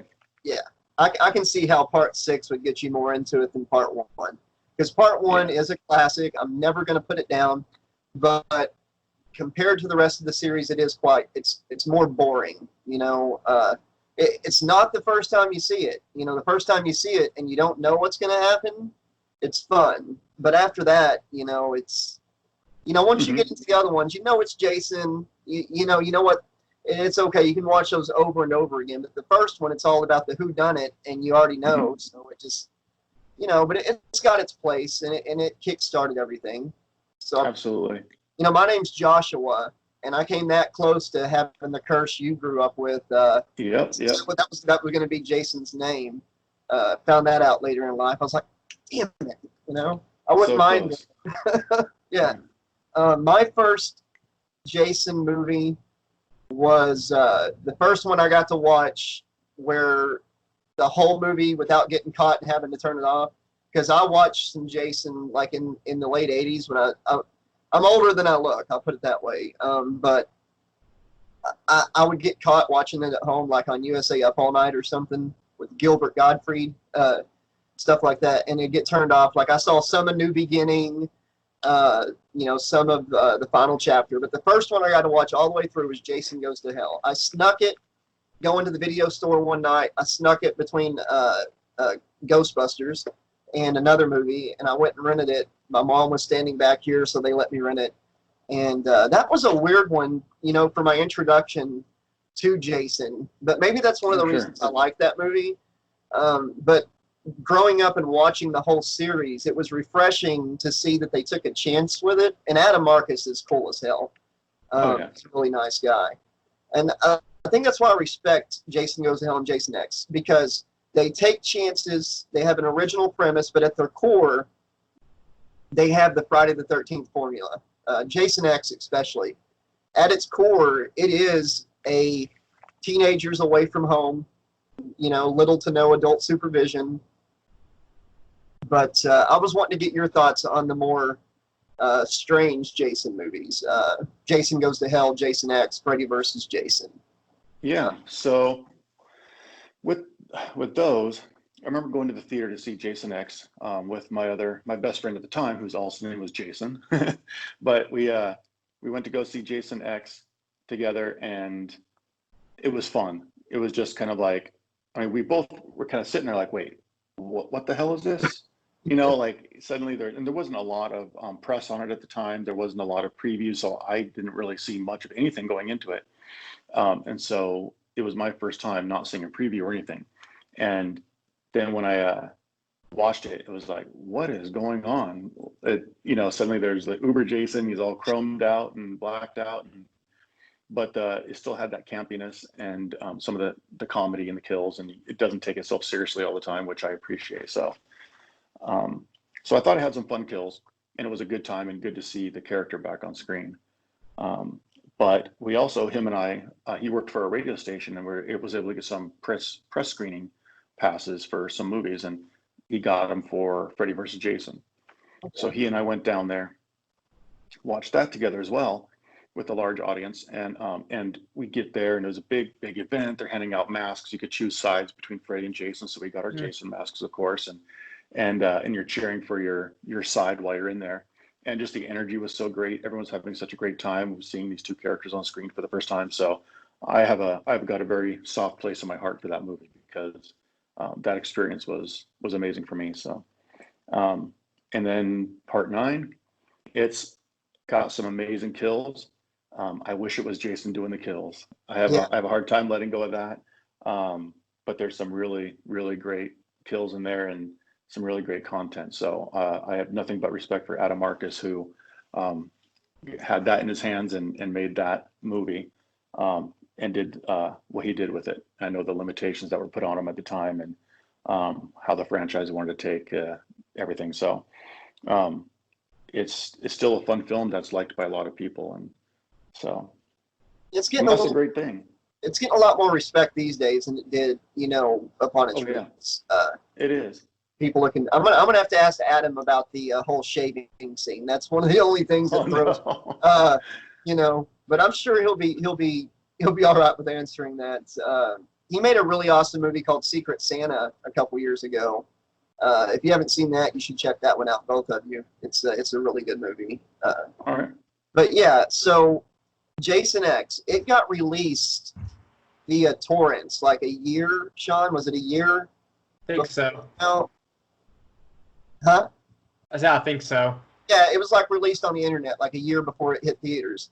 Mm-hmm. And I knew about that, and I purposely avoided downloading it or whatever because I wanted to see it in theaters because it was going to be the first Jason movie I ever got to see in theaters, period.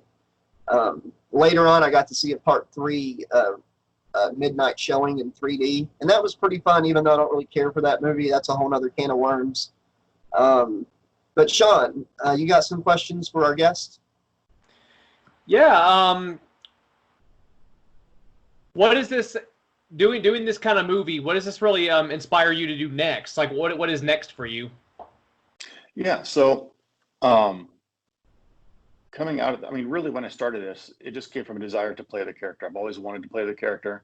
I played Jason at a local haunted house, volunteering my time there to raise some money for Shriners Children's Hospital and everything. So I'd already kind of played him that way, but I just really wanted to play the character. And then once I did and got my opportunity to do that, it just got really exciting to work, full feature, doing that. And from that, I have made so many connections, met so many people, amazing people, and have come across amazing opportunities where these other companies have seen me perform as Jason.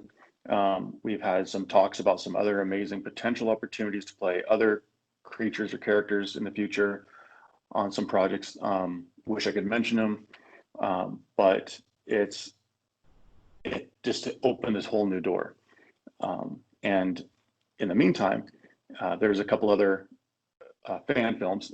So you mentioned Jason versus Freddy versus Ash comic book and all that. There's a movie, a short called Nightmare on Elm Street Up All Night.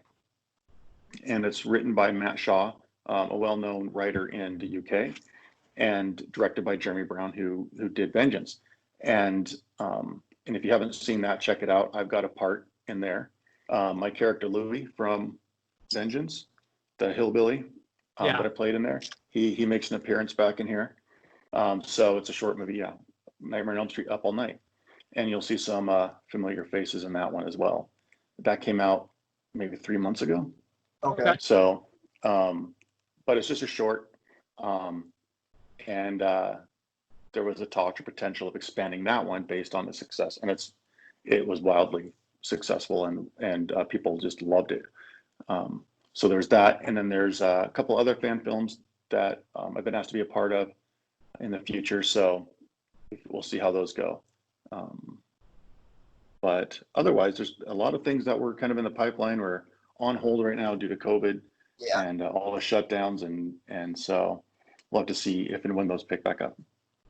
It's wonderful to see that the fan films actually broadcast as well as they do, because I know with a lot of my friends there's this negative stigma around seeing a fan film because if it's not released to theaters, is it really a good film? And what gets me is that fan films allow more creativity because there's a lot of licenses with certain movies and products to where you can't do your dream with it, so that makes the fan films. And it's not that the fan films don't go anywhere. A lot of the fan films are portfolios for the actors, the people that did makeup, the people that did music. They can showcase their abilities so they could rise higher up the chain. So I feel that when I see a fan film, I just want to tell everyone about it. I want to just shout it to everyone to just watch this and spread the word, because it is fantastic. Just because it's a fan film doesn't mean it's a bad film, and I hate that it's like that. Oh, sure. And like this one, it was made with people who would have made a real film, like Mick Strawn, who we all know from the Nightmare on Elm Street 3 and 4, Blade, Leatherface, Candyman. He was our assistant director and production designer on this, Tom McLaughlin being a part of this, and several other professionals. Like, this easily could have been funded by a bigger company or something, and having some of the same people working on it. So it's just because of the licensing issue, you put the fan film title on there, and there's some other amazing fan films that are going on. And like you said, the creativity is not as stifled. You're not answering to certain people who want to maybe change something to market it more towards a broader audience or a new younger audience. So you just get to really do what you want as a fan and what fans want to see. So without having businesses kind of take over and dictate some of the creativity. So I think it's great, and it's just been blowing up a lot. And with the advancement of technology and cameras and lighting, and it's just a lot more opportunity for people to do that. It used to be that you'd have to wait and rely on a company to make it with a big budget. But now some of the talent and technology out there, when you bring them together, you can pull off something pretty amazing. So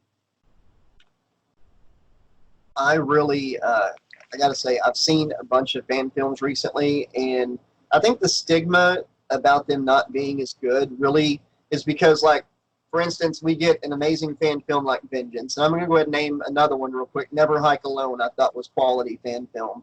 It could have done with more kills maybe, but I really enjoyed it.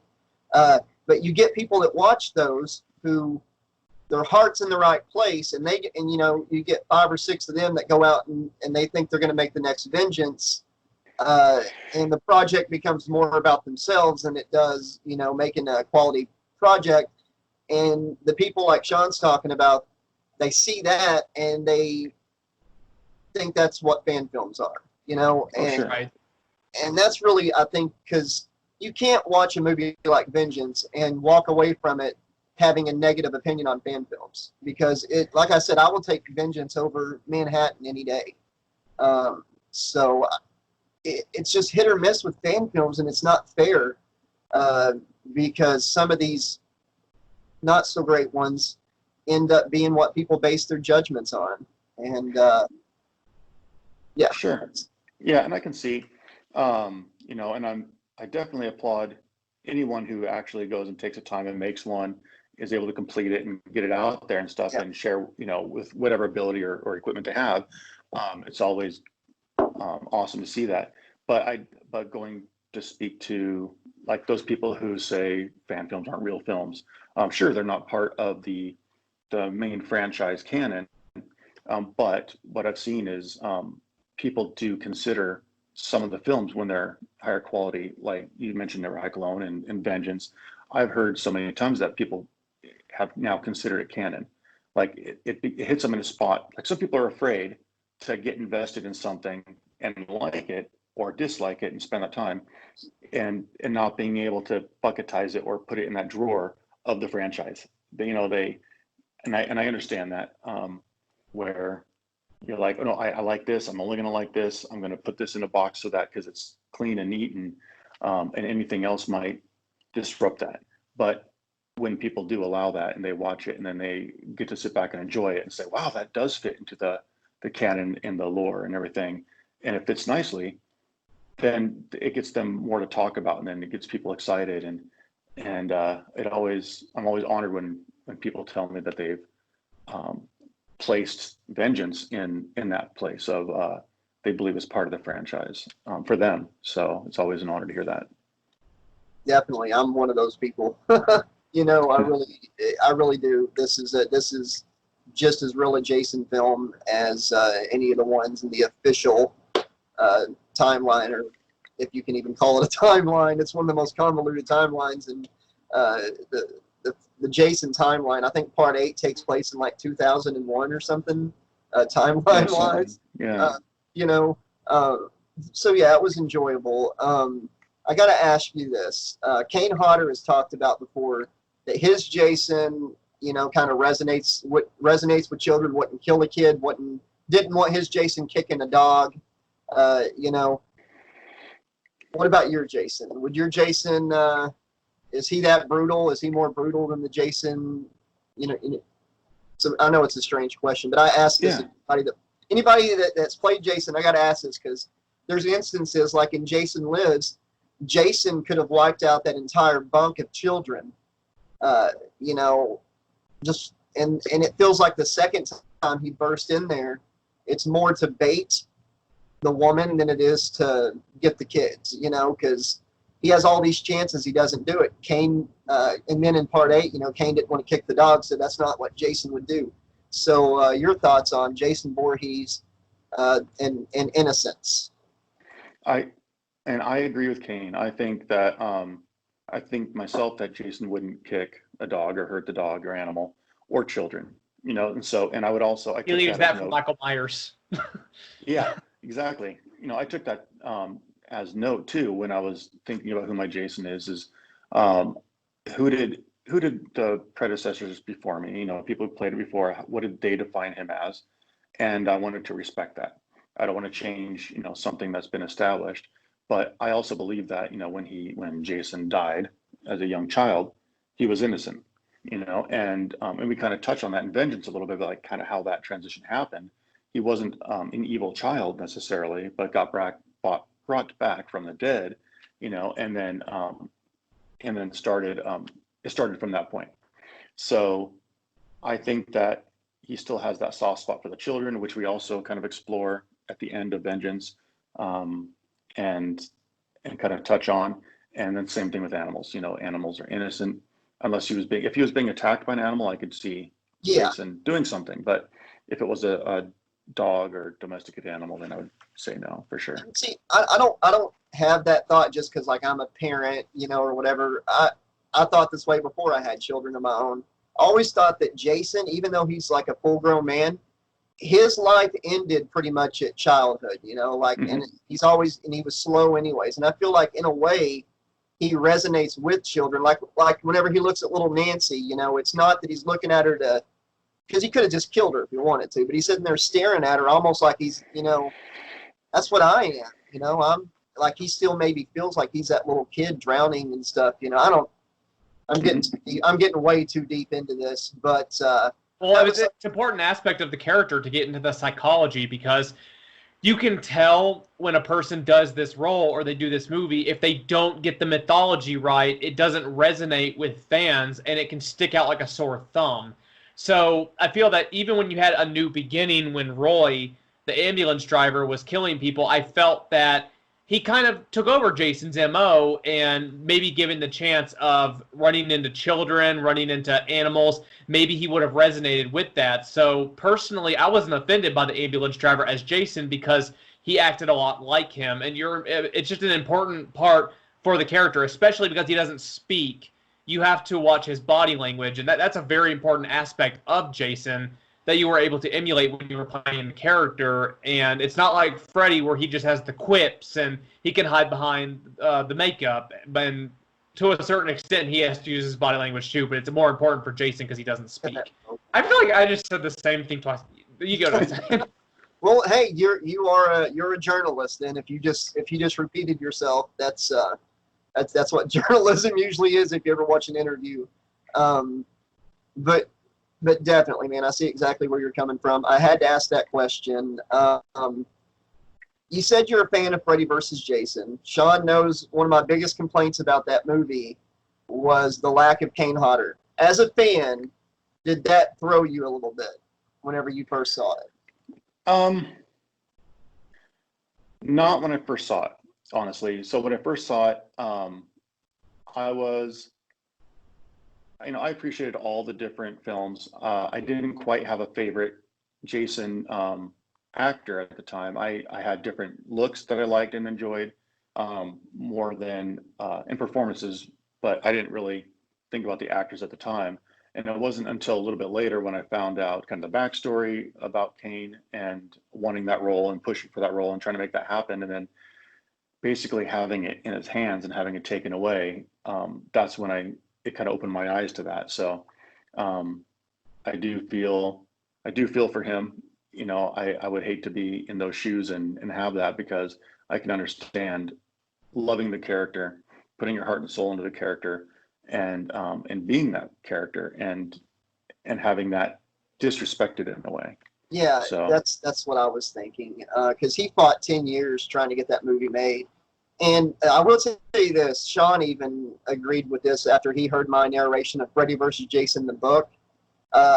it's almost like the book was written, because the book, usually the novelizations are based on the scripts, like the early scripts. And it's like the Jason in the book was written for Kane. So I feel like the script was written for him. Oh, and, yeah. You know, and because there is a lot of backstory there that's, you know, I'm not going to, you know, we don't have to go into. But yeah, it's almost like it was stole from him. And as a fan, that kind of upset me. But I was happy to see a little bit of him, that you know, you took that little bit of what he brought. And it was really awesome to hear your answer on that you took a little bit from everybody. And, you know, when Steve Dash tells you to do something, you do it. So, you don't say no, you know, no, Dash, you don't know what you're talking about. No, you do it. So, good job there. I wanted to touch on one more kid thing that I forgot.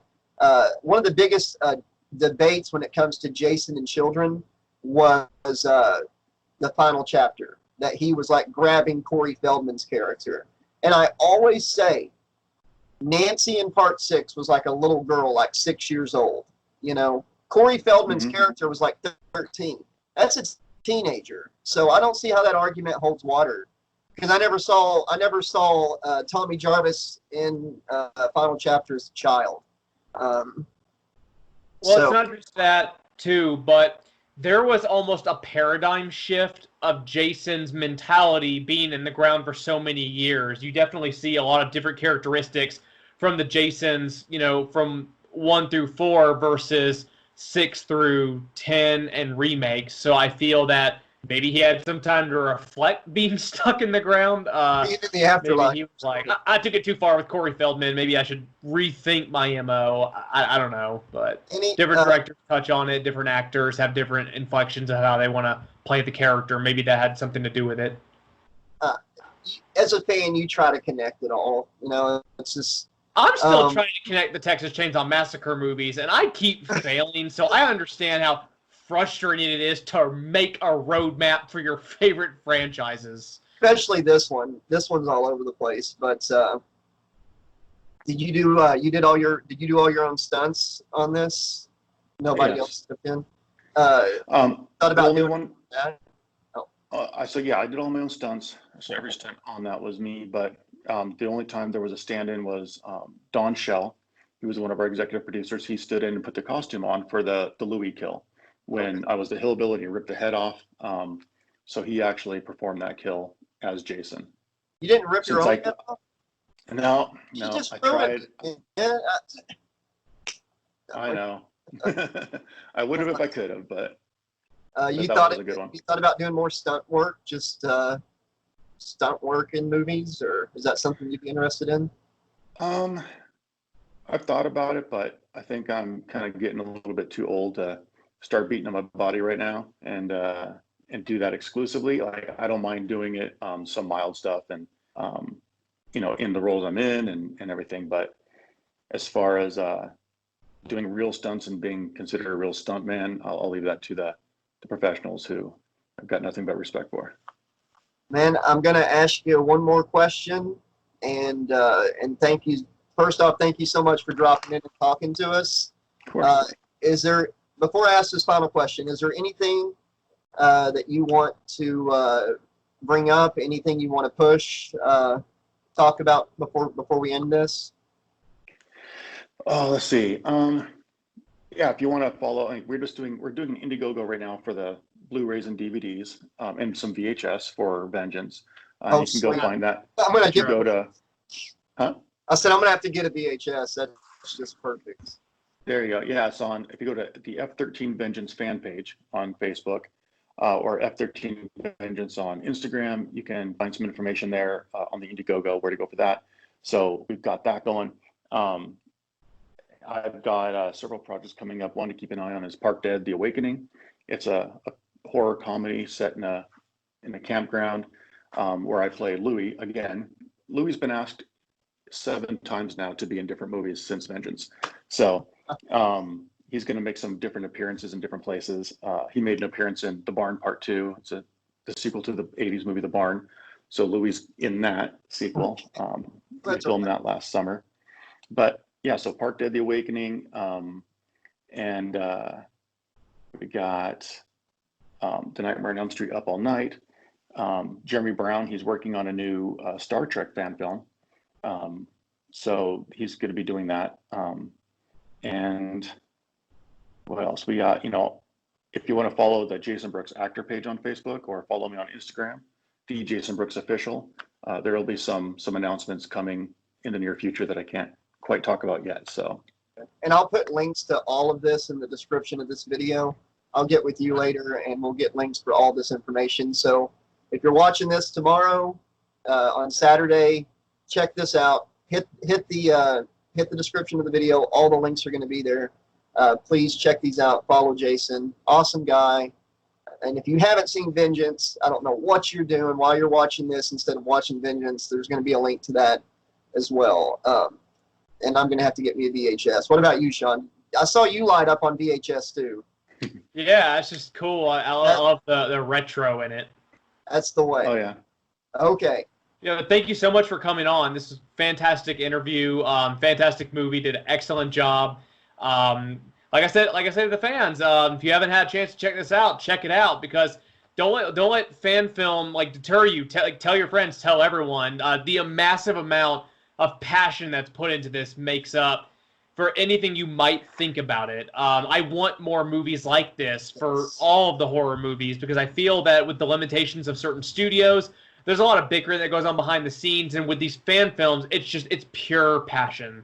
And this one is such fan service and such respect to the legacy. So much respect. I got to ask you this before you go. We have this little segment we do. You don't have to if you don't want to, but it's called Unpopular Horror Opinion. Everybody's got an unpopular horror opinion. Unpopular horror opinion. Does Jason Brooks have an unpopular horror opinion? Let's see. I think that the one that I found to be the most unpopular when I bring it up is that I like Freddy versus Jason. Okay. That's one I get teased about a little bit here and there, but it's fine. I like it. I think I had a good time watching it. But yeah. And let's see.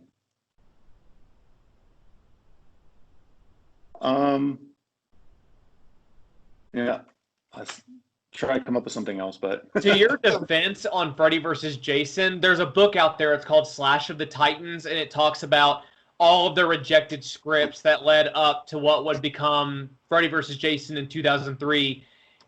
We almost got the best of all those, because some of those scripts were the weirdest thing I've ever heard of in my life. Oh, wow. I don't know why most of them had Freddy sexually molesting Jason as a counselor. That was, I think, 6 of the scripts. But the one we got that became a movie was a pretty good script compared to most of them. So yeah, there was a thing about a cult of Freddy worshippers was one of them. But a lot of them did try to tie Freddy with Jason, like as he said, he was a predator of young Jason at one point, and it was just so. We got like an amalgam of a little bit of everything from the scripts, and what we got was the best we were going to get, Right. So it's not a lot of people's favorites, and I've gotten crap for defending Freddy versus Jason. My biggest problem is the Kane thing. But yeah, a lot of people, they're like, it's not a Jason movie. And then people's like, it's not a Freddy movie. And it's like, it's so divisive. So that was a good unpopular horror opinion, actually. Yeah. Awesome. Okay. Yeah, that was pretty good. Nice. It's very decisive with that movie. Because some people will be like, it's just not a good Freddy movie. It's not a good Jason movie. Well, that's more of a Freddy movie. It's more, you hear all of that, and it's like there's nobody ever agrees on it. So yeah. Any final questions, Sean? No, I think that all about sums it up. Like I said, thank you again for coming. Fantastic. Thanks for having me. Yeah, thanks a lot. Appreciate it. Love to have you back someday. And we'll be keeping an eye on all these projects you got going. Thank you so much for being here. Thank you so much for Vengeance. And we just wish you the best of luck going forward, man. I appreciate it. You too. Your career. So thank you so much. All right. Have a good night, you guys. Yeah, everybody have a good night. Thanks.